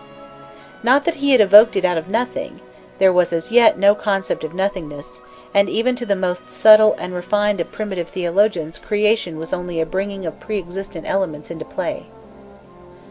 The latent germs of things had always existed, but they had slept for ages and ages in the bosom of Nu, of the dark waters.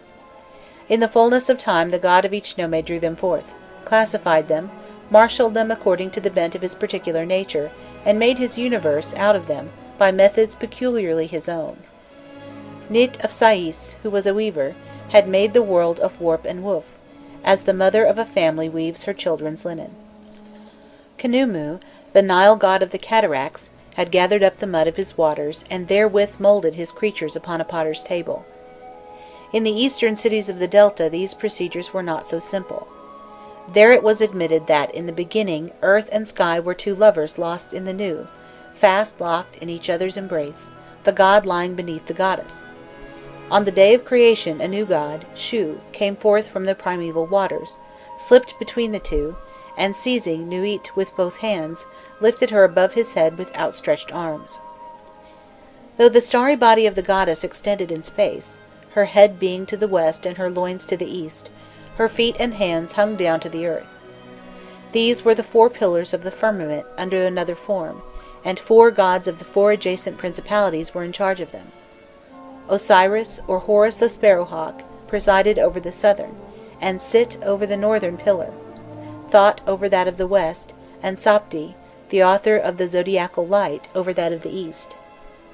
They had divided the world among themselves into 4 regions, or rather into 4 houses, bounded by those mountains which surround it, and by the diameters intersecting between the pillars. Each of the houses belonged to one, and to one only; none of the other three, nor even the sun himself, might enter it, dwell there, or even pass through it without having obtained its master's permission. Sibu had not been satisfied to meet the irruption of Shu by mere passive resistance. He had tried to struggle, and he is drawn in the posture of a man who has just awakened out of sleep, and is half turning on his couch before getting up. One of his legs is stretched out, the other is bent and partly drawn up as in the act of rising. The lower part of the body is still unmoved, but he is raising himself with difficulty on his left elbow, while his head droops and his right arm is lifted towards the sky. His effort was suddenly arrested. Rendered powerless by the stroke of the Creator, Sibu remained as if petrified in this position, the obvious irregularities of the earth's surface being due to the painful attitude in which he was stricken.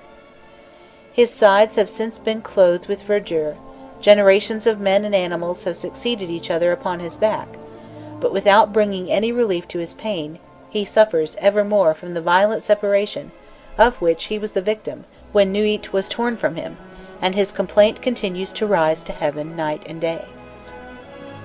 The aspect of the inundated plains of the delta, of the river by which they are furrowed and fertilized, and of the desert sands by which they are threatened, had suggested to the theologians of Mendes and Buto an explanation of the mystery of creation, in which the feudal divinities of these cities and of several others in their neighbourhood, Osiris, Set, and Isis, played the principal parts.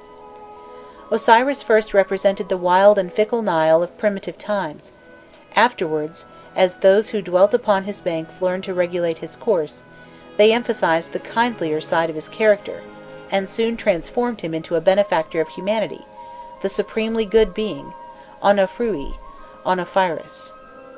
He was the lord of the principality of Didu, which lay along the Sebennytic branch of the river between the coast marshes and the entrance to the Wadi Tumulat; but his domain had been divided, and the two nomes thus formed, namely, the 9th and 16th nomes of the Delta in the Pharaonic lists, remained faithful to him, and here he reigned without a rival, at Busiris as at Mendes. His most famous idol form was the Didu, whether naked or clothed, the fetish, formed of 4 superimposed columns, which had given its name to the principality.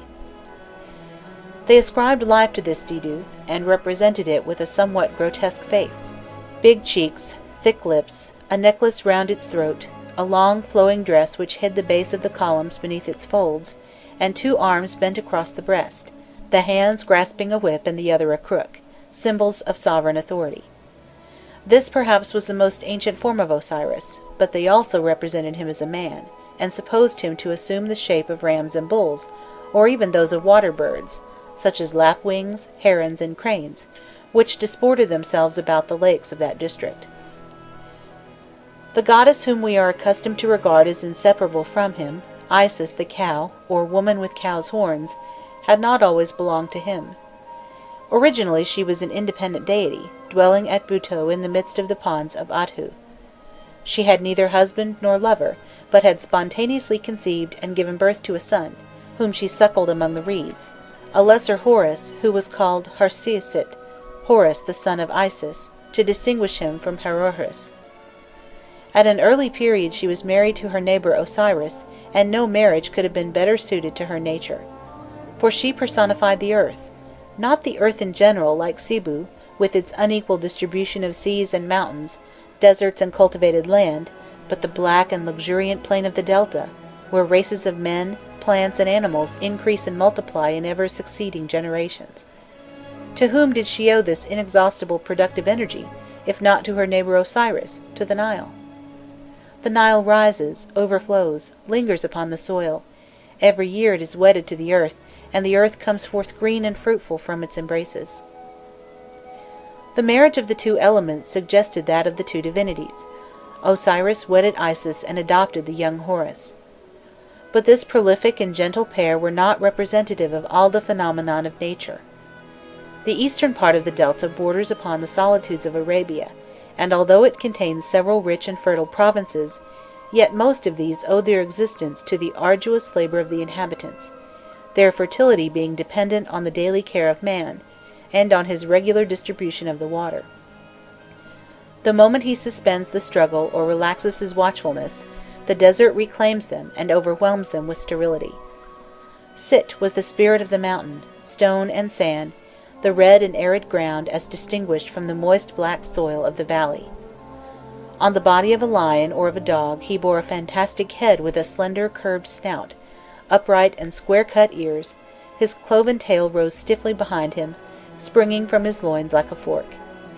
He also assumed a human form, or retained the animal head only upon a man's shoulders. He was felt to be cruel and treacherous, always ready to shrivel up the harvest with his burning breath, and to smother Egypt beneath a shroud of sifting sand. The contrast between this evil being and the beneficent couple, Osiris and Isis, was striking. Nevertheless, the theologians of the Delta soon assigned a common origin to these rival divinities of Nile and desert, red land and black. Sibu had begotten them, Nuit had given birth to them one after another, when the Demiurge had separated her from her husband, and the days of their birth were the days of creation. As a matter of fact, his companion, Nephthys, did not manifest any great activity, and was scarcely more than an artificial counterpart of the wife of Osiris, a second Isis who bore no children to her husband, for the sterile desert brought barrenness to her as to all that it touched. Yet she had lost neither the wish nor the power to bring forth, and sought fertilization from another source. Tradition had it that she made Osiris drunken, drawn him to her arms without his knowledge, and borne him a son. The child of this furtive union was the jackal Anubis.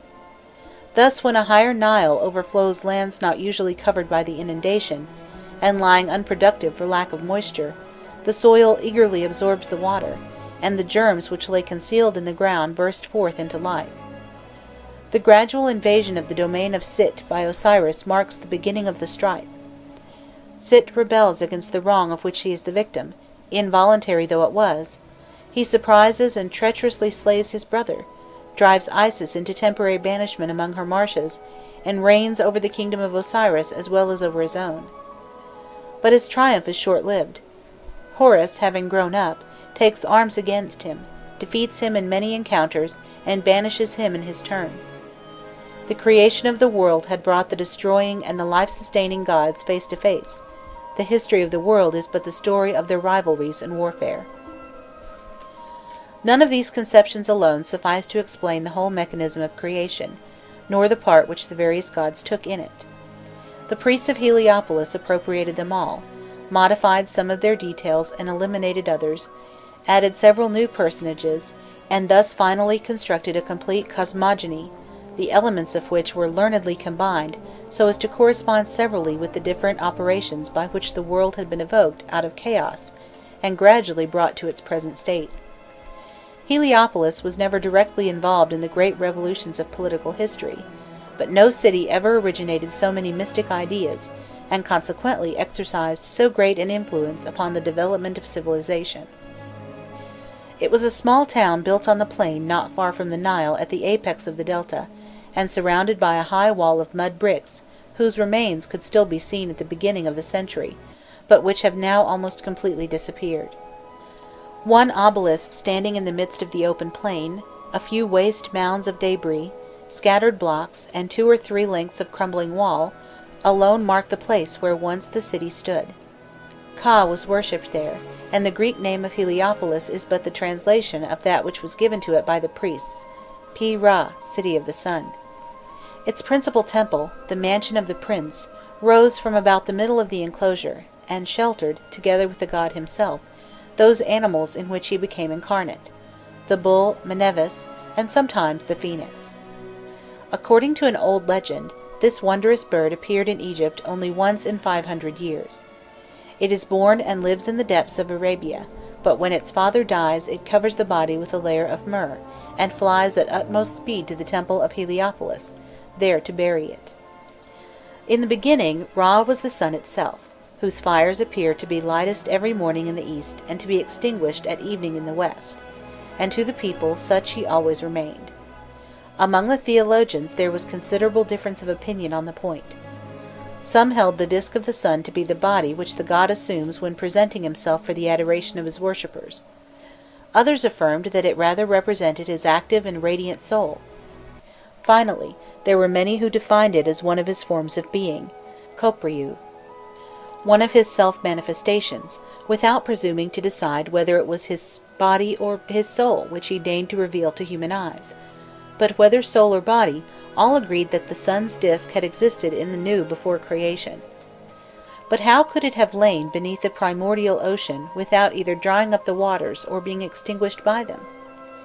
At this stage the identification of Ra with Horus and his right eye served the purpose of the theologians admirably. The god needed only to have closed his eyelid in order to prevent his fires from coming in contact with the water. He was also said to have shut up his disk within a lotus bud, whose folded petals had safely protected it.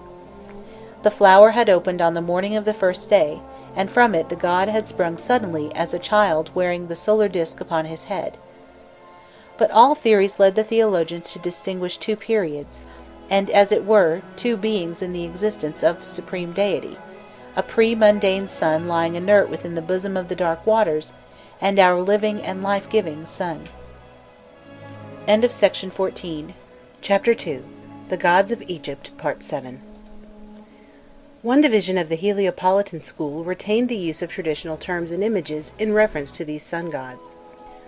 To the first it left the human form, and the title of Ra, with the abstract sense of creator, deriving the name from the verb Ra, which means to give. For the second it kept the form of the sparrowhawk and the name of Harmakhouiti, Horus in the two horizons, which clearly denoted his function, and it summed up the idea of the sun as a whole in the single name of Ra Harmakhouiti, and in a single image in which the hawk head of Horus was grafted upon the human body of Ra. The other divisions of the school invented new names for new conceptions.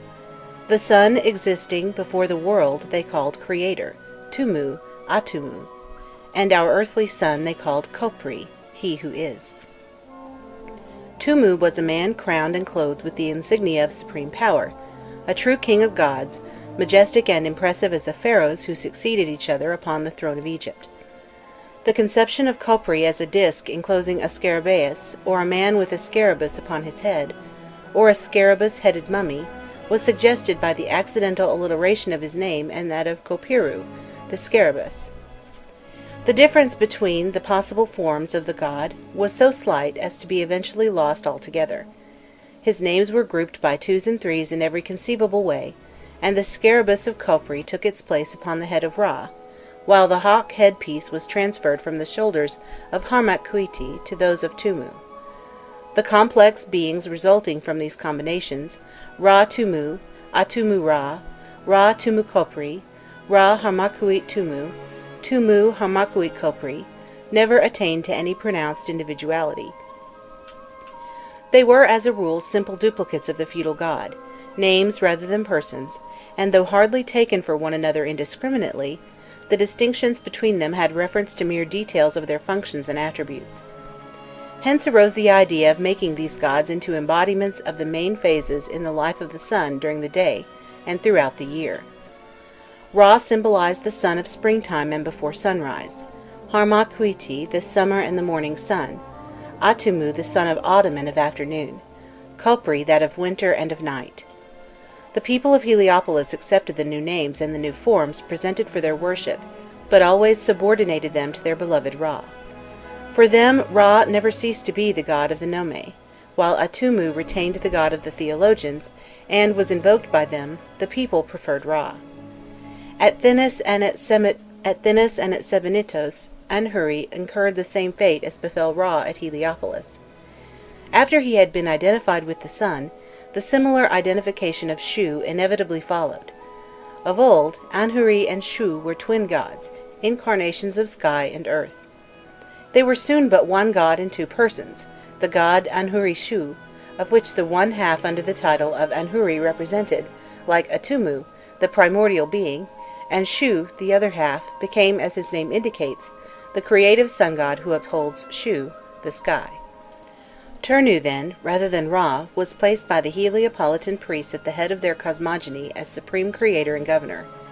Several versions were current as to how he had passed from inertia into action, from the personage of Tumu into that of Ra. According to the version most widely received, he had suddenly cried across the waters, "Come unto me!" and immediately the mysterious lotus had unfolded its petals, and Ra had appeared at the edge of its open cup as a disk, a newborn child, or a disk-crowned sparrowhawk. This was probably a refined form of a ruder and earlier tradition, according to which it was upon Ra himself that the office had devolved of separating Sibu from Nuit, for the purpose of constructing the heavens and the earth. But it was doubtless felt that so unseemly an act of intervention was beneath the dignity even of an inferior form of the suzerain god. Shu was therefore borrowed for the purpose from the kindred cult of Anhuri, and at Heliopolis, as at Sebennytos, the office was entrusted to him of seizing the sky goddess and raising her with outstretched arms. The violence suffered by Nuit at the hands of Shu led to a connection of the Osirian dogma of Mendes with the solar dogma of Sebennytos, and thus the tradition describing the creation of the world was completed by another, explaining its division into deserts and fertile lands. Sibu, hitherto concealed beneath the body of his wife, was now exposed to the sun. Osiris and Sit, Isis and Nephthys, were born, and falling from the sky, their mother, onto earth, their father. They shared the surface of the latter among themselves.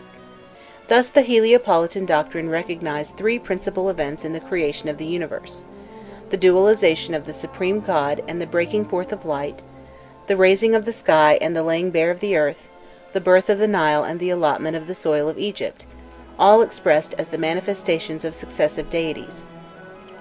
Of these deities, the latter ones already constituted a family of father, mother, and children, like human families.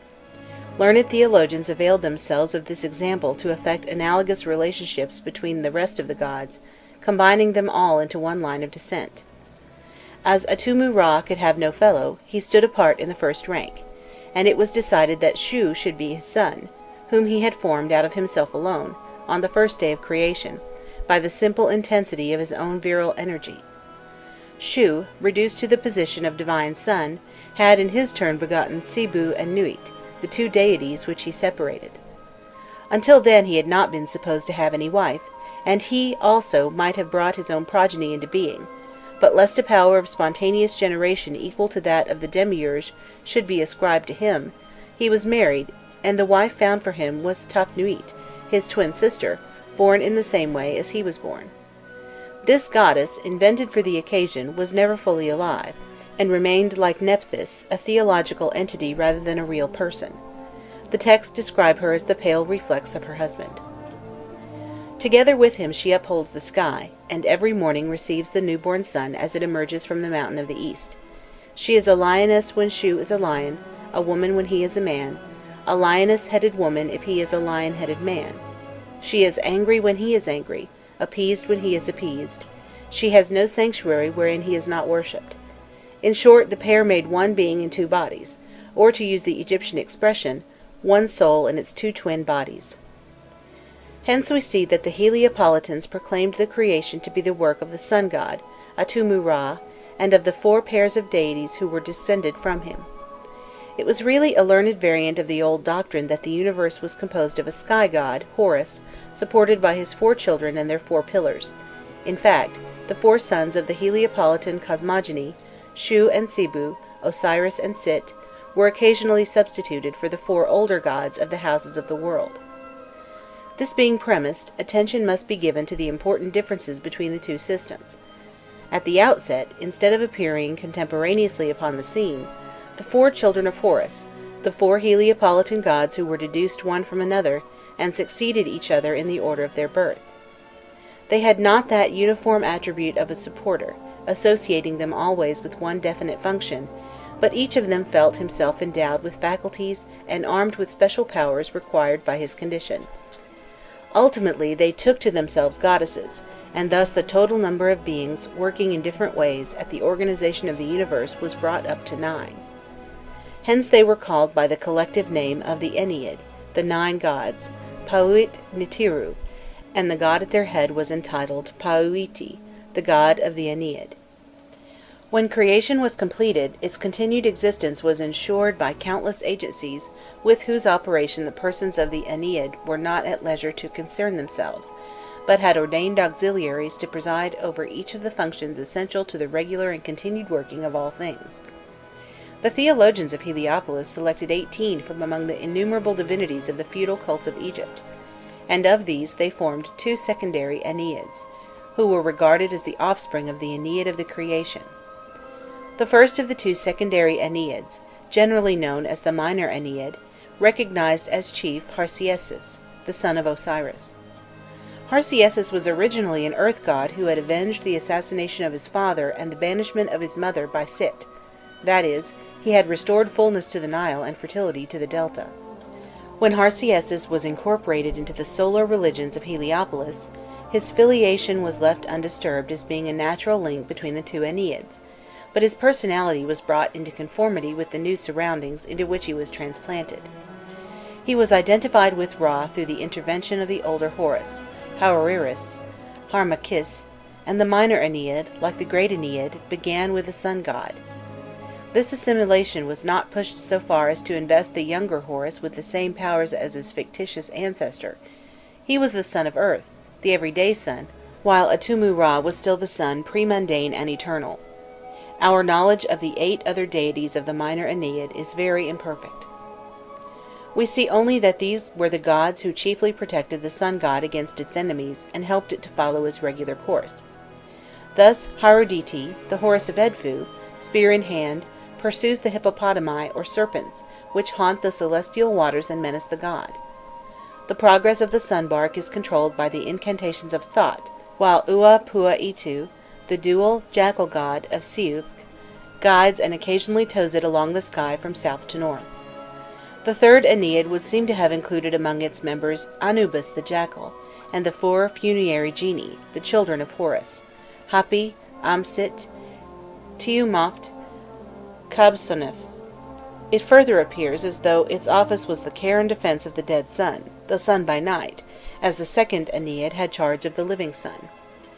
Its functions were so obscure and apparently so insignificant as compared with those exercised by the other Enneads, that the theologians did not take the trouble either to represent it or to enumerate its persons. They invoked it as a whole, after the 2 others, in the formulas in which they called into play all the creative and preservative forces of the universe. But this was rather as a matter of conscience, and from love of precision than out of any true deference. At the initial impulse of the Lord of Heliopolis, the 3 combined Enneads started the world and kept it going, and gods whom they had not incorporated were either enemies to be fought with, or mere attendants. The doctrine of the Heliopolitan Ennead acquired an immediate and a lasting popularity. It presented such a clear scheme of creation, and one whose organization was so thoroughly in accordance with the spirit of tradition, that the various sacerdotal colleges adopted it one after another, accommodating it to the exigencies of local patriotism. Each placed its own nome god at the head of the Ennead as the god of the 9, the god of the first time, creator of heaven and earth, sovereign ruler of men, and lord of all action. As there was the Ennead of Atumu at Heliopolis, so there was that of Anhuri at Thinis and at Sebenidos, that of Minu at Coptos and at Panopolis, that of Heroris at Edfu, that of Sabku at Ombos, and later that of Ptah of Memphis and Ammon at Thebes. Nomes which worshipped a goddess had no scruples whatever in ascribing to her the part played by Atumu, and in crediting her with the spontaneous maternity of Shu and Tafnuit. Nit was the source and ruler of the Ennead of Sais, Isis that of Buto, and Hathor that of Dendera. Few of the sacerdotal colleges went beyond the substitution of their own feudal gods for Atumu. Provided that the god of each nome held the rank of supreme lord, the rest mattered little, and the local theologians made no change in the order of the other agents of creation, their vanity being unhurt even by the lower offices assigned by the Heliopolitan tradition to such powers as Osiris, Sibu, and Sit, who were known and worshipped throughout the whole country. End of section 15. Chapter 2. The Gods of Egypt, Part 8. The theologians of Hermopolis alone decided to borrow the new system just as it stood, and in all its parts. Hermopolis had always been one of the ruling cities of Middle Egypt. Standing alone in the midst of the land lying between the eastern and western Mies, it had established upon each of the 2 great arms of the river a port and a custom house, where all boats travelling either up or down stream paid toll on passing. Not only the corn and natural products of the valley and of the delta, but also goods from distant parts of Africa brought to Siuf by Sudanese caravans helped to fill the treasury of Hermopolis. Thought, the god of the city, represented as ibis or baboon, was essentially a moon god, who measured time, counted the days, numbered the months, and recorded the years. Lunar divinities, as we know, are everywhere supposed to exercise the most varied powers. They command the mysterious forces of the universe, they know the sounds, words, and gestures by which these forces are put in motion, and not content with using them for their own benefit, they also teach to their worshippers the act of employing them. He had discovered the incantations which evoke and control the gods. He had transcribed the texts and noted the melodies of these incantations. He recited them with that true intonation, ma kruo, which renders them all-powerful, and every one, whether god or man, to whom he imparted them, and whose voice he made true, sma kruo, became like himself master of the universe.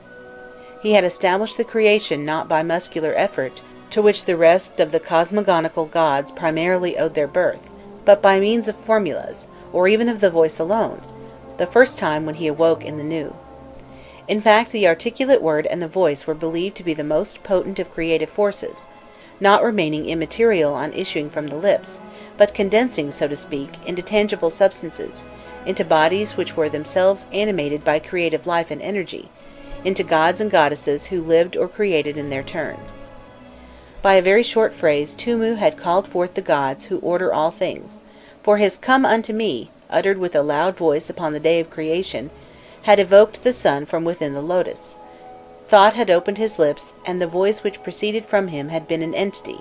Sound had solidified into matter, and by a simple emission of voice the four gods who presided over the four houses of the world had come forth alive from his mouth, without bodily effort on his part, and without spoken evocation. Creation by the voice is almost as great a refinement of thought as the substitution of creation by the word for creation by muscular effort. In fact, sound bears the same relation to words that the whistle of a quartermaster bears to orders for the navigation of a ship transmitted by a speaking trumpet. It simplifies speech, reducing it, as it were, to a pure abstraction. At first it was believed that the Creator had made the world with a word, then that he had made it by sound, but further conception of his having made it by thought does not seem to have occurred to the theologians. It was narrated at Hermopolis, and the legend was ultimately universally accepted, even by the Heliopolitans, that the separation of Nuit and Sibu had taken place at a certain spot on the site of the city where Sibu had ascended the mound on which the feudal temple was afterwards built, in order that he might better sustain the goddess and uphold the sky at the proper height. The conception of a creative council of 5 gods had so far prevailed at Hermopolis, that from this fact the city had received in remote antiquity the name of the House of 5. Its temple was called the Abode of 5 down to a late period in Egyptian history, and its prince, who was the hereditary high priest of thought, reckoned as the first of his official titles that of Great One of the House of 5. The 4 couples who had helped Atumu were identified with the 4 auxiliary gods of thought, and changed the Council of 5 into a great Hermopolitan Ennead, but at the cost of strange metamorphoses. However artificially they had been grouped about Atumu, they had all preserved such distinctive characteristics as prevented their being confounded one with another. When the universe which they had helped to build was finally seen to be the result of various operations demanding a considerable manifestation of physical energy, each god was required to preserve the individuality necessary for the production of such efforts as were expected of him. They could not have existed and carried on their work without conforming to the ordinary conditions of humanity. Being born one of another, they were bound to have paired with living goddesses as capable of bringing forth their children as they were of begetting them. On the other hand, the 4 auxiliary gods of Hermopolis exercised but one means of action, the voice. Having themselves come forth from the master's mouth, it was by voice that they created and perpetuated the world.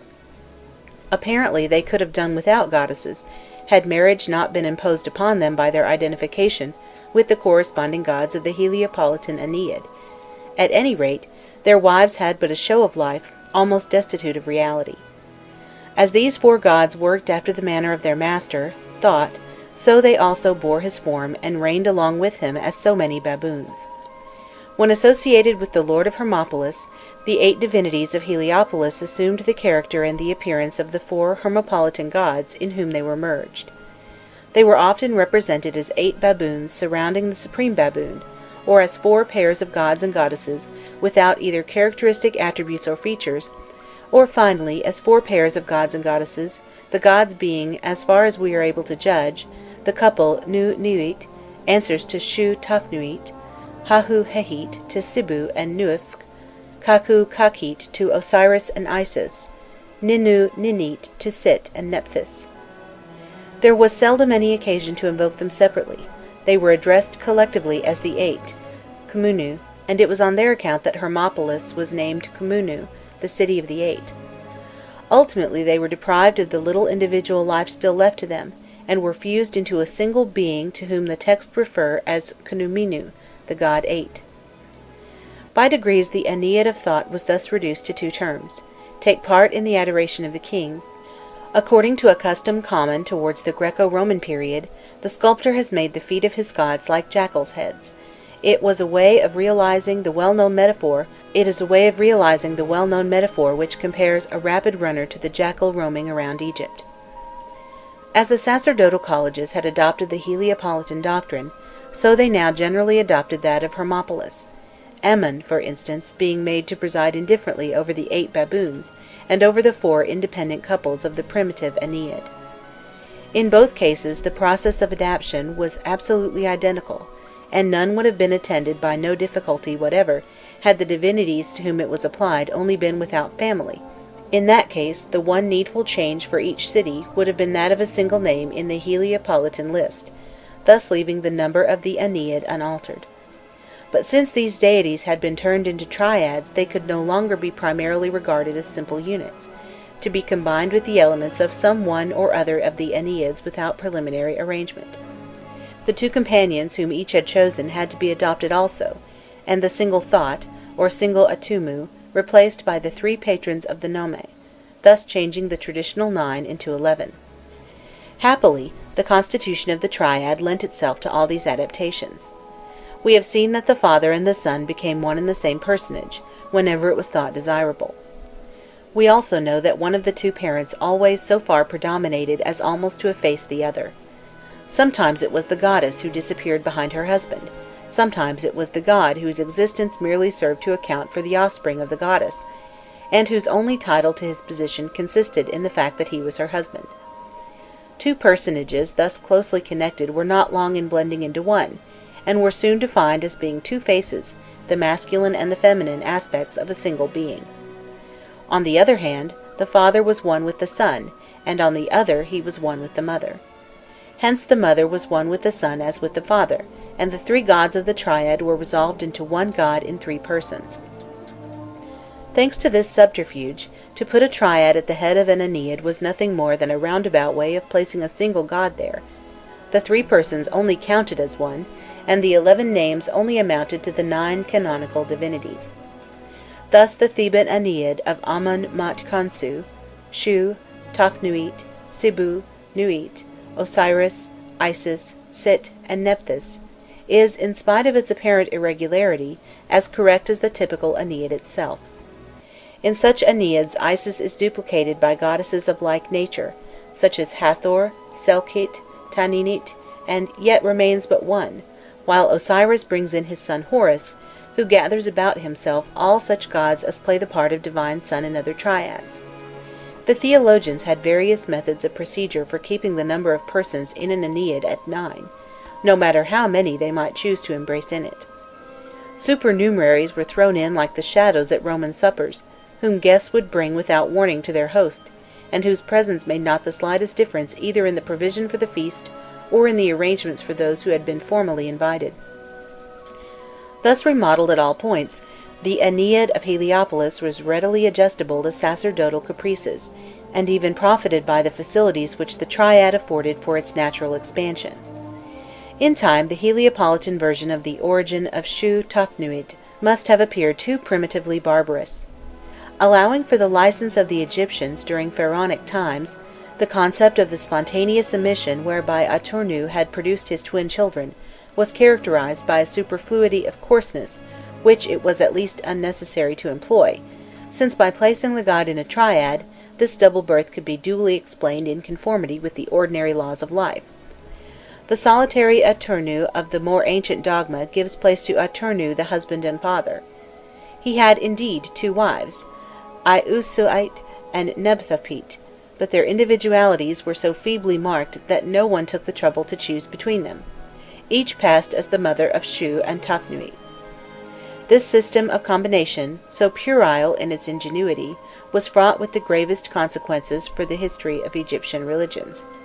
Shu, having been transformed into the divine son of the Heliopolitan triad, could henceforth be assimilated with the divine sons of all those triads which took the place of Tumu at the head of provincial Enneads. Thus we find that Horus the son of Isis at Buto, Ari Hasnofir the son of Nit at Sais, Khnummu the son of Hathor at Esna, were each in turn identified with Shu the son of Aturnu, and lost their individualities in his. Sooner or later this was bound to result in bringing all the triads closer together, and in their absorption into one another.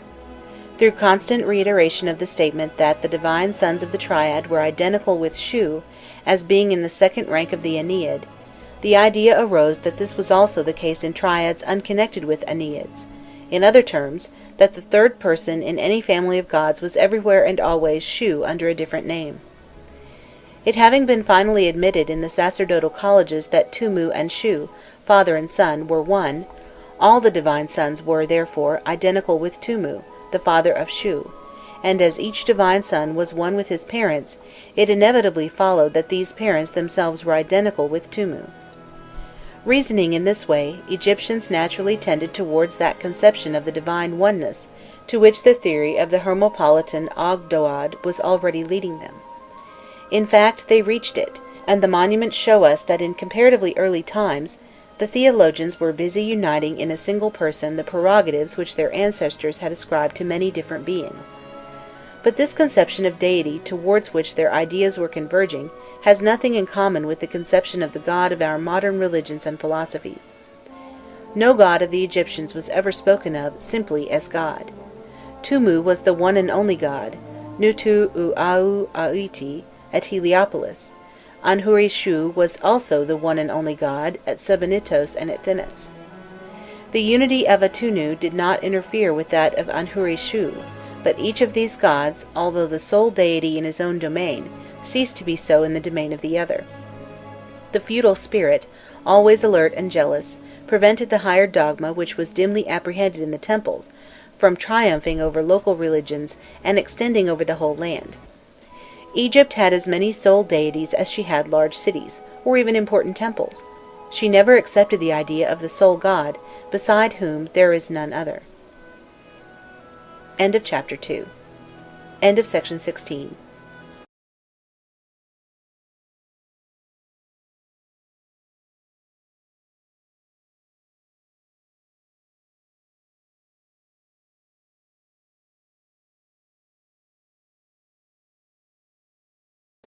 Chapter 3. The Legendary History of Egypt, Part 1. The building up and diffusion of the doctrine of the Ennead, like the formation of the land of Egypt, demanded centuries of sustained effort, centuries of which the inhabitants themselves knew neither the number nor the authentic history. When questioned as to the remote past of their race, they proclaimed themselves the most ancient of mankind, in comparison with whom all other races were but a mob of young children, and they looked upon nations which denied their pretensions with such indulgence and pity as we feel for those who doubt a well-known truth. Their forefathers had appeared upon the banks of the Nile even before the Creator had completed his work, so eager were the gods to behold their birth. No Egyptian disputed the reality of this right of the firstborn, which ennobled the whole race, but if they were asked the name of their divine father, then the harmony was broken, and each advanced the claims of a different personage. Ptah had modelled man with his own hands, Khnummu had formed him on a potter's table. Ra at his first rising, seeing the earth desert and bare, had flooded it with his rays as a flood of tears. All living things, vegetable and animal, and man himself, had sprung pell-mell from his eyes, and were scattered abroad with the light over the surface of the world. Sometimes the facts were presented under a less poetic aspect. The mud of the Nile, heated to excess by the burning sun, fermented and brought forth the various races of men and animals by spontaneous generation, having moulded itself into 1,000 living forms. Then its procreative power became weakened to the verge of exhaustion. Yet on the banks of the river, in the height of the summer, smaller animals might still be found whose condition showed what had once taken place in the case of the larger kinds. Some appeared as already fully formed, and struggling to free themselves from the oppressive mud. Others, as yet imperfect, feebly stirred their heads and forefeet, while their hind quarters were completing their articulation and taking shape within the matrix of earth. It was not Ra alone whose tears were endowed with vitalizing power. All divinities, whether beneficent or malevolent, Sit as well as Osiris or Isis, could give life by weeping, and the work of their eyes, when once it had fallen upon earth, flourished and multiplied as vigorously as that which came from the eyes of Ra. The individual character of the Creator was not without bearing upon the nature of his creatures. Good was the necessary outcome of the good gods, evil of the evil ones, and herein lay the explanation of the mingling of things excellent and things execrable, which is found everywhere throughout the world. Voluntarily or involuntarily, Sit and his partisans were the cause and origin of all that is harmful. Daily their eyes shed upon the world those juices by which plants are made poisonous, as well as malign influences, crime, and madness. Their saliva, the foam which fell from their mouths during their attacks of rage, their sweat, their blood itself, were all no less to be feared.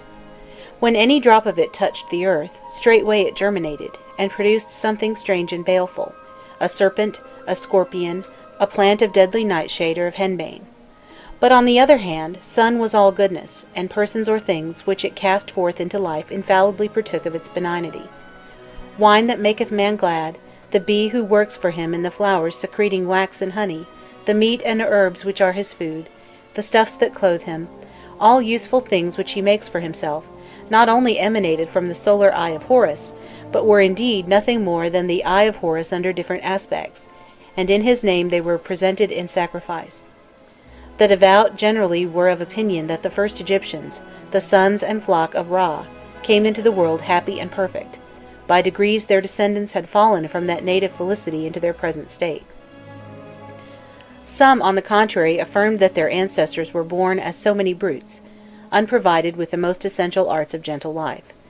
They knew nothing of articulate speech, and expressed themselves by cries only, like other animals, until the day when thought taught them both speech and writing. These tales sufficed for popular edification, they provided but meagre fare for the intelligence of the learned. The latter did not confine their ambition to the possession of a few incomplete and contradictory details concerning the beginnings of humanity. They wished to know the history of its consecutive developments from the very first, what manner of life had been led by their fathers, what chiefs they had obeyed, and the names or adventures of those chiefs, why part of the nations had left the blessed banks of the Nile and gone to settle in foreign lands, by what stages and in what length of time those who had not emigrated rose out of native barbarism into that degree of culture to which the most ancient monuments bore testimony.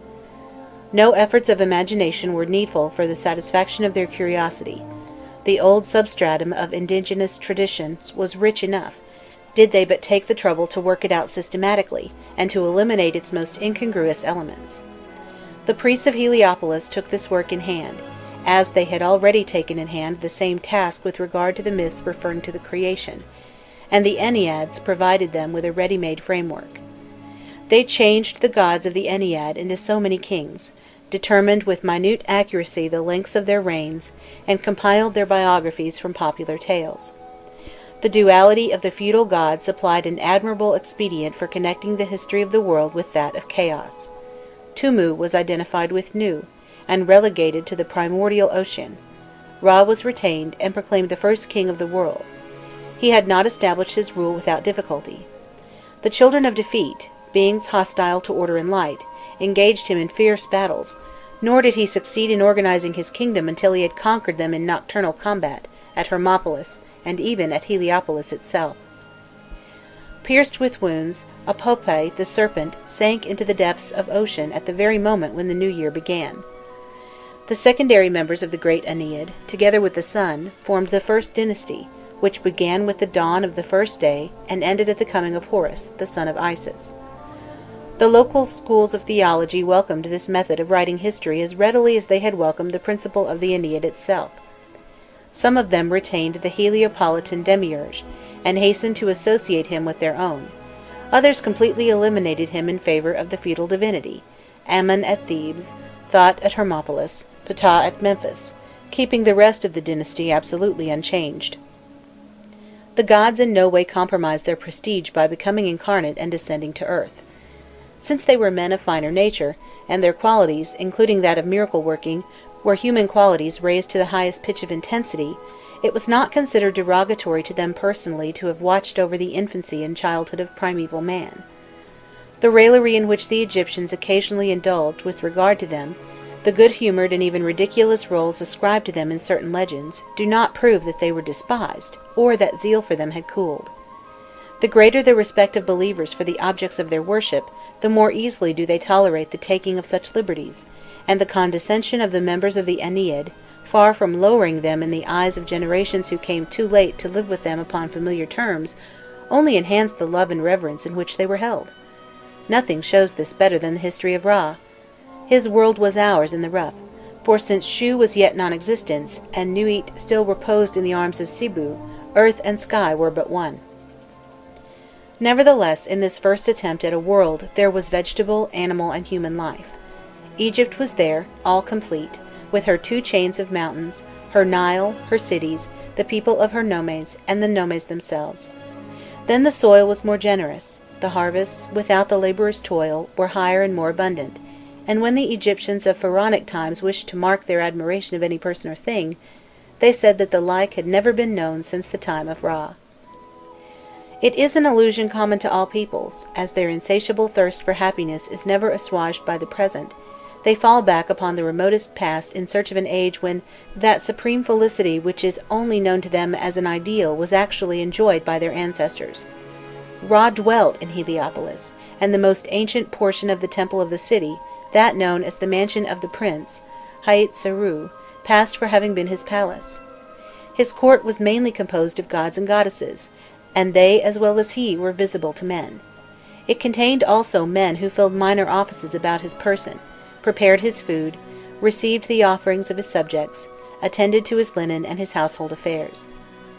It is said that the Oriru Mao, the high priest of Ra, the Hong Kistit, his high priestess, and generally speaking all the servants of the temple of Heliopolis, were either directly descended from members of this first household establishment of the god, or had succeeded to their offices in unbroken succession.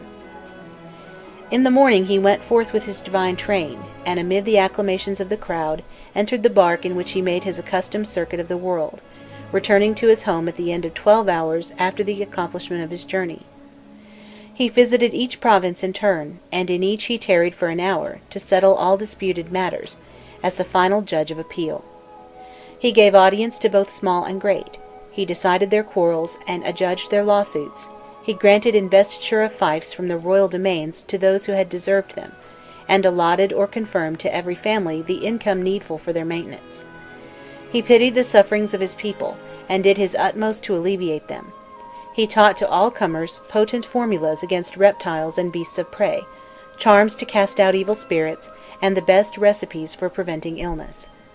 His incessant bounties left him at length with only one of his talismans, the name given to him by his father and his mother at his birth, which they had revealed to him alone, and which he kept concealed within his bosom, lest some sorcerer should get possession of it, to use for the furtherance of his evil spells.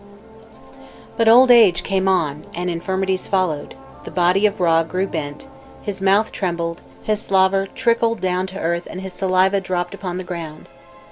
Isis, who had hitherto been a mere woman servant in the household of the pharaoh, conceived the project of stealing his secret from him, that she might possess the world and make herself a goddess by the name of the august god. Force would have been unavailing; all enfeebled as he was by reason of his years, none was strong enough to contend successfully against him.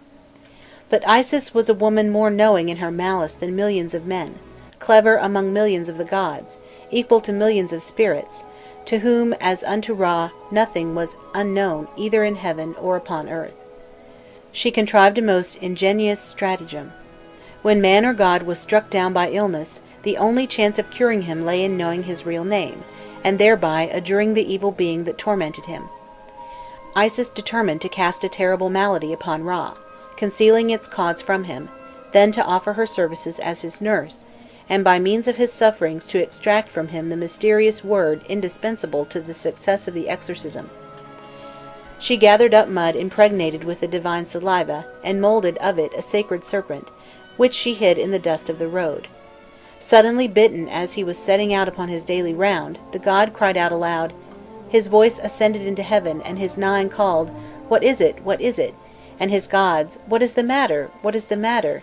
But he could make them no answer, so much did his lips tremble, his limbs shake, and the venom take hold upon his flesh, as the Nile seizeth upon the land which it invadeth.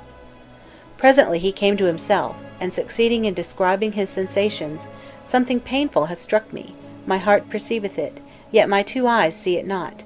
My hand hath not wrought it, nothing that I have made knoweth it what it is, yet have I never tasted suffering like unto it, and there is no pain that may overpass it.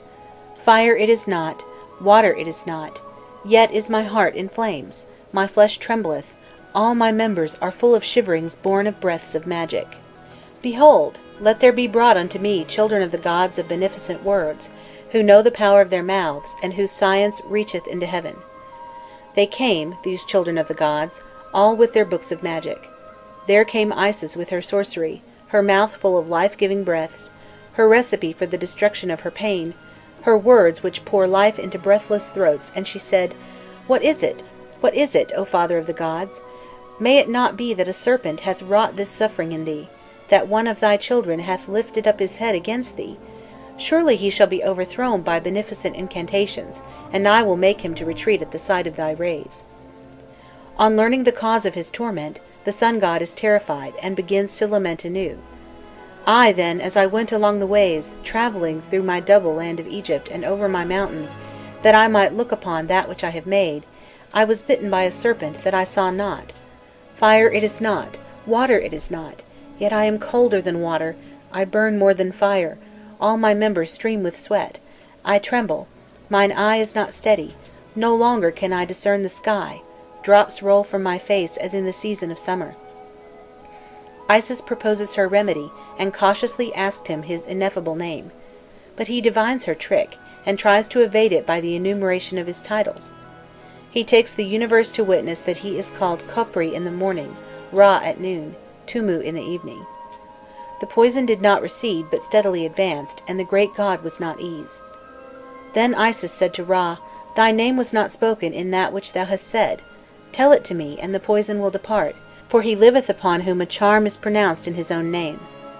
The poison glowed like fire, it was strong as the burning of flame, and the majesty of Ra said, "I grant thee leave that thou shouldst search within me, O Mother Isis, and that my name pass from my bosom into thy bosom." In truth, the all-powerful name was hidden within the body of the god, and could only be extracted thence by means of a surgical operation similar to that practised upon a corpse which is about to be mummified. Isis undertook it, carried it through successfully, drove out the poison, and made herself a goddess by virtue of the name. The cunning of a mere woman had deprived Ra of his last talisman. End of section 17. Chapter 3. The Legendary History of Egypt, Part 2. In course of time men perceived his decrepitude. They took counsel against him. "Lo, his majesty waxeth old, his bones are of silver, his flesh is of gold, his hair is of lapis lazuli." As soon as his majesty perceived that which they were saying to each other, his majesty said to those who were of his train, "Call together for me my divine eye, Shu, Tafnuit, Sibu, and Nuit, the father and the mother gods who were with me when I was with the god Nu. Let each bring his cycle along with him. Then, when thou shalt brought them in secret, thou shalt take them to the great mansion that they may lend me their counsel and their consent, coming hither from Nu into this place where I have manifested myself." So the family council comes together, the ancestors of Ra and his posterity still awaiting amid the primordial waters the time of their manifestation, his children Shu and Tafnuit, his grandchildren Sibu and Nuit. They place themselves, according to etiquette, on either side his throne, prostrate, with their foreheads to the ground, and thus their conference begins. "O Nu, thou, the eldest of the gods, from whom I took my being, and ye, the ancestor gods, behold! Men who are the emanation of mine eye have taken counsel together against me. Tell me what ye would do, for I have bidden you here before I slay them, that I may hear what ye would say thereto. Nu, as the eldest, has the right to speak first, and demands that the guilty shall be brought to judgment and formally condemned. My son Ra, God greater than the God who made him, older than the gods who created him, sit thou upon thy throne, and great shall be the terror when thine eye shall rest upon those who plot together against thee. But Ra, not unreasonably, fears that when men see the solemn pomp of royal justice, they may suspect the fate that awaits them, and flee into the desert, their hearts terrified at that which I have to say to them. The desert was even then hostile to the tutelary gods of Egypt, and offered an almost inviolable asylum to their enemies. The conclave admits that the apprehensions of Ra are well founded, and pronounces in favour of summary execution. The divine eye is to be the executioner. Let it go forth, that it may smite those who have devised evil against thee, for there is no eye more to be feared than thine when it attacketh in the form of Hathor. So the eye takes the form of Hathor, suddenly falls upon men, and slays them right and left with great strokes of the knife. After some hours Ra, who would chasten but not destroy his children, commands her to cease from her carnage, but the goddess has tasted blood, and refuses to obey him. By thy life, she replies, when I slaughter men, then is my heart right joyful. That is why she was afterwards called Sokhit the Slayer, and represented under the form of a fierce lioness. Nightfall stayed her course in the neighbourhood of Heracleopolis. All the way from Heliopolis she had trampled through blood. As soon as she had fallen asleep, Ra hastily took effectual measures to prevent her from beginning her work again on the morrow. He said, "Call on my behalf messengers agile and swift, who go like the wind." When these messengers were straightway brought to him, the majesty of the god said, "Let them run to Elephantine, and bring me mandragora in plenty." When they had brought him the mandragora, the majesty of this great god summoned the miller which is in Heliopolis that he might bray it, and the woman servants having crushed grain for the beer, the mandragora, and also human blood, were mingled with the liquor, and therefore was made in all 7,000 jars of beer. Ra himself examined this delectable drink, and finding it to possess the wished-for properties, "It is well," said he, "therewith shall I save men from the goddess." And then, addressing those of his train, "Take these jars in your arms, and carry them to the place where she has slaughtered men." Ra, the king, caused dawn to break at midnight, so that this philtre might be poured down upon the earth, and the fields were flooded with it to the depth of 4 palms, according as it pleased the souls of his majesty. In the morning the goddess came, that she might return to her carnage, but she found that it was all flooded, and her countenance softened. When she had drunken, it was her heart that softened. She went away drunk, without further thought of men. There was some fear lest her fury might return when the fumes of drunkenness were past, and to obviate this danger Ra instituted a rite, partly with the object of instructing future generations as to the chastisement which he had inflicted upon the impious, partly to console Sokhit for her discomfiture. He decreed that on New Year's Day there should be brewed for her as many jars of philtre as there were priestesses of the sun. That was the origin of all those jars of philtre, in number equal to that of the priestesses, which at the feast of Hathor all men make from that day forth. Peace was re-established, but could it last long? Would not men, as soon as they had recovered from their terror, betake themselves again to plotting against the god? Besides, Ra now felt nothing but disgust for our race. The ingratitude of his children had wounded him deeply. He foresaw ever-renewing rebellions as his feebleness became more marked, and he shrank from having to order new massacres in which mankind would perish altogether. "By my life," says he to the gods who accompanied him, "my heart is too weary for me to remain with mankind, and slay them until they are no more. Annihilation is not of the gifts that I love to make." And the gods exclaim in surprise, "Breathe not a word of thy weariness at a time when thou dost triumph at thy pleasure." But Ra does not yield to their representations. He will leave a kingdom wherein they murmur against him, and turning towards Nu he says, "My limbs are decrepit for the first time. I will not go to any place where I can be reached." It was no easy matter to find him an inaccessible retreat owing to the imperfect state in which the universe had been left by the first effort of the Demiurge.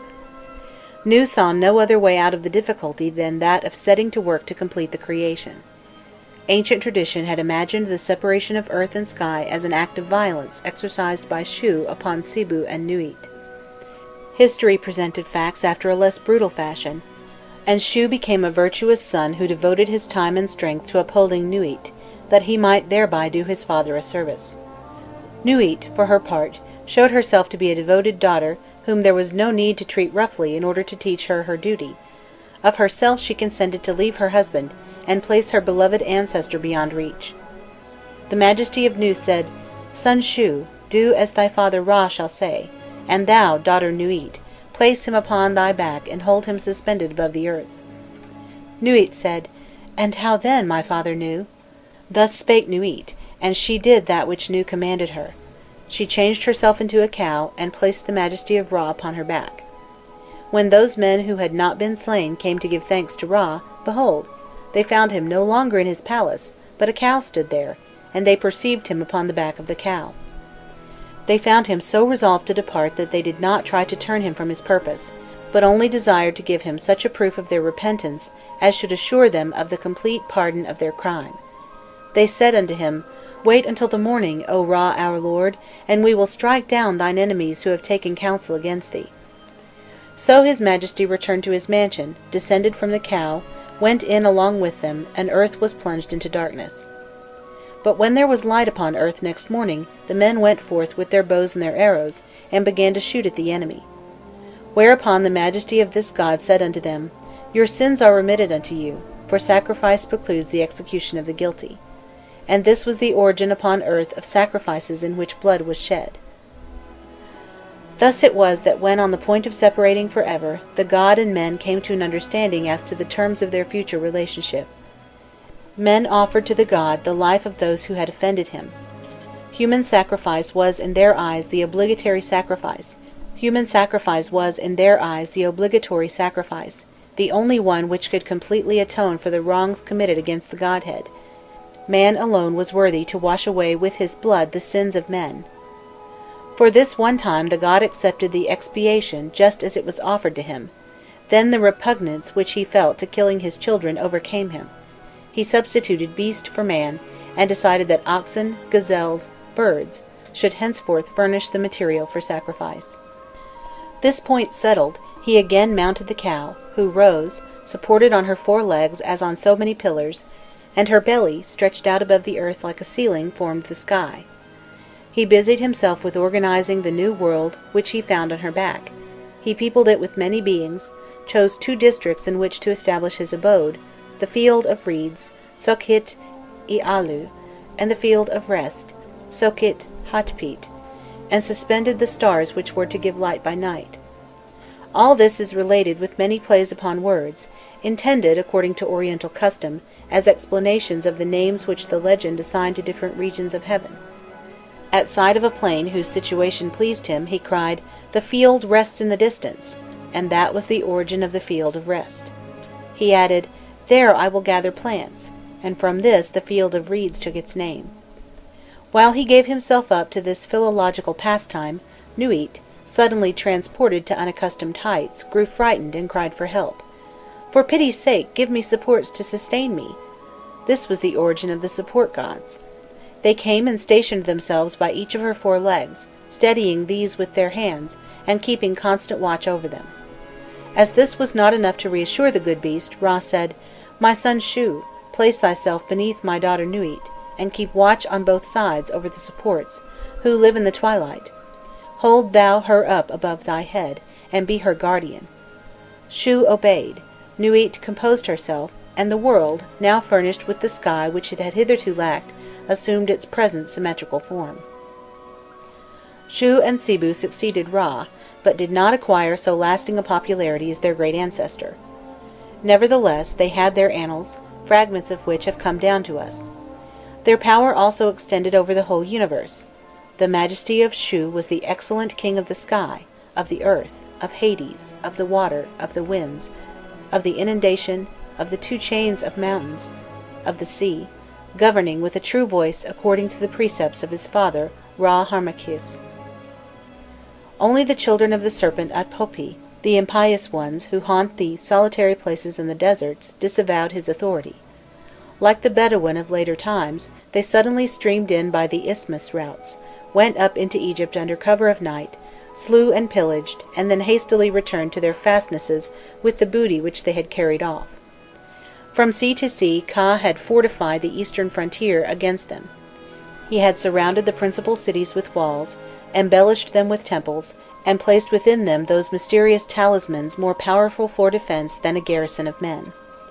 Thus Ait Nobsu, near the mouth of Wadi Tumulat, possessed one of the rods of the sun god, also the living uraeus of his crown whose breath consumes all that it touches, and finally a lock of his hair, which being cast into the waters of a lake, was changed into a hawk-headed crocodile to tear the invader in pieces.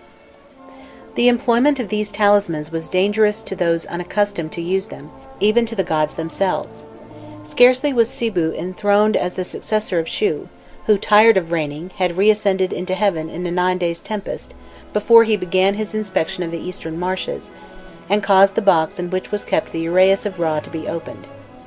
As soon as the living viper had breathed its breath against the majesty of Sibu there was a great disaster, great indeed, for those who were in the train of the god perished, and his majesty himself was burned in that day.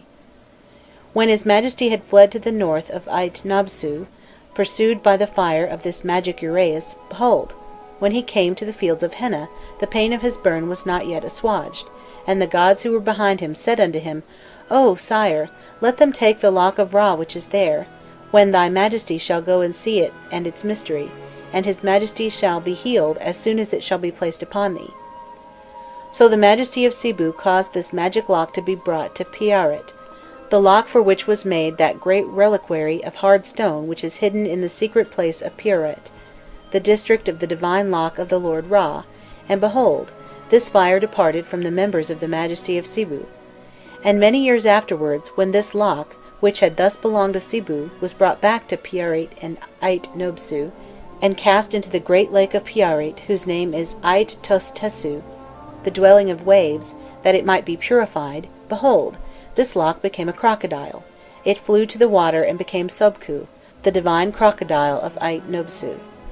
In this way the gods of the solar dynasty from generation to generation multiplied talismans and enriched the sanctuaries of Egypt with relics. End of section 18. Chapter 3. The Legendary History of Egypt, Part 3. Were there ever duller legends and a more senile fantasy? They did not spring spontaneously from the lips of the people, but were composed at leisure by priests desirous of enhancing the antiquity of their cult, and augmenting the veneration of its adherents in order to increase its importance. Each city wished it to be understood that its feudal sanctuary was founded upon the very day of creation, that its privileges had been extended or confirmed during the course of the first divine dynasty, and that these pretensions were supported by the presence of objects in its treasury which had belonged to the oldest of the king gods. Such was the origin of tales in which the personage of the beneficent pharaoh is often depicted in ridiculous fashion. Did we possess all the sacred archives, we should frequently find them quoting as authentic history more than one document as artificial as the chronicle of Ait Nobsu. When we come to the later members of the Ennead, there is a change in the character and in the form of these tales. Doubtless Osiris and Sit did not escape unscathed out of the hands of the theologians, but even if sacerdotal interference spoiled the legend concerning them, it did not altogether disfigure it. Here and there in it is still noticeable a sincerity of feelings and liveliness of imagination, such as are never found in those of Shu and Sibu. This arises from the fact that the functions of these gods left them strangers, or all but strangers, to the current affairs of the world. Shu was the stay, Sibu the material foundation of the world, and so long as the one bore the weight of the firmament without bending, and the other continued to suffer the tread of human generations upon his back, the devout took no more thought of them than they themselves took thought of the devout. The life of Osiris, on the other hand, was intimately mingled with that of the Egyptians, and his most trivial actions immediately reacted upon their fortunes. They followed the movements of his waters, they noted the turning points in his struggles against drought, they registered his yearly decline, yearly compensated by his aggressive returns and his intermittent victories over Typhon. His proceedings and his character were the subject of their minute study. If his waters almost invariably rose upon the appointed day, and extended over the black earth of the valley, this was no mechanical function of a being to whom the consequences of his conduct are indifferent. He acted upon reflection, and in full consciousness of the service that he rendered. He knew that by spreading the inundation he prevented the triumph of the desert.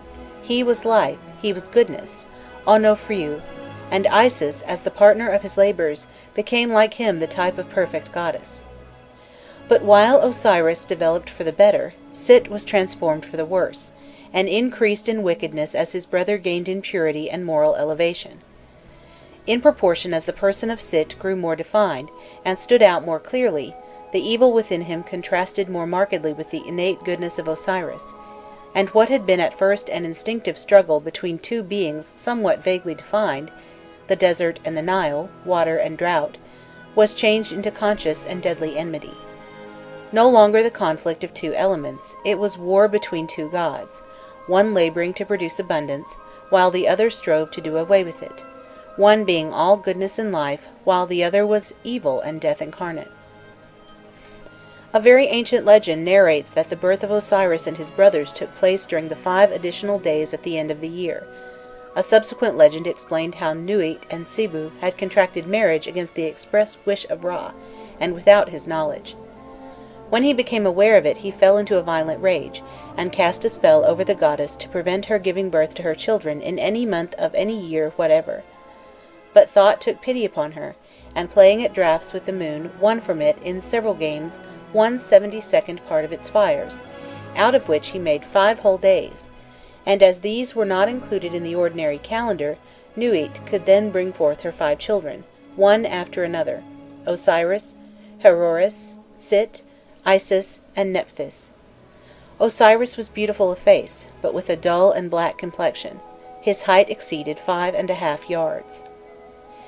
He was born at Thebes, in the first of the additional days, and straightway a mysterious voice announced that the Lord of all, Nibu or Zeru, had appeared. The good news was hailed with shouts of joy, followed by tears and lamentations when it became known with what evils he was menaced.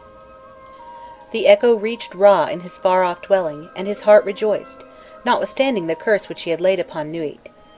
He commanded the presence of his great-grandchild in Zeus, and unhesitatingly acknowledged him as the heir to his throne. Osiris had married his sister Isis, even, so it was said, while both of them were still within their mother's womb, and when he became king he made her queen regent and the partner of all his undertakings. The Egyptians were as yet but half civilized; they were cannibals, and though occasionally they lived upon the fruits of the earth, they did not know how to cultivate them. Osiris taught them the art of making agricultural implements, the plough and the hoe, field labour, the rotation of crops, the harvesting of wheat and barley, and vine culture. Isis weaned them from cannibalism, healed their diseases by means of medicine or of magic, united women to men in legitimate marriage, and showed them how to grind grain between 2 flat stones, and to prepare bread for the household. She invented the loom, with the help of her sister Nephthys, and was the first to weave and bleach linen. There was no worship of the gods before Osiris established it, appointed the offerings, regulated the order of ceremonies, and composed the text and melodies of the liturgies. He built cities, among them Thebes itself, according to some, though others declared that he was born there. As he had been the model of a just and pacific king, so did he desire to be that of a victorious conqueror of nations, and placing the regency in the hands of Isis, he went forth to war against Asia, accompanied by Thought the ibis and the jackal Anubis. He made little or no use of force of arms, but he attacked men by gentleness and persuasion, softened them with songs in which voices were accompanied by instruments, and taught them also the arts which he had made known to the Egyptians. No country escaped his beneficent action, and he did not return to the banks of the Nile until he had traversed and civilized the world from one horizon to the other. Sit Typhon was red-haired and white-skinned, of violent, gloomy, and jealous temper. Secretly he aspired to the crown, and nothing but the vigilance of Isis had kept him from rebellion during the absence of his brother. The rejoicings which celebrated the king's return to Memphis provided Sit with his opportunity for seizing the throne. He invited Osiris to a banquet along with 72 officers, whose support he had ensured, made a wooden chest of cunning workmanship, and ordered that it should be brought in to him, in the midst of the feast. As all admired its beauty, he sportively promised to present it to any one among the guests whom it should exactly fit. All of them tried it, one after another, and all unsuccessfully, but when Osiris lay down within it, immediately the conspirators shut the lid, nailed it firmly down, soldered it together with melted lead, and then threw it into the Tanitic branch of the Nile, which carried it to the sea. The news of the crime spread terror on all sides. The gods friendly to Osiris feared the fate of their master, and hid themselves within the body of animals to escape the malignity of the new king. Isis cut off her hair, rent her garments, and set out in search of the chest. She found it aground near the mouth of the river, under the shadow of a gigantic acacia, deposited it in a secluded place where no one ever came, and then took refuge in Buto, her own domain and her native city, whose marshes protected her from the designs of Typhon, even as in historic times they protected more than one pharaoh from the attacks of his enemies. There she gave birth to the young Horus, nursed and reared him in secret among the reeds, far from the machinations of the wicked one. But it happened that Sit, when hunting by moonlight, caught sight of the chest, opened it, and recognizing the corpse, cut it up into 14 pieces, which he scattered abroad at random. Once more Isis set forth on her woeful pilgrimage. She recovered all the parts of the body excepting one only, which the Oxyrhynchus had greedily devoured, and with the help of her sister Nephthys, her son Horus, Anubis, and Thot, she joined together and embalmed them, and made of this collection of his remains an imperishable mummy, capable of sustaining forever the soul of a god. On his coming of age, Horus called together all that were left of the loyal Egyptians and formed them into an army. His followers, Shos-u-huru, defeated the accomplices of Sit, Samiu-Sit, who were now driven in their turn to transform themselves into gazelles, crocodiles, and serpents, animals which were henceforth regarded as unclean and Typhonian. For 3 days the two chiefs had fought together under the forms of men and of hippopotami, when Isis, apprehensive as to the issue of the duel, determined to bring it to an end. Lo! she caused chains to descend upon them, and made them to drop upon Horus. Thereupon Horus prayed aloud, saying, "I am thy son Horus." Then Isis spake unto the fetters, saying, "Break and unloose yourselves from my son Horus." She made other fetters to descend, and let them fall upon her brother Sit. Forthwith he lifted up his voice and cried out in pain, and she spake unto the fetters, and said unto them, "Break." Yea, when Sit prayed unto her many times, saying, "Wilt thou not have pity upon the brother of thy son's mother?" Then her heart was filled with compassion, and she cried to the fetters, "Break, for he is my eldest brother," and the fetters unloosened themselves from him, and the two foes again stood face to face, like two men who will not come to terms. Horus, furious at seeing his mother deprive him of his prey, turned upon her like a panther of the south. She fled before him on that day when battle was waged with Sit the Violent, and he cut off her head. But Thot transformed her by his enchantments, and made a cow's head for her, thereby identifying her with her companion, Hathor. The war went on, with all its fluctuating fortunes, till the gods at length decided to summon both rivals before their tribunal. According to a very ancient tradition, the combatants chose the ruler of a neighbouring city, Thot, lord of Hermopolis Parva, as the arbitrator of their quarrel. Sit was the first to plead, and he maintained that Horus was not the son of Osiris, but a bastard, whom Isis had conceived after the death of her husband. Horus triumphantly vindicated the legitimacy of his birth, and Thot condemned Sit to restore, according to some, the whole of the inheritance which he had wrongfully retained, according to others, part of it only. The gods ratified the sentence, and awarded to the arbitrator the title of Ua Pira Hu Hui, he who judges between two parties. A legend of more recent origin, and circulated after the worship of Osiris had spread over all Egypt, affirmed that the case had remained within the jurisdiction of Sibu, who was father to the one and grandfather to the other party. Sibu, however, had pronounced the same judgment as Thot, and divided the kingdom into halves, Pashuit. Sit retained the valley from the neighbourhood of Memphis to the first cataract, while Horus entered into possession of the delta. Egypt henceforth consisted of two distinct kingdoms, of which one, that of the north, recognized Horus, the son of Isis, as its patron deity, and the other, that of the south, placed itself under the protection of Sit Nubiiti, the god of Ombos. The moiety of Horus, added to that of Sit, formed the kingdom which Sibu had inherited, but his children failed to keep it together, though it was afterwards reunited under pharaohs of human race. End of section 19. Chapter 3. The Legendary History of Egypt, Part 4. The three gods who preceded Osiris upon the throne had ceased to reign, but not to live.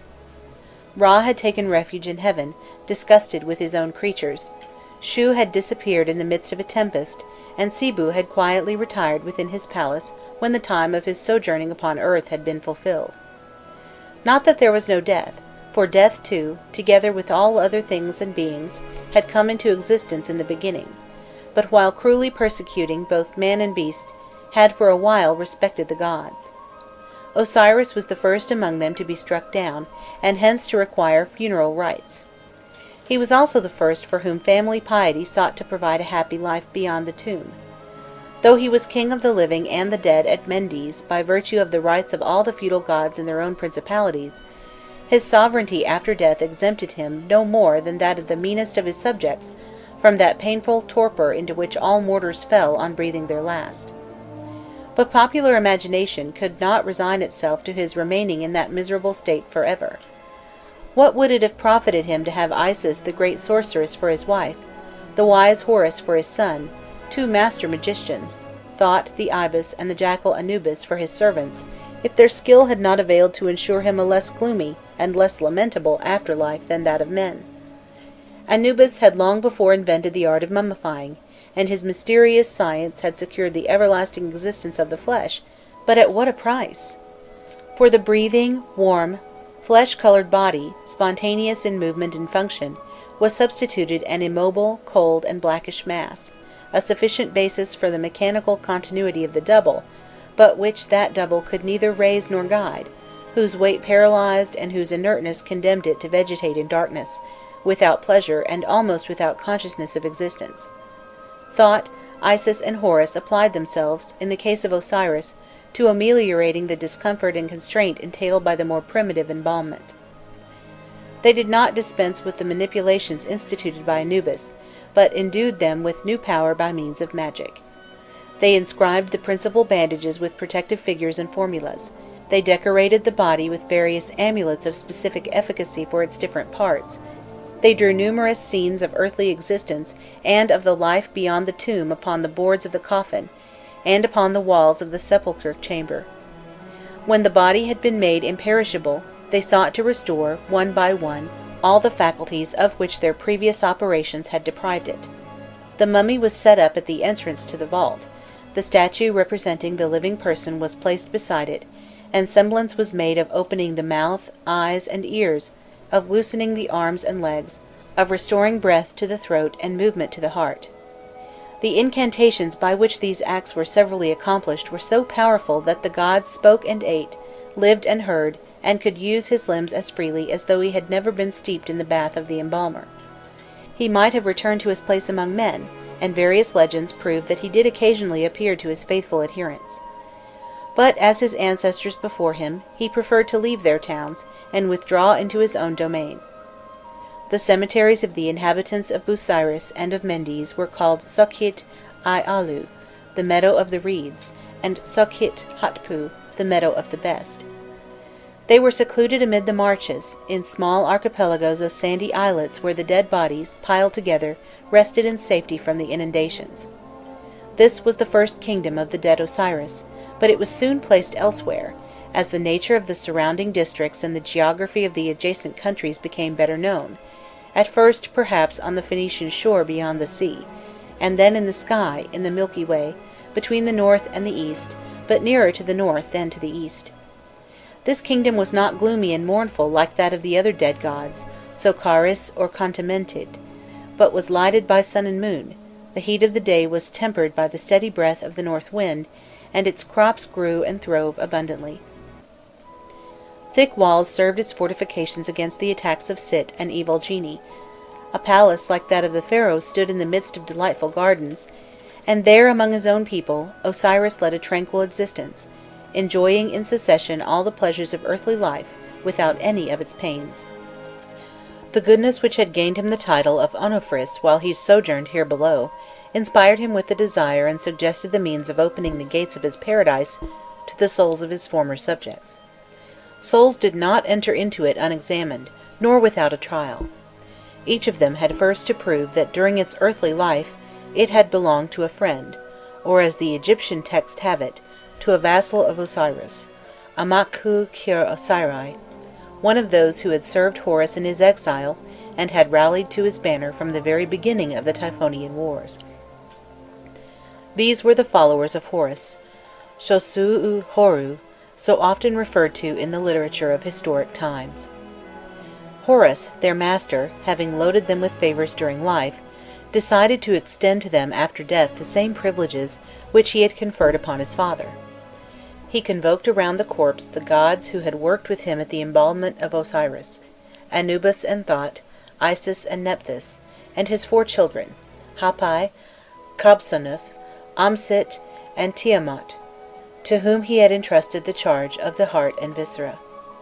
They all performed their functions exactly as before, repeated the same ceremonies, and recited the same formulas at the same stages of the operations, and so effectively that the dead man became a real Osiris under their hands, having a true voice, and henceforth combining the name of the god with his own. He had been Sakhomka or Menkari, he became Osiris Sakhomka or the Osiris Menkari, true of voice. Horus and his companions then celebrated the rites consecrated to the opening of the mouth and the eyes, animated the statue of the deceased, and placed the mummy in the tomb, where Anubis received it in his arms. Recalled to life and movement, the double reassumed, one by one, all the functions of being, came and went and took part in the ceremonies of the worship which was rendered to him in his tomb. There he might be seen accepting the homage of his kindred, and clasping to his breast his soul under the form of a great human-headed bird, with features the counterpart of his own. After being equipped with the formulas and amulets wherewith his prototype, Osiris, had been furnished, he set forth to seek the field of reeds. The way was long and arduous, strewn with perils to which he must have succumbed at the very first stages, had he not been carefully warned beforehand and armed against them. A papyrus placed with the mummy in its coffin contained the needful topographical directions and passwords, in order that he might neither stray nor perish by the way. The wiser Egyptians copied out the principal chapters for themselves, or learned them by heart while yet in life, in order to be prepared for the life beyond. Those who had not taken this precaution studied after death the copy with which they were provided, and since few Egyptians could read, a priest or relative of the deceased, preferably his son, recited the prayers in the mummy's ear, that he might learn them before he was carried away to the cemetery. If the double obeyed the prescriptions of the Book of the Dead to the letter, he reached his goal without fail. On leaving the tomb he turned his back on the valley, and staff in hand climbed the hills which bound it on the west, plunging boldly into the desert, where some bird, or even a kindly insect such as a praying mantis, a grasshopper, or a butterfly, served as his guide. Soon he came to one of those sycamores which grow in the sand far away from the Nile, and are regarded as magic trees by the Fellahin. Out of the foliage a goddess, Nuit, Athor, or Nit, half emerged, and offered him a dish of fruit, loaves of bread, and a jar of water. By accepting these gifts he became the guest of the goddess, and could never more retrace his steps without special permission. Beyond the sycamore were lands of terror, infested by serpents and ferocious beasts, furrowed by torrents of boiling water, intersected by ponds and marshes where gigantic monkeys cast their nets. Ignorant souls, or those ill prepared for the struggle, had no easy work before them when they imprudently entered upon it. Those who were not overcome by hunger and thirst at the outset were bitten by a urasus, or horned viper, hidden with evil intent below the sand, and perished in convulsions from the poison, or crocodiles seized as many of them as they could lay hold of at the fords of rivers, or cynocephaly netted and devoured them indiscriminately along with the fish into which the partisans of Typhon were transformed. They came safe and sound out of one peril only to fall into another, and infallibly succumbed before they were half through their journey. But on the other hand, the double who was equipped and instructed, and armed with the true voice, confronted each foe with the phylactery and the incantation by which his enemy was held in check. As soon as he caught sight of one of them he recited the appropriate chapter from his book. He loudly proclaimed himself Ra, Tumu, Horus, or Khopri, that god whose name and attributes were best fitted to repel the immediate danger, and flames withdrew at his voice, monsters fled or sank paralyzed, the most cruel of genii drew in their claws and lowered their arms before him. He compelled crocodiles to turn away their heads, he transfixed serpents with his lance, he supplied himself at pleasure with all the provisions that he needed, and gradually ascended the mountains which surrounded the world, sometimes alone, and fighting his way step by step, sometimes escorted by beneficent divinities. Halfway up the slope was the good cow Hathor, the Lady of the West, in meadows of tall plants where every evening she received the sun at his setting. If the dead man knew how to ask it according to the prescribed rite, she would take him upon her shoulders, and carry him across the accursed countries at full speed. Having reached the north, he paused at the edge of an immense lake, the Lake of Ka, and saw in the far distance the outline of the islands of the Blessed. One tradition, so old as to have been almost forgotten in Ramesside times, told how Thoth the ibis there awaited him, and bore him away on his wings. Another, no less ancient but of more lasting popularity, declared that a ferry boat plied regularly between the solid earth and the shores of Paradise.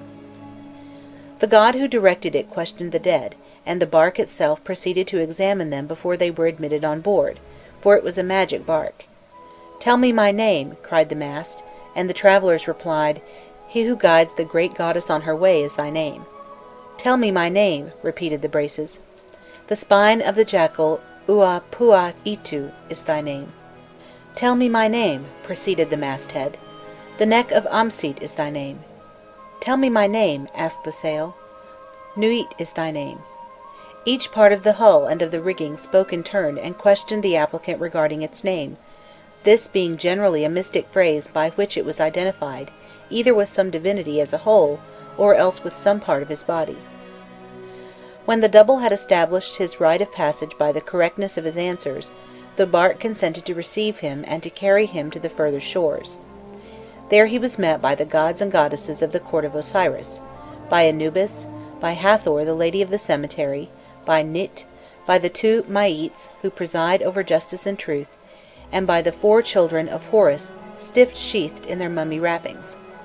They formed, as it were, a guard of honour to introduce him and his winged guide into an immense hall, the ceiling of which rested on light, graceful columns of painted wood. At the further end of the hall Osiris was seated in mysterious twilight within a shrine, through whose open doors he might be seen wearing a red necklace over his close-fitting case of white bandaging, his green face surmounted by the tall white diadem flanked by 2 plumes, his slender hands grasping flail and crook, the emblems of his power. Behind him stood Isis and Nephthys watching over him with uplifted hands, bare bosoms, and bodies straightly cased in linen. 42 jurors who had died and been restored to life like their lord, and who had been chosen, one from each of those cities of Egypt which recognized his authority, squatted right and left, and motionless, clothed in the wrappings of the dead, silently waited until they were addressed. End of section 20. Chapter 3. The Legendary History of Egypt, Part 5.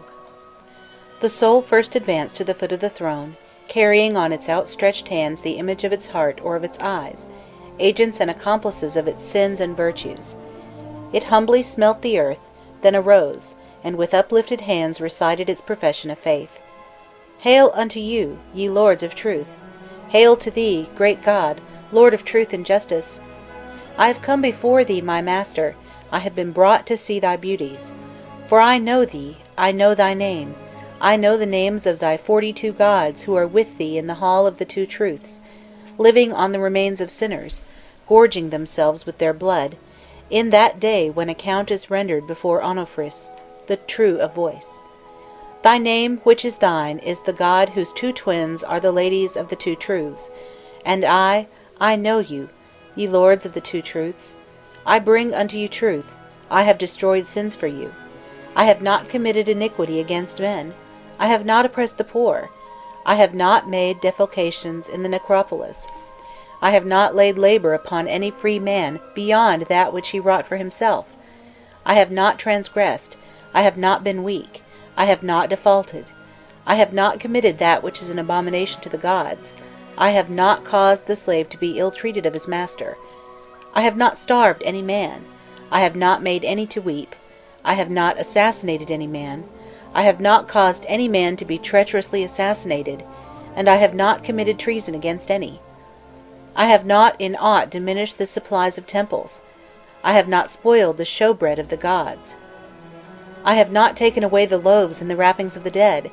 I have done no carnal act within the sacred enclosure of the temple. I have not blasphemed. I have in naught curtailed the sacred revenues. I have not pulled down the scale of the balance. I have not falsified the beam of the balance. I have not taken away the milk from the mouths of sucklings. I have not lassoed cattle on their pastures. I have not taken with nets the birds of the gods. I have not fished in their ponds. I have not turned back the water in its season. I have not cut off a water channel in its course. I have not put out the fire in its time. I have not defrauded the 9 gods of the choice part of the victims. I have not ejected the oxen of the gods. I have not turned back the god at his coming forth. I am pure, I am pure, I am pure, I am pure. Pure as this great Bonu of Heracleopolis is pure. There is no crime against me in this land of the double truth. Since I know the names of the gods who are with thee in the hall of the double truth, save thou me from them. He then turned towards the jury and pleaded his case before them. They had been severally appointed for the cognizance of particular sins, and the dead man took each of them by name to witness that he was innocent of the sin which that one recorded.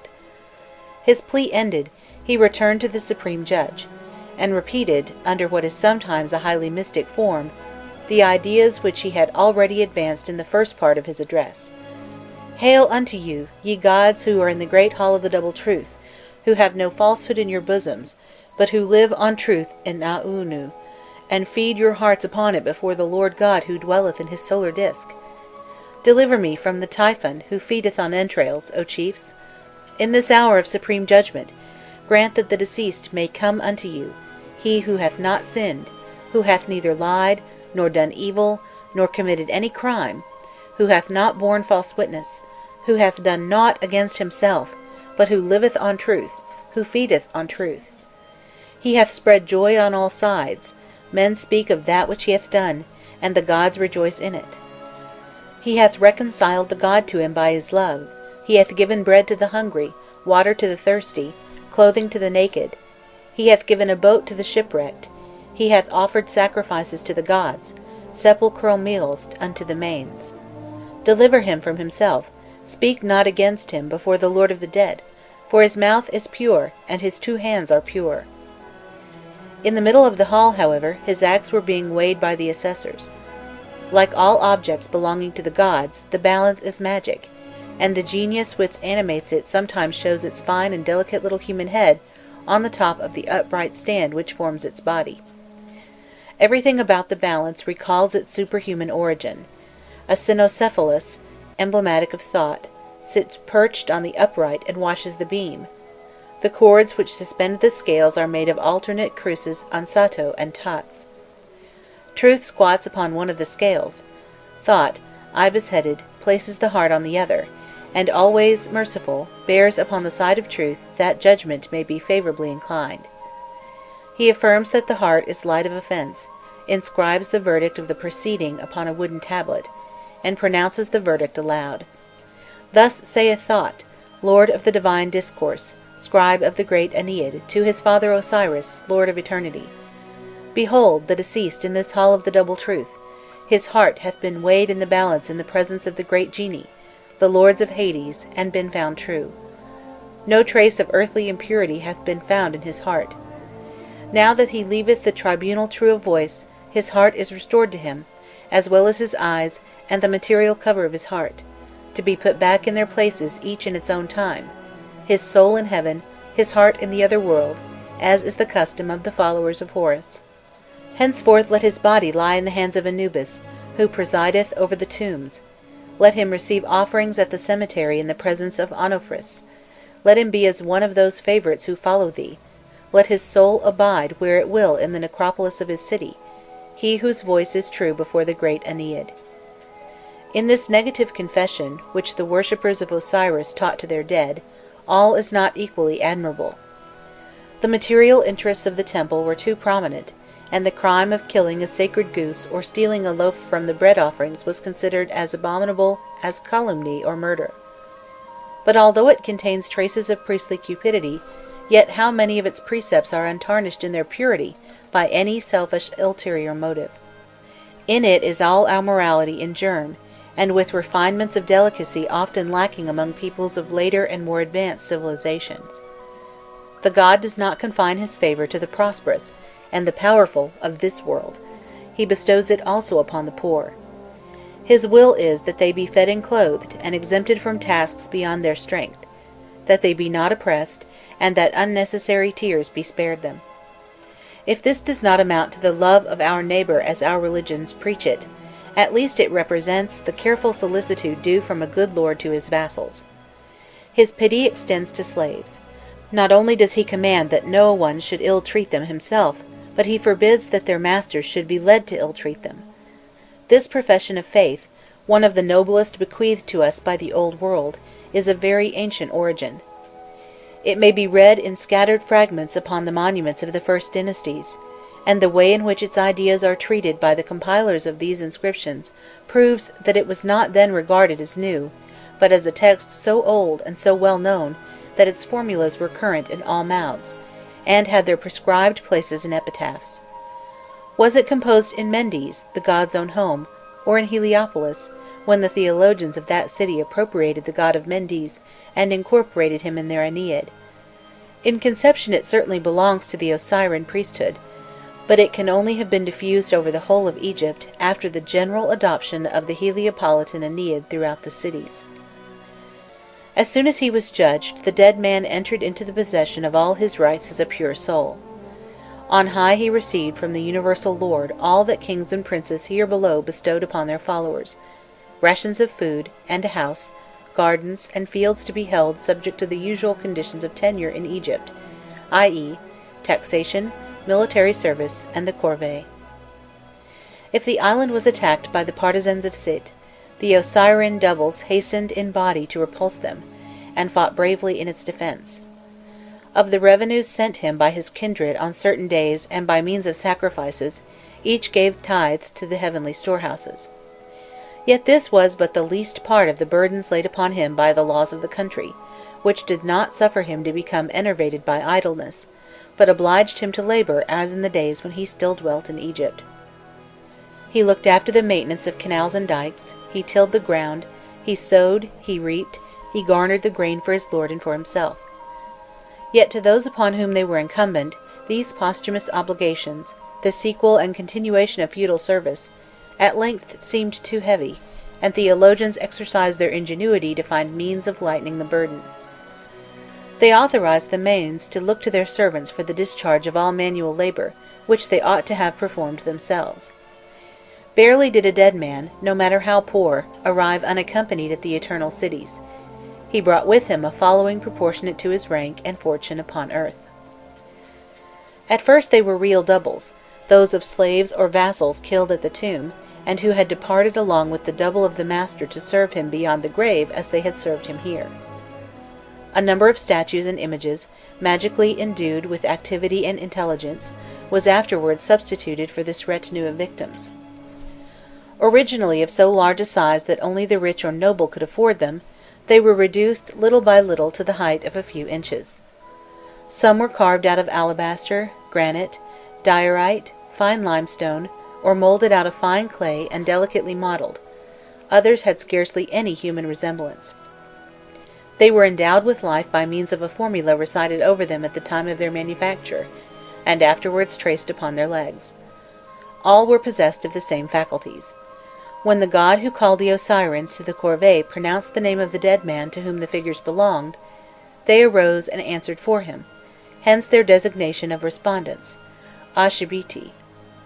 Equipped for agricultural labour, each grasping a hoe and carrying a seed bag on his shoulder, they set out to work in their appointed places, contributing the required number of days of forced labour.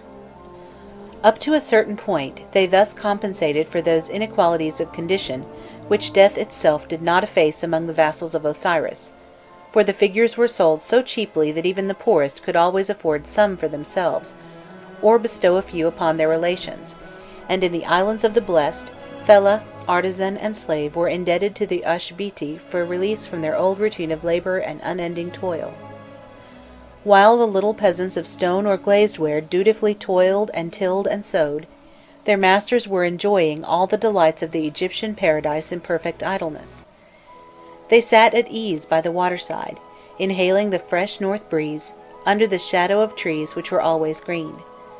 They fished with lines among the lotus plants, they embarked in their boats, and were towed along by their servants, or they would sometimes deign to paddle themselves slowly about the canals. They went fowling among the reed beds, or retired within their painted pavilions to read tales, to play at draughts, to return to their wives who were for ever young and beautiful. It was but an ameliorated earthly life, divested of all sufferings under the rule and by the favour of the true-voiced Onofris. The feudal gods promptly adopted this new mode of life. Each of their dead bodies, mummified and afterwards reanimated in accordance with the Osirian myth, became an Osiris, as did that of any ordinary person. Some carried the assimilation so far as to absorb the god of Mendes, or be absorbed in him. At Memphis, Ptah Sokaris became Ptah Sokar Osiris, and at Thinis, Khodemenephic became Iris Khodemenetid. The sun god lent himself to this process with comparative ease, because his life is more like a man's life, and hence also more like that of Osiris, which is the counterpart of a man's life. Born in the morning, he ages as the day declines, and gently passes away at evening. From the time of his entering the sky to that of his leaving it, he reigns above as he reigned here below in the beginning, but when he has left the sky and sinks into Hades, he becomes as one of the dead, and is, as they are, subjected to Osirian embalmment. The same dangers that menace their human souls threaten his soul also, and when he has vanquished them, not in his own strength, but by the power of amulets and magical formulas, he enters into the fields of Lalu, and ought to dwell there for ever under the rule of Onofris. He did nothing of the kind, however, for daily the sun was to be seen reappearing in the east 12 hours after it had sunk into the darkness of the west. Was it a new orb each time, or did the same sun shine every day? In either case the result was precisely the same: the god came forth from death and re-entered into life. Having identified the course of the sun god with that of man, and Ra with Osiris for a first day and a first night, it was hard not to push the matter further, and identify them for all succeeding days and nights, affirming that man and Osiris might, if they so wished, be born again in the morning, as Ra was, and together with him. If the Egyptians had found the prospect of quitting the darkness of the tomb for the bright meadows of Oalu a sensible alleviation of their lot, with what joy must they have been filled by the conception which allowed them to substitute the whole realm of the sun for a little archipelago in an out-of-the-way corner of the universe. Their first consideration was to obtain entrance into the divine bark, and this was the object of all the various practices and prayers, whose text, together with that which already contained the Osirian formulas, ensured the unfailing protection of Ra to their possessor. The soul desirous of making use of them went straight from his tomb to the very spot where the god left earth to descend into Hades. This was somewhere in the immediate neighbourhood of Abydos, and was reached through a narrow gorge or cleft in the Libyan range, whose mouth opened in front of the temple of Osiris Khontamentid, a little to the northwest of the city. The soul was supposed to be carried thither by a small flotilla of boats, manned by figures representing friends or priests, and laden with food, furniture, and statues. This flotilla was placed within the vault on the day of the funeral, and was set in motion by means of incantations recited over it during one of the first nights of the year, at the annual feast of the dead. The bird or insect which had previously served as guide to the soul upon its journey now took the helm to show the fleet the right way, and under this command the boats left Abydos, and mysteriously passed through the cleft into that western sea which is inaccessible to the living, there to await the daily coming of the dying sun god. End of section 21. Chapter 3. The Legendary History of Egypt, Part 6. As soon as his bark appeared at the last bend of the celestial Nile, the Cynocephali, who guarded the entrance into night, began to dance and gesticulate upon the banks as they intoned their accustomed hymn. The gods of Abydos mingled their shouts of joy with the chant of the sacred baboons. The bark lingered for a moment upon the frontiers of day, and initiated souls seized the occasion to secure their recognition and their reception on board of it. Once admitted, they took their share in the management of the boat, and in the battles with hostile deities, but they were not all endowed with the courage or equipment needful to withstand the perils and terrors of the voyage.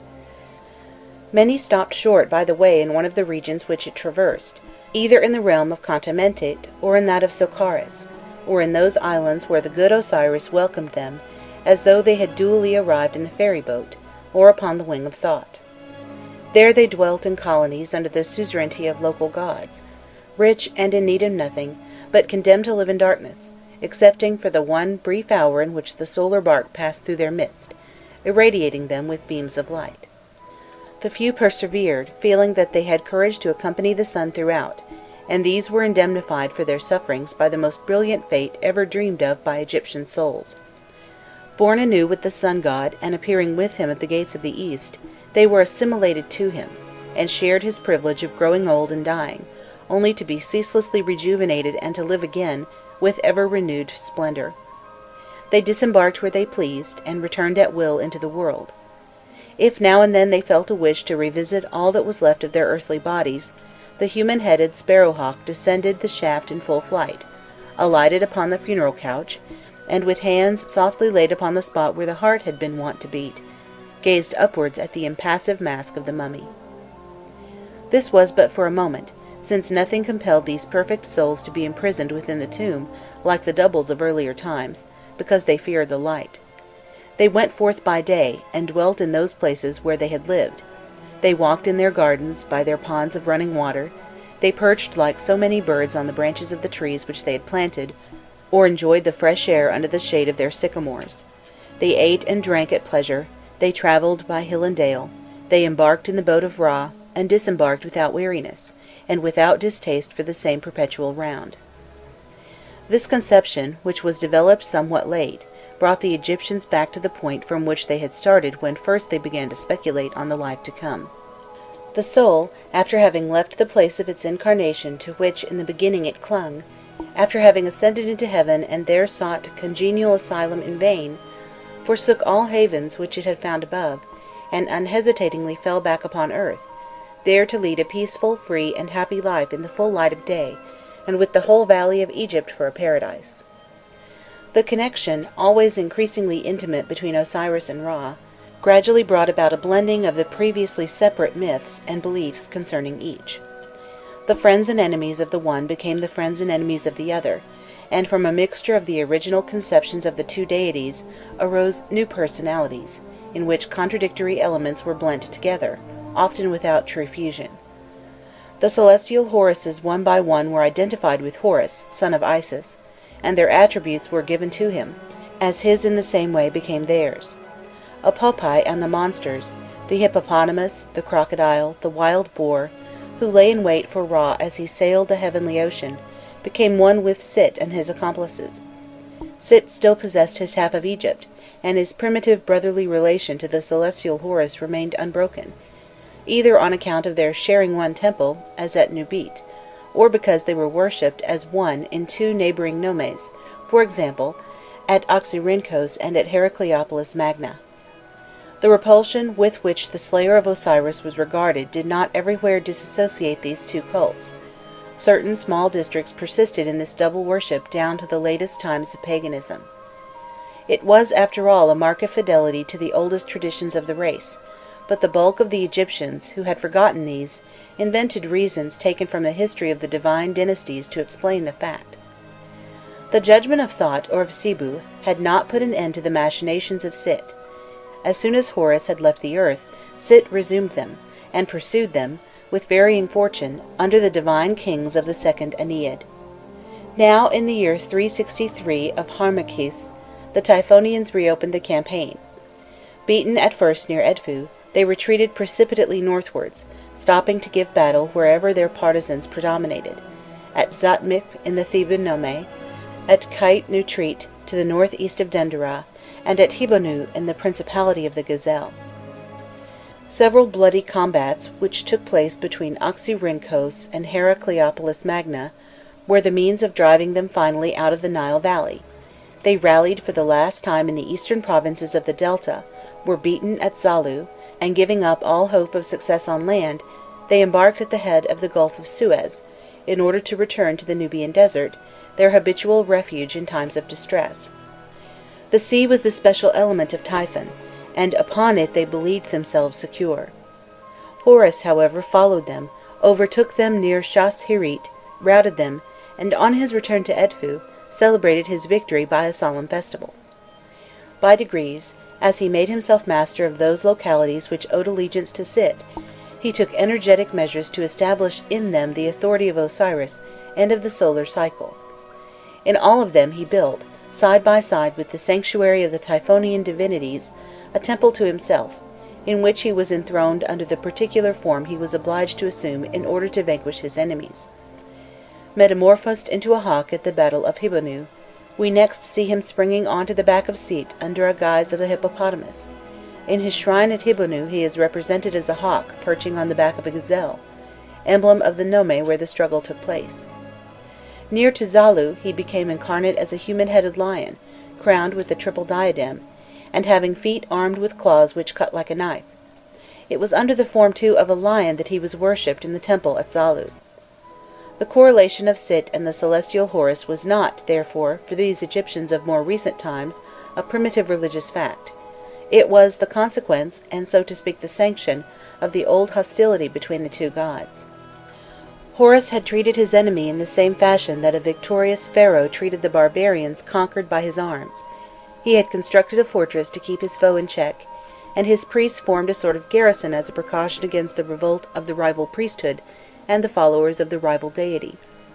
In this manner the battles of the gods were changed into human struggles, in which more than once Egypt was deluged with blood. The hatred of the followers of Osiris to those of Typhon was perpetuated with such implacability that the nomes which had persisted in adhering to the worship of Sit became odious to the rest of the population. The image of their master on the monuments was mutilated, their names were effaced from the geographical lists, they were assailed with insulting epithets, and to pursue and slay their sacred animals was reckoned a pious act. Thus originated those skirmishes which developed into actual civil wars, and were continued down to Roman times. The adherents of Typhon only became more confirmed in their veneration for the accursed god. Christianity alone overcame their obstinate fidelity to him. The history of the world for Egypt was therefore only the history of a struggle between the adherents of Osiris and the followers of Sit, an interminable warfare in which sometimes one and sometimes the other of the rival parties obtained a passing advantage, without ever gaining a decisive victory till the end of time. The divine kings of the second and third Ennead devoted most of the years of their earthly reigns to this end. They were portrayed under the form of the great warrior pharaohs, who from the 18th to the 12th century before our era extended their rule from the plains of the Euphrates to the marshes of Ethiopia. A few peaceful sovereigns are met with here and there in this line of conquerors, a few sages or legislators, of whom the most famous was styled Thought, the doubly great, ruler of Hermopolis and of the Hermopolitan Ennead. A legend of recent origin made him the prime minister of Horus, son of Isis. A still more ancient tradition would identify him with the second king of the second dynasty, the immediate successor of the divine Horuses, and attributes to him a reign of 3,226 years. He brought to the throne that inventive spirit and that creative power which had characterized him from the time when he was only a feudal deity. Astronomy, divination, magic, medicine, writing, drawing, all the arts and sciences emanated from him as from their first source.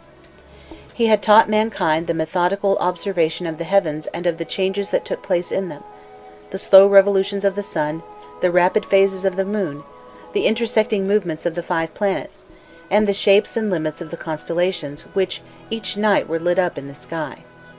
Most of the latter either remained or appeared to remain immovable, and seemed never to pass out of the regions accessible to the human eye.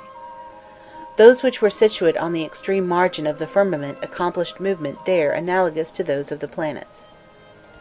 Every year at fixed times they were seen to sink one after another below the horizon, to disappear, and rising again after an eclipse of greater or less duration, to regain insensibly their original positions. The constellations were reckoned to be 36 in number, the 36 Decanti, to whom were attributed mysterious powers, and of whom Sothis was queen. Sothis transformed into the star of Isis when Orion, Sahu, became the star of Osiris. The nights are so clear and the atmosphere so transparent in Egypt that the eye can readily penetrate the depths of space, and distinctly see points of light which would be invisible in our foggy climate. The Egyptians did not therefore need special instruments to ascertain the existence of a considerable number of stars which we could not see without the help of our telescopes. They could perceive with the naked eye the stars of the 5th magnitude, and note them upon their catalogues. It entailed, it is true, a long training and uninterrupted practice to bring their sight up to its maximum keenness, but from very early times it was a function of the priestly colleges to found and maintain schools of astronomy. The first observatories established on the banks of the Nile seem to have belonged to the temples of the sun. The high priests of Ra, who, to judge from their title, were alone worthy to behold the sun face to face, were actively employed from the earliest times in studying the configuration and preparing maps of the heavens. The priests of other gods were quick to follow their example.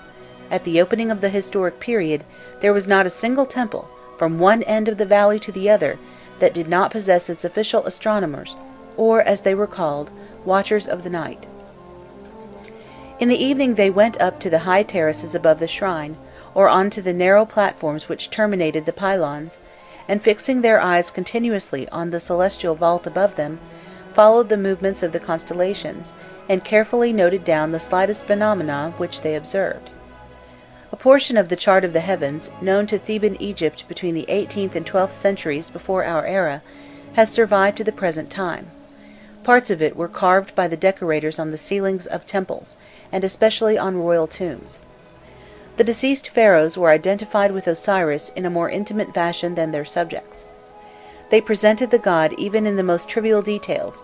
On earth, where after having played the part of the beneficent Onofris of primitive ages, they underwent the most complete and elaborate embalming, like Osiris of the lower world, in Hades, where they embarked side by side with the sun Osiris to cross the night and to be born again at daybreak, in heaven, where they shone with Orion Sahu under the guardianship of Sothis, and year by year led the procession of the stars. The maps of the firmament recalled to them, or if necessary taught them, this part of their duties. They there saw the planets and the Decani sail past in their boats, and the constellations follow one another in continuous succession. The lists annexed to the charts indicated the positions occupied each month by the principal heavenly bodies, their risings, their culminations, and their settings. Unfortunately, the workmen employed to execute these pictures either did not understand much about the subject in hand, or did not trouble themselves to copy the originals exactly. They omitted many passages, transposed others, and made endless mistakes, which made it impossible for us to transfer accurately to a modern map the information possessed by the ancients. End of Section 22. Chapter 3. The Legendary History of Egypt, Part 7. In directing their eyes to the celestial sphere, thought had at the same time revealed to men the art of measuring time, and the knowledge of the future. As he was the moon god par excellence, he watched with jealous care over the divine eye which had been entrusted to him by Horus, and the 30 days during which he was engaged in conducting it through all the phases of its nocturnal life were reckoned as a month. 12 of these months formed the year, a year of 360 days, during which the earth witnessed the gradual beginning and ending of the cycle of the seasons. The Nile rose, spread over the fields, sank again into its channel. To the vicissitudes of the inundation succeeded the work of cultivation. The harvest followed the seed time. These formed 3 distinct divisions of the year, each of nearly equal duration. Thought made of them the 3 seasons, that of the waters, Shait, that of vegetation, Pirut, and that of the harvest, Shomu, each comprising 4 months, numbered 1 to 4, the 1st, 2nd, 3rd, and 4th months of Shait, the 1st, 2nd, 3rd, and 4th months of Piruit, the 1st, 2nd, 3rd, and 4th months of Shomu. The 12 months completed, a new year began, whose birth was heralded by the rising of Sothis in the early days of August. The 1st month of the Egyptian year thus coincided with the 8th of ours. Thought became its patron, and gave it his name, relegating each of the others to a special protecting divinity. In this manner the 3rd month of Shait fell to Hathor, and was called after her. The 4th of Piruit belonged to Ranuit or Ramuit, the Lady of Harvests, and derived from her its appellation of Parmuti. Official documents always designated the months by the ordinal number attached to them in each season, but the people gave them by preference the names of their tutelary deities, and these names, transcribed into Greek and then into Arabic, are still used by the Christian inhabitants of Egypt, side by side with the Mussulman appellations. One patron for each month was, however, not deemed sufficient. Each month was subdivided into 3 decades, over which presided as many decani, and the days themselves were assigned to genii appointed to protect them. A number of festivals were set apart at irregular intervals during the course of the year: festivals for the new year, festivals for the beginning of the seasons, months, and decades, festivals for the dead, the supreme gods, and for local divinities. Every act of civil life was so closely allied to the religious life that it could not be performed without a sacrifice or a festival. A festival celebrated the cutting of the dikes, another the opening of the canals, a third the reaping of the first sheaf, or the carrying of the grain. A crop gathered or stored without a festival to implore the blessings of the gods would have been an act of sacrilege and fraught with disaster. The first year of 360 days, regulated by the revolutions of the moon, did not long meet the needs of the Egyptian people. It did not correspond with the length of the solar year, for it fell short of it by 5¼ days, and this deficit, accumulating from 12-month to 12-month, caused such a serious difference between the calendar reckoning and the natural seasons that it soon had to be corrected. They intercalculated, therefore, the 12th month of each year, and before the first day of the ensuing year, 5 epagomenal days, which they termed the 5 days over and above the year. The legend of Osiris relates that Thot created them in order to permit Nuit to give birth to all her children. These days constituted, at the end of the great year, a little month, which considerably lessened the difference between the solar and lunar computation, but did not entirely do away with it, and the 6 hours and a few minutes, of which the Egyptians had not taken count, gradually became the source of fresh perplexities. They at length amounted to a whole day, which needed to be added every 4 years to the regular 360 days, a fact which was unfortunately overlooked. The difficulty at first sight, which this caused in public life, increased with time, and ended by disturbing the harmony between the order of the calendar and that of natural phenomenon. At the end of 120 years, the legal year had gained a whole month on the actual year, and the first of Thot anticipated the heliacal rising of Sothis by 30 days, instead of coinciding with it as it ought. The astronomers of the Greco-Roman period, after a retrospective examination of all the past history of their country, discovered a very ingenious theory for obviating this unfortunate discrepancy. If the omission of 6 hours annually entailed the loss of 1 day every 4 years, the time would come, after 365 times 4 years, when the deficit would amount to an entire year, and when in consequence 1460 whole years would exactly equal 1461 incomplete years. The agreement of the 2 years, which had been disturbed by the force of circumstances, was re-established of itself after rather more than 14½ centuries. The opening of the civil year became identical with the beginning of the astronomical year, and this again coincided with the heliacal rising of Sirius, and therefore with the official date of the inundation. To the Egyptians of Pharaonic times, this simple and eminently practical method was unknown. By means of it, hundreds of generations, who suffered endless troubles from the recurring difference between an uncertain and a fixed year, might have consoled themselves with the satisfaction of knowing that a day would come when one of their descendants would, for once in his life, see both years coincide with mathematical accuracy, and the seasons appear at their normal times. The Egyptian year might be compared to a watch which loses a definite number of minutes daily. The owner does not take the trouble to calculate a cycle in which the total of minutes lost will bring the watch round to the correct time. He bears with the irregularity as long as his affairs do not suffer by it, but when it causes him inconvenience, he alters the hands to the right hour, and repeats this operation each time he finds it necessary, without being guided by a fixed rule. In like manner the Egyptian year fell into hopeless confusion with regard to the seasons, the discrepancy continually increasing, until the difference became so great that the king or the priests had to adjust the two by a process similar to that employed in the case of the watch. The days, moreover, had each their special virtues, which it was necessary for man to know if he wished to profit by the advantages, or to escape the perils which they possessed for him. There was not one among them that did not recall some incident of the divine wars, and had not witnessed a battle between the partisans of Sit and those of Osiris or Ra. The victories or the disasters which they had chronicled had, as it were, stamped them with good or bad luck, and for that reason they remained forever auspicious or the reverse. It was on the 17th of Athir that Typhon had enticed his brother to come to him, and had murdered him in the middle of a banquet. Every year, on this day, the tragedy that had taken place in the earthly abode of the god seemed to be repeated afresh in the heights of heaven. Just as at the moment of the death of Osiris, the powers of good were at their weakest, and the sovereignty of evil everywhere prevailed, so the whole of nature, abandoned to the powers of darkness, became inimical to man. Whatever he undertook on that day issued in failure. If he went out to walk by the riverside, a crocodile would attack him, as the crocodile sent by Sit had attacked Osiris. If he set out on a journey, it was a last farewell which he bade to his family and his friends. Death would meet him by the way. To escape this fatality he must shut himself up at home, and wait in inaction until the hours of danger had passed, and the sun of the ensuing day had put the evil one to flight. It was to his interest to know these adverse influences, and who would have known them all, had not thought pointed them out and marked them in his calendars? One of these, long fragments of which have come down to us, indicated briefly the character of each day, the gods who presided over it, the perils which accompanied their patronage, or the good fortune which might be expected of them.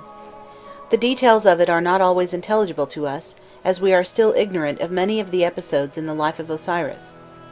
The Egyptians were acquainted with the matter from childhood, and were guided with sufficient exactitude by these indications. The hours of the night were all inauspicious; those of the day were divided into 3 seasons of 4 hours each, of which some were lucky, while others were invariably of ill omen. The 4th of Tybi, good, good, good. Whatsoever thou seest on this day will be fortunate. Whosoever is born on this day will die more advanced in years than any of his family. He will attain to a greater age than his father. The 5th of Tybi, inimical, inimical, inimical. This is the day on which the goddess Sokfid, mistress of the double white palace, burnt the chiefs when they raised an insurrection, came forth and manifested themselves. Offerings of bread to Shu, Ptah, Thought. Burn incense to Ra, and to the gods who are his followers, to Ptah, Thought, Husu on this day. Whatsoever thou seest on this day will be fortunate. The 6th of Tybi, good, good, good. Whatsoever thou seest on this day will be fortunate. The 7th of Tybi, inimical, inimical, inimical. Do not join thyself to a woman in the presence of the eye of Horus. Beware of letting the fire go out which is in thy house. The 8th of Tybi, good, good, good. Whatsoever thou seest with thine eyes this day, the Enneads of the gods will grant to thee, the sick will recover. The 9th of Tybi, good, good, good. The gods cry out for joy at noon on this day. Bring offerings of festal cakes and of fresh bread, which rejoice the heart of the gods and of the manes. The 10th of Tybi, inimical, inimical, inimical. Do not set fire to weeds on this day. It is the day on which the god Sap-hu set fire to the land of Betito. The 11th of Tybi, inimical, inimical, inimical. Do not draw nigh to any flame on this day, for Ra entered the flames to strike all his enemies, and whosoever draws nigh to them on this day, it shall not be well with him during his whole life. The 12th of Tybi, inimical, inimical, inimical. See that thou beholdest not a rat on this day, nor approachest any rat within thy house. It is the day wherein Sokhit gave forth the decrees. In these cases a little watchfulness or exercise of memory sufficed to put a man on his guard against evil omens, but in many circumstances all the vigilance in the world would not protect him, and the fatality of the day would overtake him without his being able to do aught to avert it. No man can at will place the day of his birth at a favourable time, he must accept it as it occurs, and yet it exercises a decisive influence on the manner of his death. According as he enters the world on the 4th, 5th, or 6th of Paufi, he either dies of marsh fever, of love, or of drunkenness. The child of the 23rd perishes by the jaws of a crocodile, that of the 27th is bitten and dies by a serpent.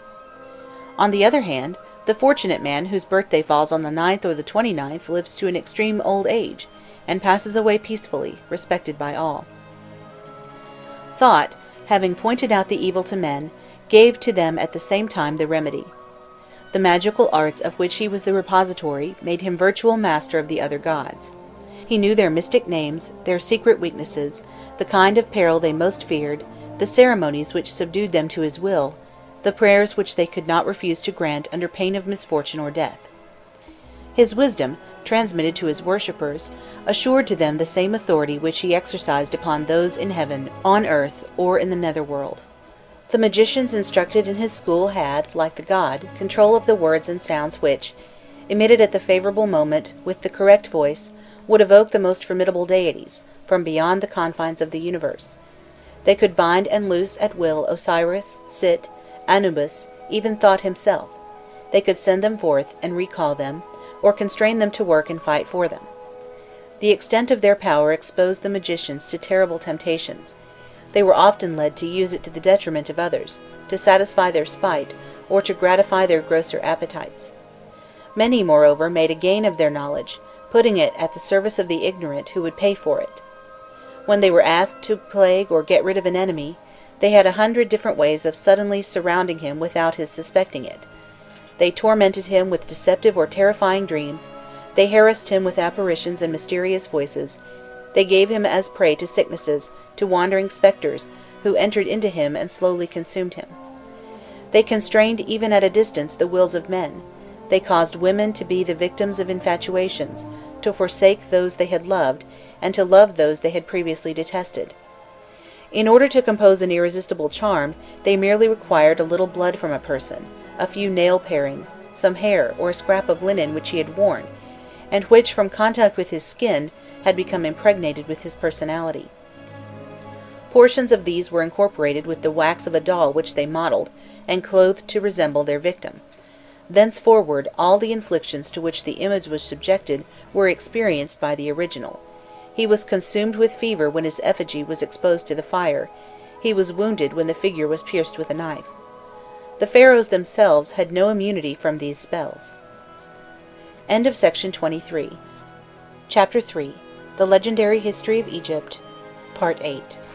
These machinations were wont to be met by others of the same kind, and magic, if invoked at the right moment, was often able to annul the ills which magic had begun. It was not indeed all powerful against fate. The man born on the 27th of Paufi would die of a snake bite, whatever charm he might use to protect himself. But if the day of his death were foreordained, at all events the year in which it would occur was uncertain, and it was easy for the magician to arrange that it should not take place prematurely. A formula recited opportunely, a sentence of prayer traced on a papyrus, a little statuette worn about the person, the smallest amulet blessed and consecrated, put to flight the serpents who were the instruments of fate. Those curious stelae on which we see Horus half naked, standing on 2 crocodiles and brandishing in his fists creatures which had reputed powers of fascination, were so many protective talismans, set up at the entrance to a room or a house. They kept off the animals represented and brought the evil fate to naught. Sooner or later destiny would doubtless prevail, and the moment would come when the fated serpent, eluding all precautions, would succeed in carrying out the sentence of death. At all events the man would have lived, perhaps to the verge of old age, perhaps to the years of 110, to which the wisest of the Egyptians hoped to attain, and which period no man born of mortal mother might exceed. If the arts of magic could thus suspend the law of destiny, how much more efficacious were they when combating the influences of secondary deities, the evil eye, and the spells of man. Thought, who was the patron of sortilege, presided also over exorcisms, and the criminal acts which some committed in his name could have reparation made for them by others in his name. To malicious genii still stronger were opposed; to harmful amulets, those which were protective; to destructive measures, vitalizing remedies, and this was not even the most troublesome part of the magician's task. Nobody, in fact, among those delivered by their intervention escaped unhurt from the trials to which he had been subjected. The possessing spirits, when they quitted their victim, generally left behind them traces of their occupation, in the brain, heart, lungs, intestines, in fact, in the whole body.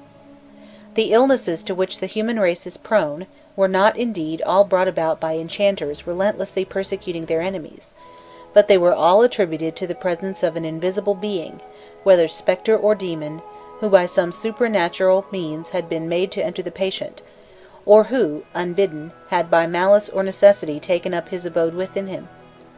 It was needful, after expelling the intruder, to re-establish the health of the sufferer by means of fresh remedies. The study of simples and other materiae medicae would furnish these. Thought had revealed himself to man as the first magician; he became in like manner for them the first physician and the first surgeon. Egypt is naturally a very salubrious country, and the Egyptians boasted that they were the healthiest of all mortals, but they did not neglect any precautions to maintain their health. Every month, for 3 successive days, they purged the system by means of emetics or clysters. The study of medicine with them was divided between specialists, each physician attending to one kind of illness only. Every place possessed several doctors, some for diseases of the eyes, others for the head, or the teeth, or the stomach, or for internal disorders. But the subdivision was not carried to the extent that Herodotus would make us believe. It was the custom to make a distinction only between the physician trained in the priestly schools, and further instructed by daily practice and the study of books, the bone setter attached to the worship of Sokhit who treated fractures by the intercession of the goddess, and the exorcist who professed to cure by the sole virtue of amulets and magic phrases. The professional doctor treated all kinds of maladies, but, as with us, there were specialists for certain affections, who were consulted in preference to general practitioners. If the number of these specialists was so considerable as to attract the attention of strangers, it was because the climatic character of the country necessitated it. Where ophthalmia and affections of the intestines raged violently, we necessarily find many oculists as well as doctors for internal maladies. The best instructed, however, knew but little of anatomy. As with Christian physicians of the Middle Ages, religious scruples prevented the Egyptians from cutting open or dissecting, in the cause of pure science, the dead body which was identified with that of Osiris. The processes of embalming, which would have instructed them in anatomy, were not entrusted to doctors. The horror was so great with which any one was regarded who mutilated the human form, that the parasite, on whom devolved the duty of making necessary incisions in the dead, became the object of universal execration. As soon as he had finished his task, the assistants assaulted him, throwing stones at him with such violence that he had to take to his heels to escape with his life. The knowledge of what went on within the body was therefore but vague. Life seemed to be a little air, a breath which was conveyed by the veins from member to member. The head contains 22 vessels, which draw the spirits into it and send them thence to all parts of the body. There are 2 vessels for the breasts, which communicate heat to the lower parts. There are 2 vessels for the thighs, 2 for the neck, 2 for the arms, 2 for the back of the head, 2 for the forehead, 2 for the eyes, 2 for the eyelids, 2 for the right ear by which enter the breaths of life, and 2 for the left ear, which in like manner admit the breaths of death. The breaths entering the right ear are the good airs, the delicious airs of the north, the sea breeze which tempers the burning of summer and renews the strength of man, continually weakened by the heat and threatened with exhaustion. These vital spirits, entering the veins and arteries by the ear or nose, mingled with the blood, which carried them to all parts of the body. They sustained the animal, and were, so to speak, the cause of its movement. The heart, the perpetual mover, Ha'iti, collected them and redistributed them throughout the body. It was regarded as the beginning of all the members, and whatever part of the living body the physician touched, whether the head, the nape of the neck, the hands, the breast, the arms, the legs, his hand lit upon the heart, and he felt it beating under his fingers. Under the influence of the good breaths, the vessels were inflated and worked regularly. Under that of the evil, they became inflamed, were obstructed, were hardened, or gave way, and the physician had to remedy the obstruction, allay the inflammation, and re-establish their vigor and elasticity. At the moment of death, the vital spirits withdrew the soul, the blood deprived of air became coagulated, the veins and arteries emptied themselves, and the creature perished for want of breaths. The majority of the diseases from which the ancient Egyptians suffered are those which still attack their successors: ophthalmia, affections of the stomach, abdomen, and bladder, intestinal worms, varicose veins, ulcers in the leg, the Nile pimple, and finally the divine mortal malady, the divinus morbus of the Latins, epilepsy. Anemia, from which at least 1/4 of the present population suffers, was not less prevalent than at present, if we may judge from the number of remedies which were used against hematuria, the principal cause of it. The fertility of the women entailed a number of infirmities or local affections, which the doctors attempted to relieve, not always with success. The science of those days treated externals only, and occupied itself merely with symptoms easily determined by sight or touch. It never suspected that troubles which showed themselves in two widely remote parts of the body might only be different effects of the same illness, and they classed as distinct maladies those indications which we now know to be symptoms of one disease. They were able, however, to determine fairly well the specific characteristics of ordinary affections, and sometimes describe them in precise and graphic fashion. The abdomen is heavy, the pit of the stomach painful, the heart burns and palpitates violently. The clothing oppresses the sick man, and he can barely support it. Nocturnal thirsts. His heart is sick, as that of a man who has eaten of the sycamore gum. The flesh loses its sensitivity, as that of a man seized with illness. If he seek to satisfy a want of nature, he finds no relief. Say to this, "There is an accumulation of humours in the abdomen, which makes the heart sick. I will act." This is the beginning of gastric fever, so common in Egypt, and a modern physician could not better diagnose such a case. The phraseology would be less flowery, but the analysis of the symptoms would not differ from that given us by the ancient practitioner. The medicaments recommended comprise nearly everything which can in some way or other be swallowed, whether in solid, mucilaginous, or liquid form. Vegetable remedies are reckoned by the score, from the most modest herb to the largest tree, such as the sycamore, palm, acacia, and cedar, of which the sawdust and shavings were supposed to possess both antiseptic and emollient properties. Among the mineral substances are to be noted sea salt, alum, nitre, sulphate of copper, and a score of different kinds of stones. Among the latter, the memphite stone was distinguished for its virtues. If applied to parts of the body which were lacerated or unhealthy, it acted as an antiseptic, and facilitated the success of surgical operations. Flesh taken from the living subject, the heart, the liver, the gall, the blood, either dried or liquid, of animals, the hair and horn of stags, were all customarily used in many cases where the motive determining their preference above other materiae medicae is unknown to us. Many recipes puzzle us by their originality and by the barbaric character of the ingredients recommended. The milk of a woman who has given birth to a boy, the dung of a lion, a tortoise's brains, an old book boiled in oil. The medicaments composed of these incongruous substances were often very complicated. It was thought that the healing power was increased by multiplying the curative elements; each ingredient acted upon a specific region of the body, and after absorption separated itself from the rest to bring its influence to bear upon that region. The physician made use of all the means which we employ today to introduce remedies into the human system, whether pills or potions, poultices or ointments, draughts or clysters. Not only did he give the prescriptions, but he made them up, thus combining the art of the physician with that of the dispenser. He prescribed the ingredients, pounded them either separately or together, he macerated them in the proper way, boiled them, reduced them by heating, and filtered them through linen. Fat served him as the ordinary vehicle for ointments, and pure water for potions, but he did not despise other liquids, such as wine, beer, fermented or unfermented, vinegar, milk, olive oil, ben oil either crude or refined, even the urine of men and animals. The whole, sweetened with honey, was taken hot, night and morning. The use of more than one of these remedies became worldwide. The Greeks borrowed them from the Egyptians.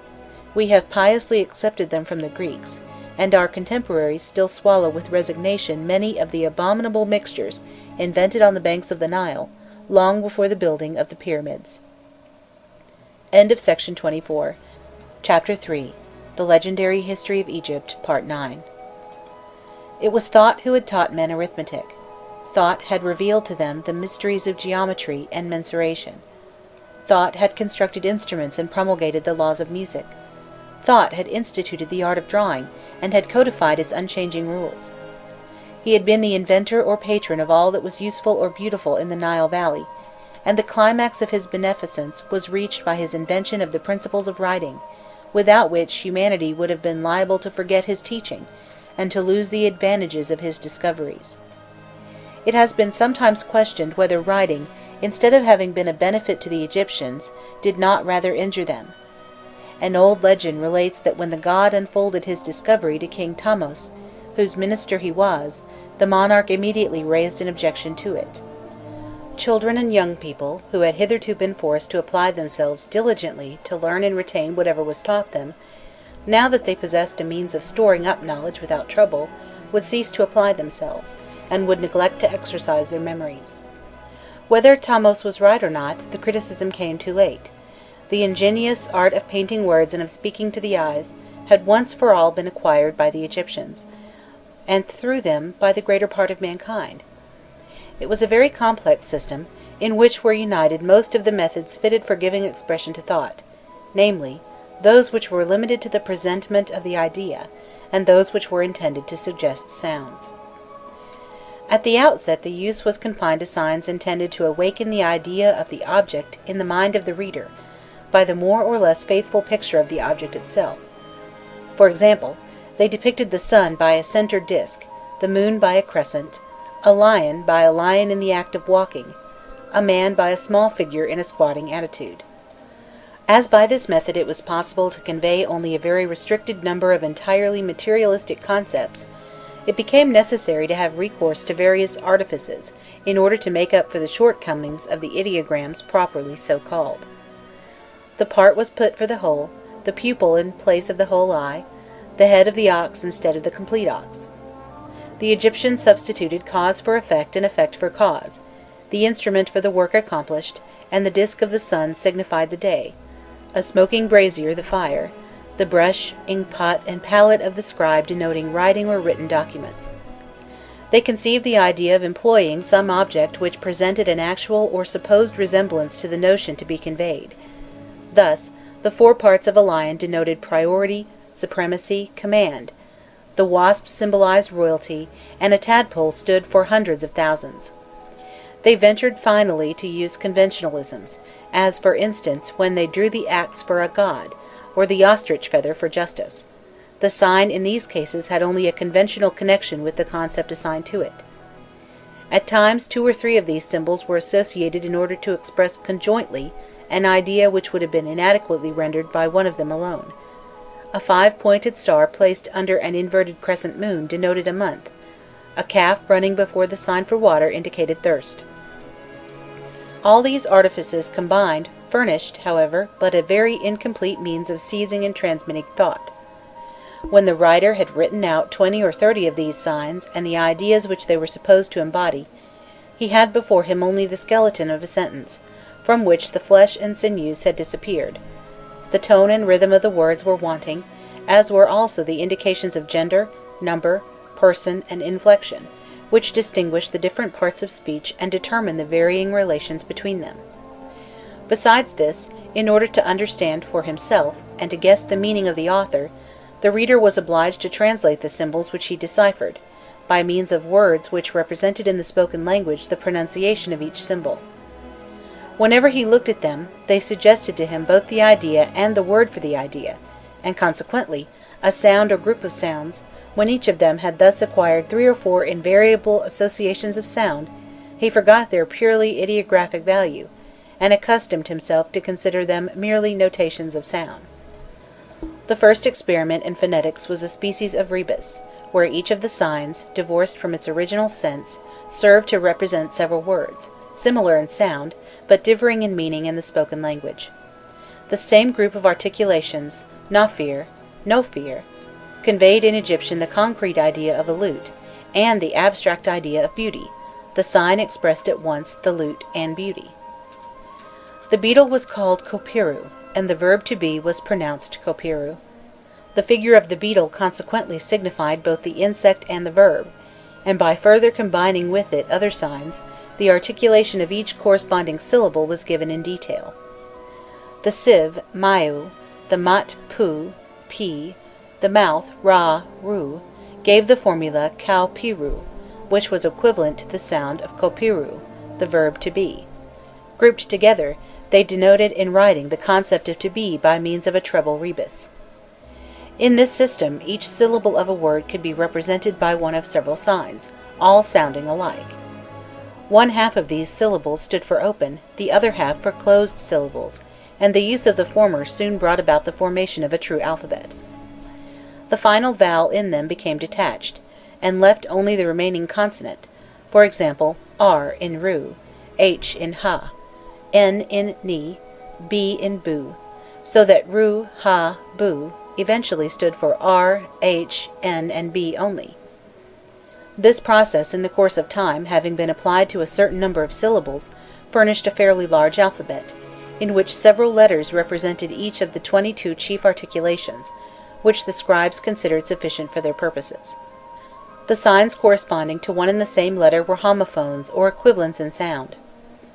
One would have thought that when the Egyptians had arrived thus far, they would have been led, as a matter of course, to reject the various characters which they had each used in its turn, in order to retain an alphabet only. But the true spirit of invention, of which they had given proof, abandoned them here as elsewhere.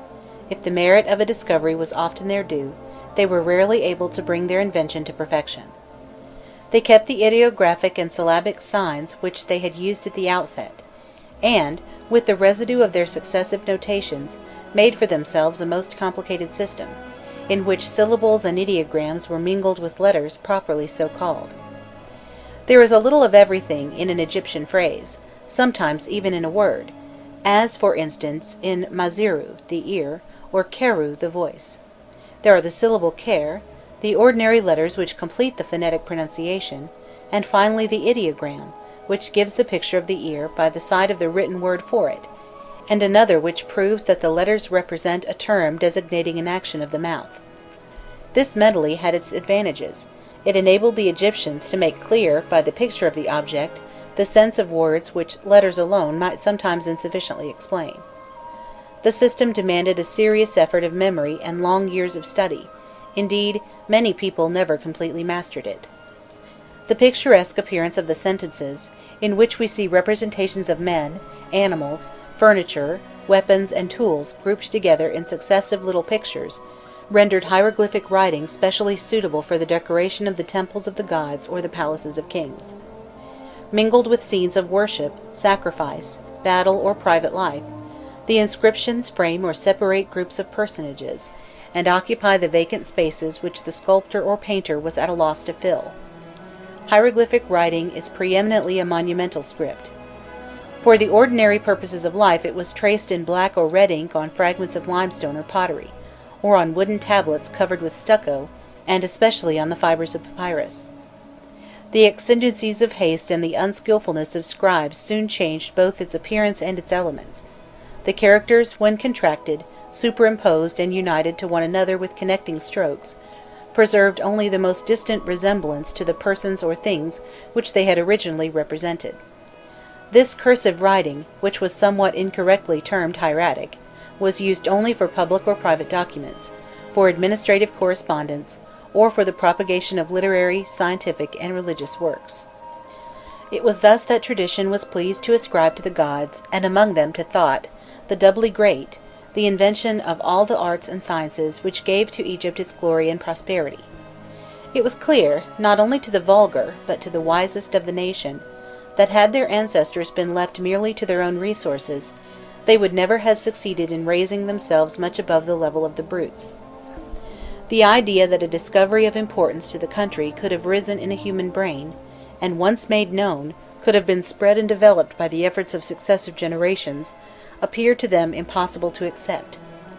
They believed that every art, every trade, had remained unaltered from the outset, and if some novelty in its aspect tended to show them their error, they preferred to imagine a divine intervention, rather than be undeceived. The mystic writing, inserted as chapter 64 in the Book of the Dead, and which subsequently was supposed to be of decisive moment to the future life of man, was, as they knew, posterior in date to the other formulas of which this book was composed. They did not, however, regard it any the less as being of divine origin.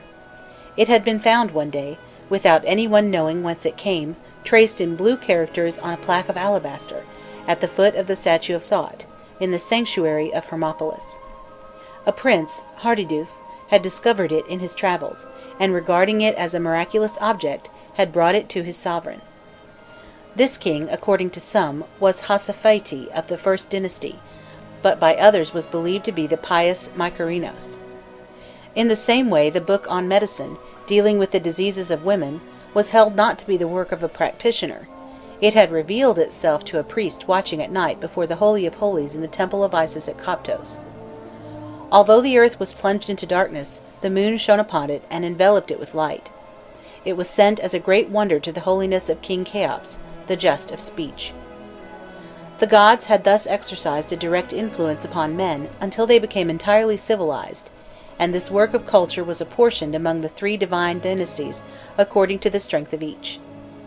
The first, which comprised the most vigorous divinities, had accomplished the more difficult task of establishing the world on a solid basis. The second had carried on the education of the Egyptians, and the third had regulated, in all its minutiae, the religious constitution of the country. When there was nothing more demanding supernatural strength or intelligence to establish it, the gods returned to heaven, and were succeeded on the throne by mortal men.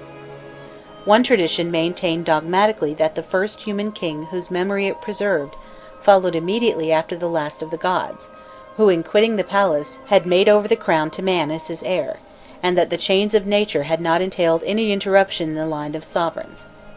Another tradition would not allow that the contact between the human and divine series had been so close. Between the Ennead and Menes, it intercalculated one or more lines of Theban or Thinite kings, but these were of so formless, shadowy, and undefined an aspect that they were called Manes, and there was attributed to them at most only a passive existence, as of persons who had always been in the condition of the dead, and had never been subjected to the trouble of passing through life. Menes was the first in order of those who were actually living. From his time, the Egyptians claimed to possess an uninterrupted list of the pharaohs who had ruled over the Nile Valley. As far back as the 18th dynasty this list was written upon papyrus, and furnished the number of years that each prince occupied the throne, or the length of his life. End of section 25. Chapter 3. The Legendary History of Egypt, Part 10. Extracts from it were inscribed in the temples, or even in the tombs of private persons, and 3 of these abridged catalogues are still extant, 2 coming from the temples of Seti I and Ramses II at Abydos, while the other was discovered in the tomb of a person of rank named Tunari at Saqqara. They divided this interminable succession of often problematical personages into dynasties, following in this division rules of which we are ignorant, and which varied in the course of ages. In the time of the Ramessides, names in the list which subsequently under Logades formed 5 groups, were made to constitute one single dynasty.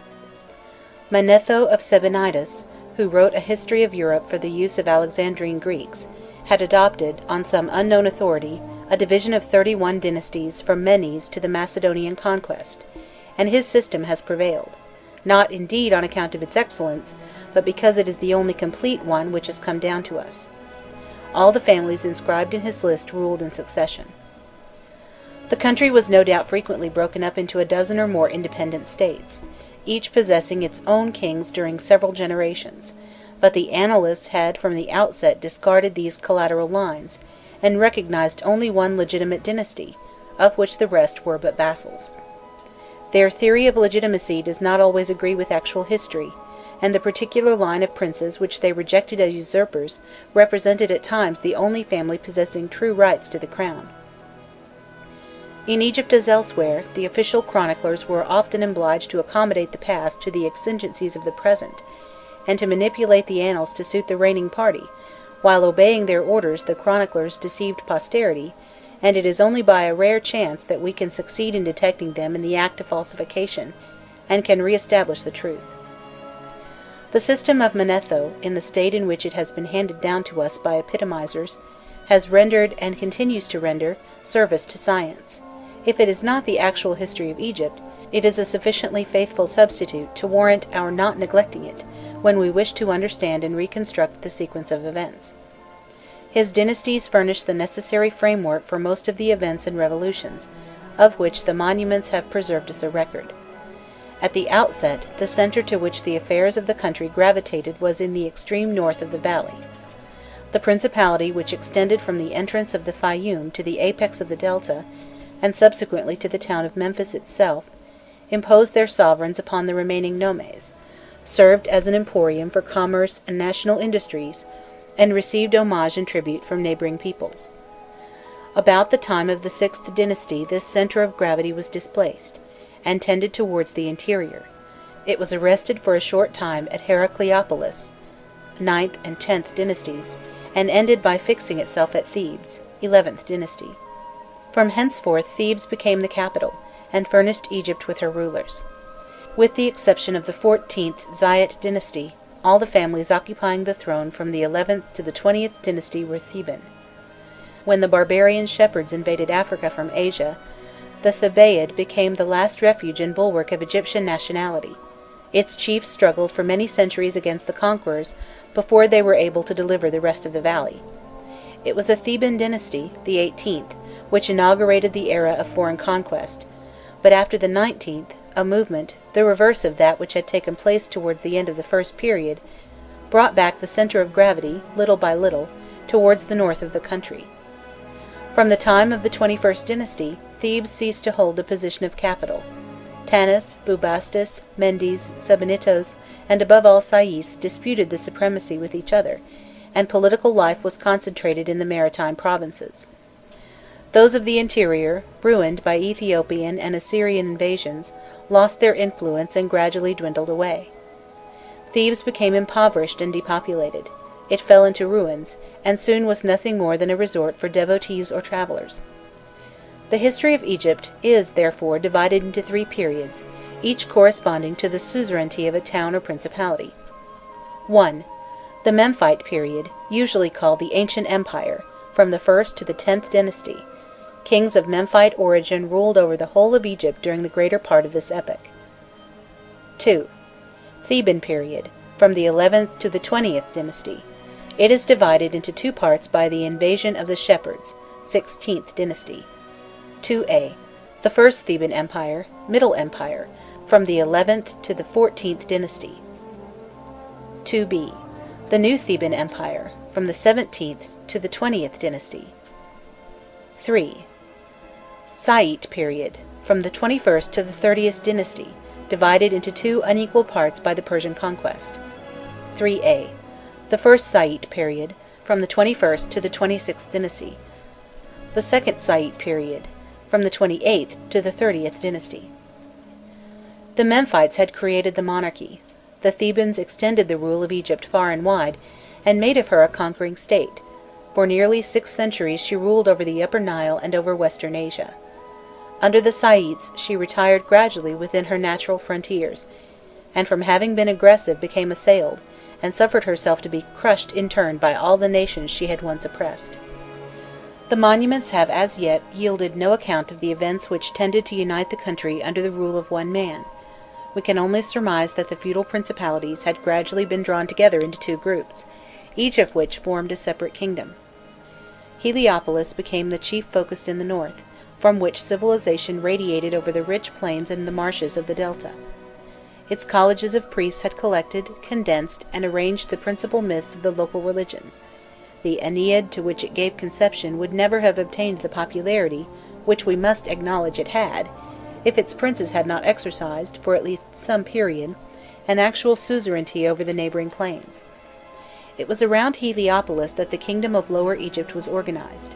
Everything there bore traces of Heliopolitan theories: the protocol of the kings, their supposed descent from Ra, the enthusiastic worship which they offered to the sun. The delta, owing to its compact and restricted area, was aptly suited for government from one centre. The Nile Valley proper, narrow, tortuous, and stretching like a thin strip on either bank of the river, did not lend itself to so complete a unity. It too represented a single kingdom, having the reed and the lotus for its emblems, but its component parts were more loosely united, its religion was less systematized, and it lacked a well-placed city to serve as a political and sacerdotal centre. Hermopolis contained schools of theologians who certainly played an important part in the development of myths and dogmas, but the influence of its rulers was never widely felt. In the south, Siut disputed their supremacy, and Heracleopolis stopped their road to the north. These three cities thwarted and neutralized one another, and not one of them ever succeeded in obtaining a lasting authority over Upper Egypt. Each of the two kingdoms had its own natural advantages and its system of government, which gave to it a particular character, and stamped it, as it were, with a distinct personality down to its latest days. The kingdom of Upper Egypt was more powerful, richer, better populated, and was governed apparently by more active and enterprising rulers. It is to one of the latter, Mene or Menes of Thinis, that tradition ascribes the honour of having fused the two Egypts into a single empire, and having inaugurated the reign of the human dynasties. Thinis figured in the historic period as one of the least of Egyptian cities. It barely maintained an existence on the left bank of the Nile, if not on the exact spot now occupied by Gerga, at least only a short distance from it. The principality of the Osirian reliquary, of which it was the metropolis, occupied the valley from one mountain range to the other, and gradually extended across the desert as far as the great Theban oasis.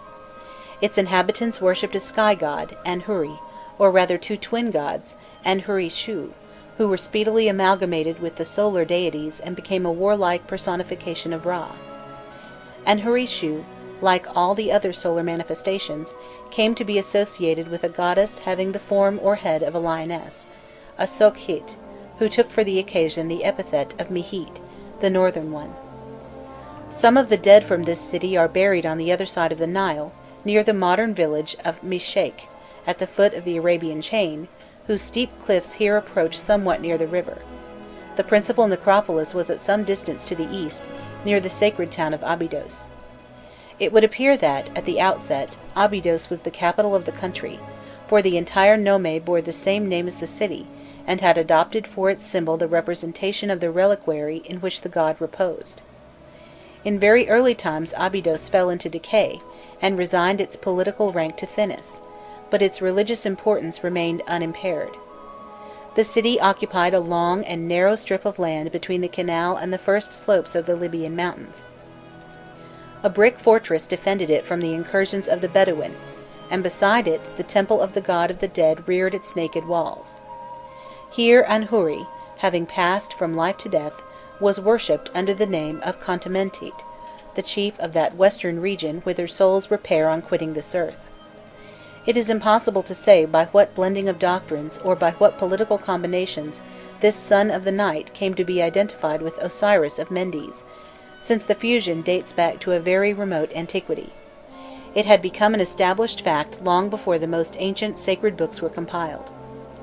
Osiris Khontamentete grew rapidly in popular favour, and his temple attracted annually an increasing number of pilgrims.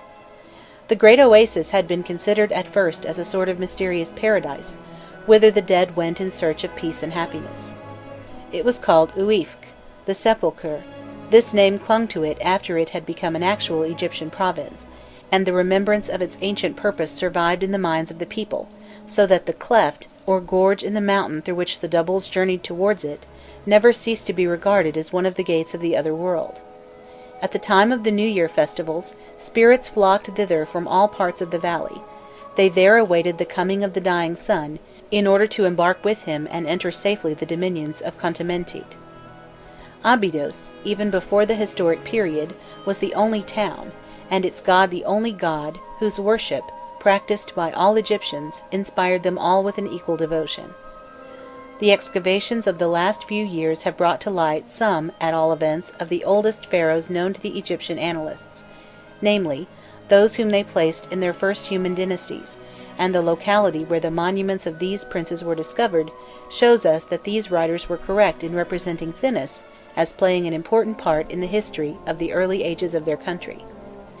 In the tomb of Menes, that sovereign whom we are inclined to look upon as the first king of the official lists, lies near the village of Nagada, not far from Thebes.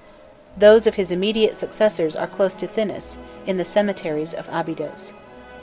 They stand at the very foot of the Libyan hills, near the entrance to the ravine, the cleft through which the mysterious oasis was reached, and thither the souls flocked in order that they might enter by a safe way the land beyond the grave. The mass of pottery, whole and broken, which has accumulated on this site from the offerings of centuries, has obtained for it among the Fellahin the name of el Gaab, the mother of pots. The tombs lie there in serried ranks. They present for the most part a rough model of the pyramids of the Memphite period, rectangular structures of bricks without mortar rising slightly above the level of the plain. The funeral chamber occupies the centre of each, and is partly hollowed out of the soil, like a shallow well, the sides being bricked. It had a flat timber roof, covered by a layer of about 3 feet of sand. The floor was also of wood, and in several cases the remains of the beams of both ceiling and pavement have been brought to light. The body of the royal inmate was laid in the middle of the chamber, surrounded by its funeral furniture and by a part of the offerings.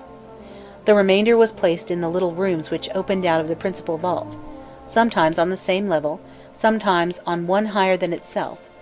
After their contents had been laid within them, the entrance to these rooms was generally walled up. Human bodies have been found inside them, probably those of slaves killed at the funeral, that they might wait upon the dead in his life beyond the grave. The objects placed in these chambers were mostly offerings, but besides these there were coarse stellae bearing the name of a person, and dedicated to the double of his luminary. Some of them mention a dwarf, or a favourite dog of the sovereign, who accompanied his master into the tomb. Tablets of ivory or bone skilfully incised furnish us with scenes representing some of the ceremonies of the deification of the king in his lifetime, and the sacrifices offered at the time of his burial. In rarer instances they record his exploits. End of section 26. Chapter 3. The Legendary History of Egypt, Part 11. The offerings themselves were such as we meet with in burials of a subsequent age: bread, cakes, meat, and poultry of various sorts. Indeed, everything we find mentioned in the lists inscribed in the tombs of the later dynasties, particularly the jars of wine and liquors, on the clay bungs of which are still legible the impression of the signet bearing the name of the sovereign for whose use they were sealed. Besides stuffs and mats, the furniture comprised chairs, beds, stools, an enormous number of vases, some in coarse pottery for common use, others in choice stone, such as diorite, granite, or rock crystal very finely worked, on the fragments of all of which may be read, cut in outline, the names and preamble of the pharaoh to whom the object belonged. The ceremonial of the funerary offering and its significance was already fully developed at this early period. This can be gathered by the very nature of the objects buried with the deceased, by their number, quantity, and by the manner in which they were arranged. Like their successors in the Egypt of later times, these ancient kings expected to continue their material existence within the tomb, and they took precautions that life there should be as comfortable as circumstances should permit. Access to the tomb was sometimes gained by a sloping passage or staircase. This made it possible to see if everything within was in a satisfactory condition. After the dead had been enclosed in his chamber, and 5 or 6 feet of sand had been spread over the beams which formed its roof, the position of the tomb was shown merely by a scarcely perceptible rise in the soil of the necropolis, and its site would soon have been forgotten, if its easternmost limits had not been marked by 2 large stellae, on which were carefully engraved one of the appellations of the king, that of his double, or his Horus name. It was on this spot, upon an altar placed between the 2 stellae, that the commemorative ceremonies were celebrated, and the provisions renewed on certain days fixed by the religious law. Groups of private tombs were scattered around, the resting places of the chief officers of the sovereign, the departed pharaoh being thus surrounded in death by the same courtiers as those who had attended him during his earthly existence. The princes, whose names and titles have been revealed to us by the inscriptions on these tombs, have not by any means been all classified as yet, the prevailing custom at that period having been to designate them by their Horus names, but rarely by their proper names, which latter is the only one which figures in the official list which we possess of the Egyptian kings. A few texts, more explicit than the rest, enable us to identify 3 of them with the Usiphaeus, the Miebes and the Senempsis of Manetho, the 5th, 6th, and 7th kings of the first dynasty. The fact that they are buried in the necropolis of Abydos apparently justifies the opinion of the Egyptian chroniclers that they were natives of Thinis. Is the Menes, who usually figures at their head, also a Thinite prince? Several scholars believe that his ordinary name, Mene, is to be read on an ivory tablet engraved for a sovereign whose Horus name, Ahuiti, the warlike, is known to us from several documents, and whose tomb also has been discovered, but at Nagada. It is a great rectangular structure of bricks 165 feet long and 84 broad, the external walls of which were originally ornamented by deep polygonal grooves, resembling those which score the facade of Chaldean buildings, but the Nagada tomb has a second brick wall which fills up all the hollows left in the first one, and thus hides the primitive decoration of the monument. The building contains 21 chambers, 5 of which in the centre apparently constituted the dwelling of the deceased, while the others, grouped around these, serve as storehouses from whence he could draw his provisions at will. Did the king buried within indeed bear the name of Menes, and if such was the case, how are we to reconcile the tradition of his Thinite origin with the existence of his far-off tomb in the neighbourhood of Thebes? Objects bearing his Horus name have been found at el Gab, and it is evident that he belonged to the same age as the sovereigns interred in this necropolis. If indeed Menes was really his personal name, there is no reason against his being the Menes of tradition, he whom the pharaohs of the glorious Theban dynasties regarded as the earliest of their purely human ancestors. Whether he was really the first king who reigned over the whole of Egypt, or whether he had been preceded by other sovereigns whose monuments we may find in some sites still unexplored, is a matter for conjecture. That princes had exercised authority in various parts of the country is still uncertain, but that the Egyptian historians did not know them seems to prove that they had left no written records of their names. At any rate, a Menes lived who reigned at the outset of history, and doubtless before long the Nile Valley, when more carefully explored, will yield us monuments regarding his actions and determining his date. The civilization of the Egypt of his time was ruder than that which we have hitherto been familiar on its soil, but even at that early period it was almost as complete. It had its industries and its arts, of which the cemeteries furnish us daily with the most varied examples: weaving, modelling in clay, wood carving, the incising of ivory, gold, and the hardest stone were all carried on. The ground was cultivated with hoe and plough, tombs were built showing us the model of what the houses and palaces must have been. The country had its army, its administrators, its priests, its nobles, its writing, and its system of epigraphy differs so little from that to which we are accustomed in later ages, that we can decipher it with no great difficulty. Frankly speaking, all that we know at present of the first of the pharaohs beyond the mere fact of his existence is practically nil, and the stories related of him by the writers of classical times are mere legends arranged to suit the fancy of the compiler.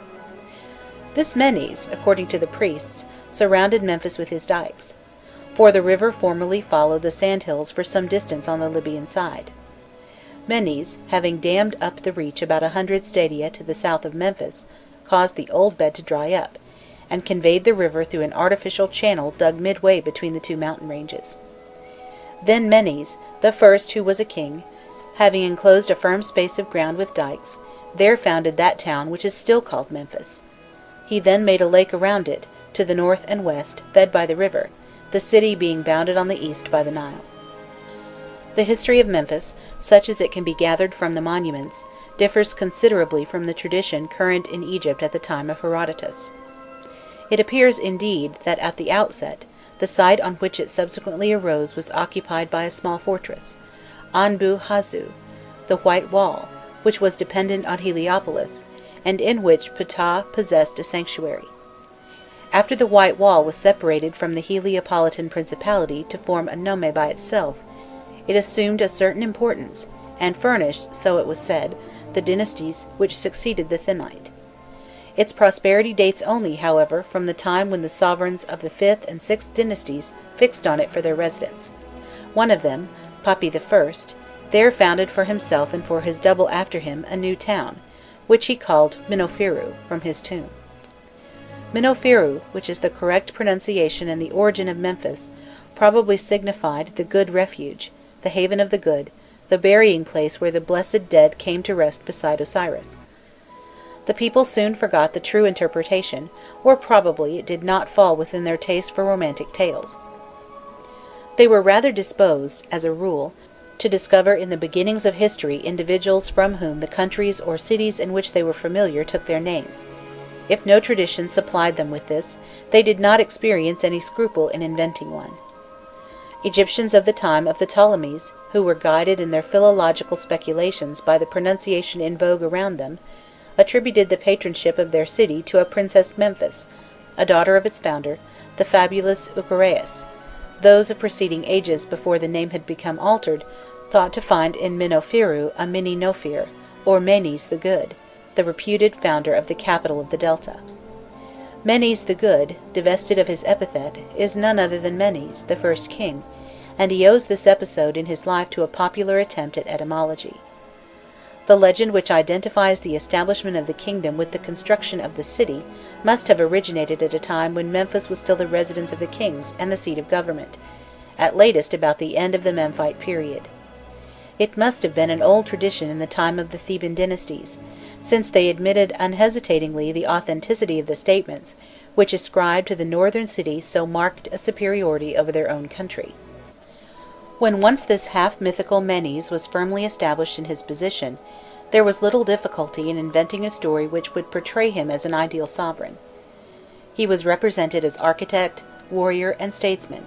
He had begun the temple of Ptah, written laws and regulated the worship of the gods, particularly that of Hapis, and he had conducted expeditions against the Libyans. When he lost his only son in the flower of his age, the people improvised a hymn of mourning to console him, the Maneros, both the words and the tune of which were handed down from generation to generation. He did not, moreover, disdain the luxuries of the table, for he invented the art of serving a dinner, and the mode of eating it in a reclining posture. One day, while hunting, his dogs, excited by something or other, fell upon him to devour him. He escaped with difficulty, and, pursued by them, fled to the shore of Lake Moeris, and was there brought to bay. He was on the point of succumbing to them, when a crocodile took him on his back and carried him across to the other side. In gratitude he built a new town, which he called Crocodilopolis, and assigned to it for its god the crocodile which had saved him. He then erected close to it the famous labyrinth and a pyramid for his tomb. Other traditions show him in a less favourable light. They accuse him of having, by horrible crimes, excited against him the anger of the gods, and allege that after a reign of 60 to 62 years, he was killed by a hippopotamus which came forth from the Nile. They also related that the Sayyid Tafnakhti, returning from an expedition against the Arabs, during which he had been obliged to renounce the pomp and luxuries of royal life, had solemnly cursed him, and had caused his imprecations to be inscribed upon a stele set up in the temple of Ammon at Thebes. Nevertheless, in the memory that Egypt preserved of its first pharaoh, the good outweighed the evil. He was worshipped in Memphis side by side with Ptah and Ramses II. His name figured at the head of the royal lists, and his cult continued till the time of the Ptolemies. His immediate successors had an actual existence, and their tombs are there in proof of it. We know where Eusebius, Miebes, and Semempsis were laid to rest, besides more than a dozen other princes whose real names and whose position in the official list are still uncertain. The order of their succession was often a matter of doubt to the Egyptians themselves, but perhaps the discoveries of the next few years will enable us to clear up and settle definitely matters which were shrouded in mystery in the time of the Theban pharaohs.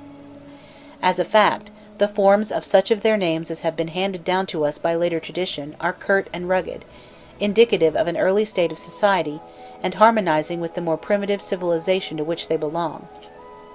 Ati the wrestler, Teti the runner, Quenkani the crusher, are suitable rulers for a people, the first duty of whose chief was to lead his followers into battle, and to strike harder than any other man in the thickest of the fight.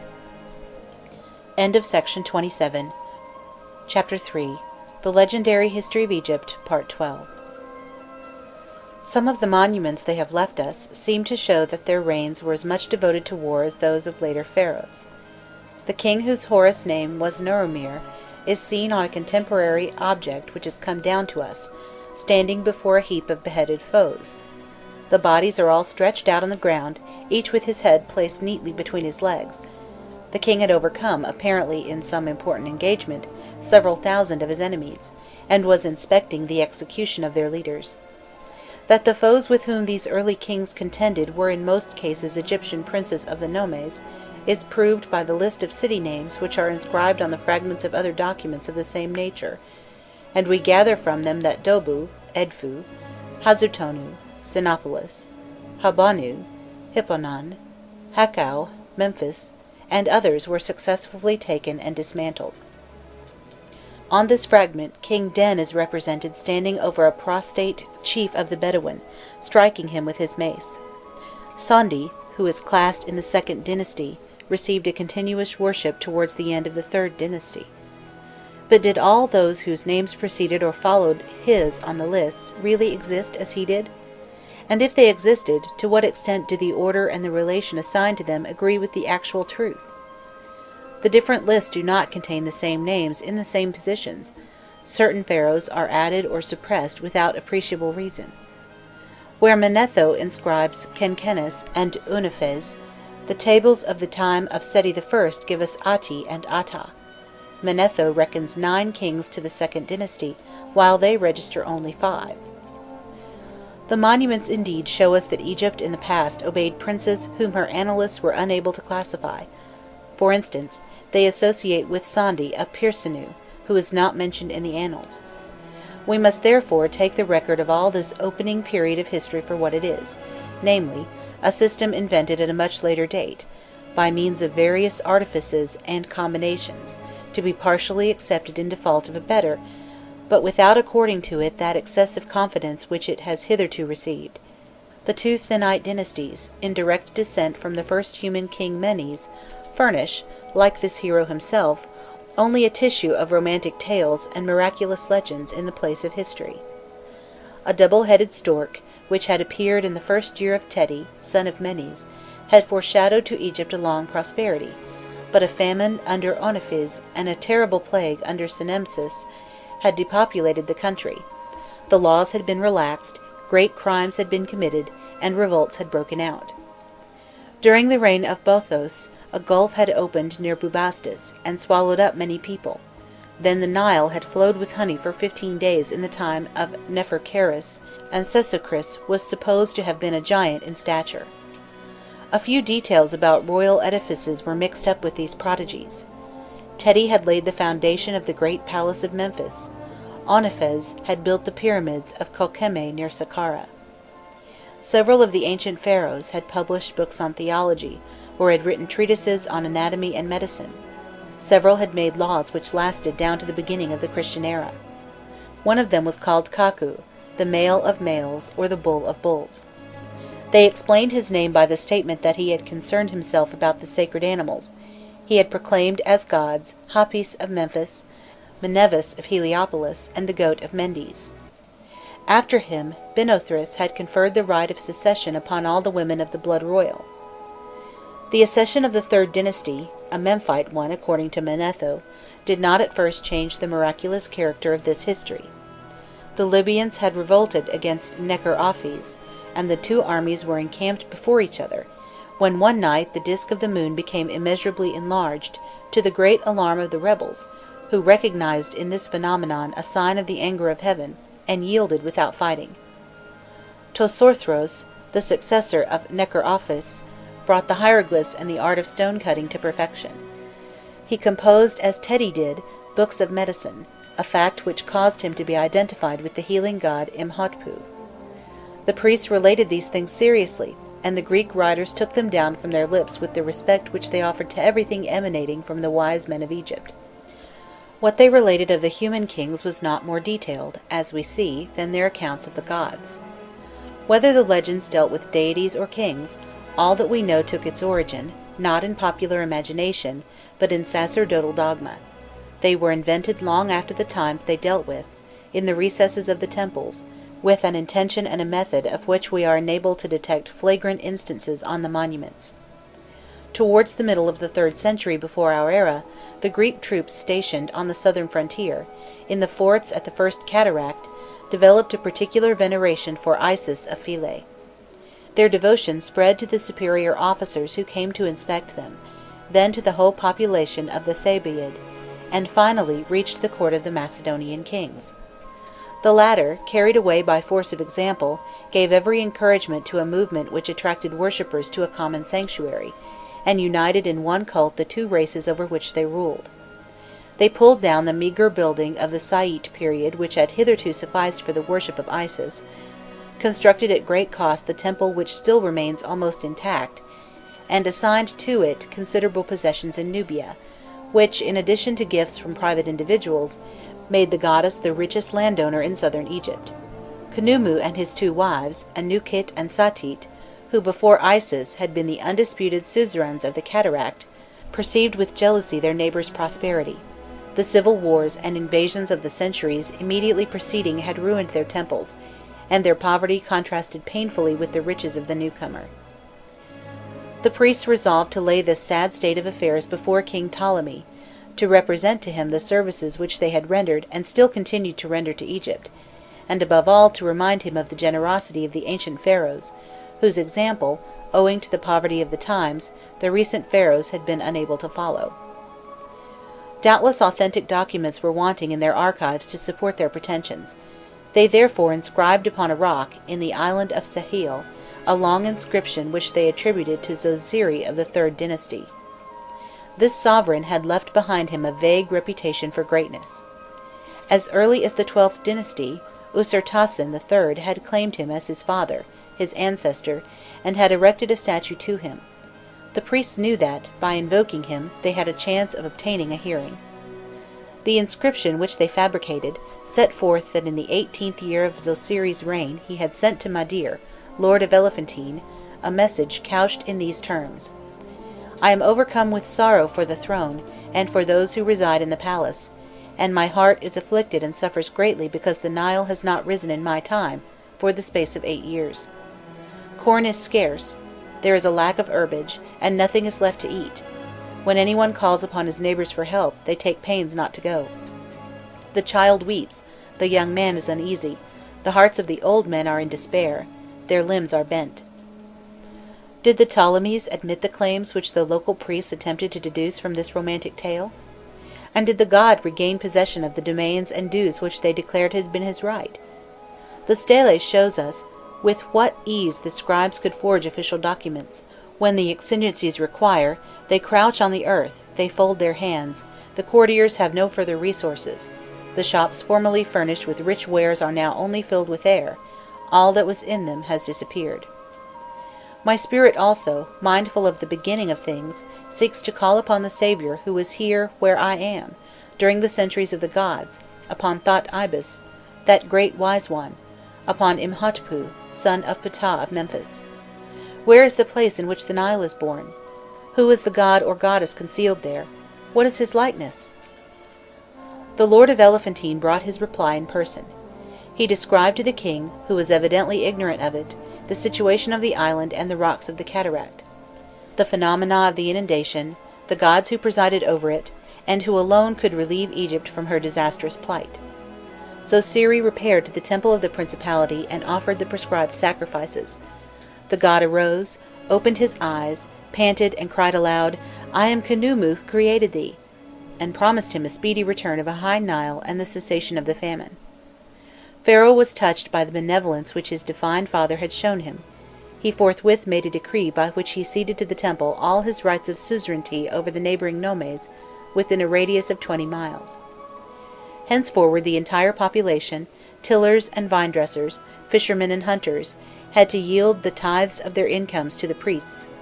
The quarries could not be worked without the consent of Khnummu, and the payment of a suitable indemnity into his coffers; and finally, All metals and precious woods shipped thence for Egypt had to submit to a toll on behalf of the temple.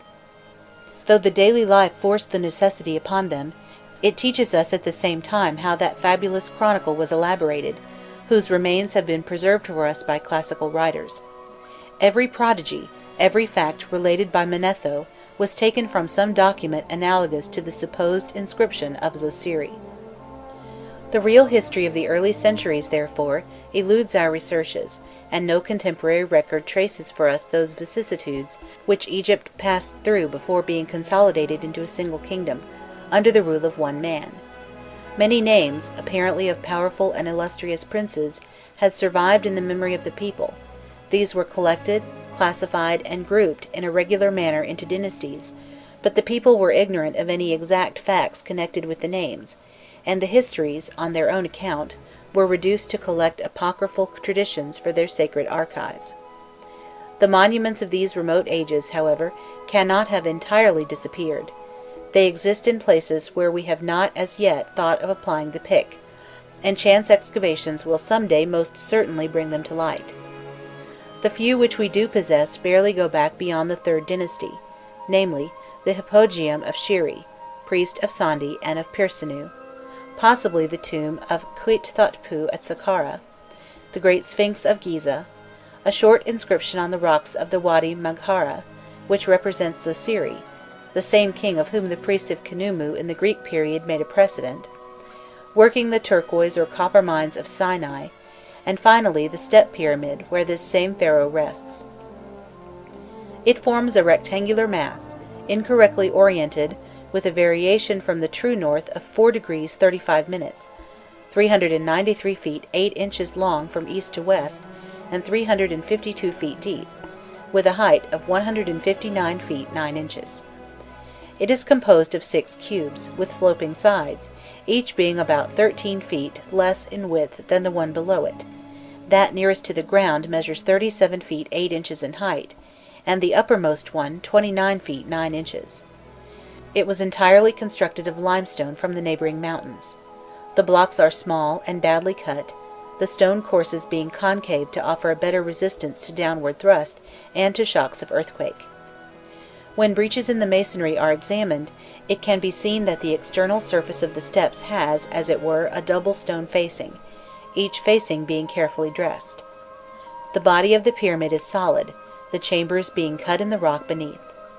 These chambers have been often enlarged, restored, and reworked in the course of centuries, and the passages which connect them form a perfect labyrinth into which it is dangerous to venture without a guide.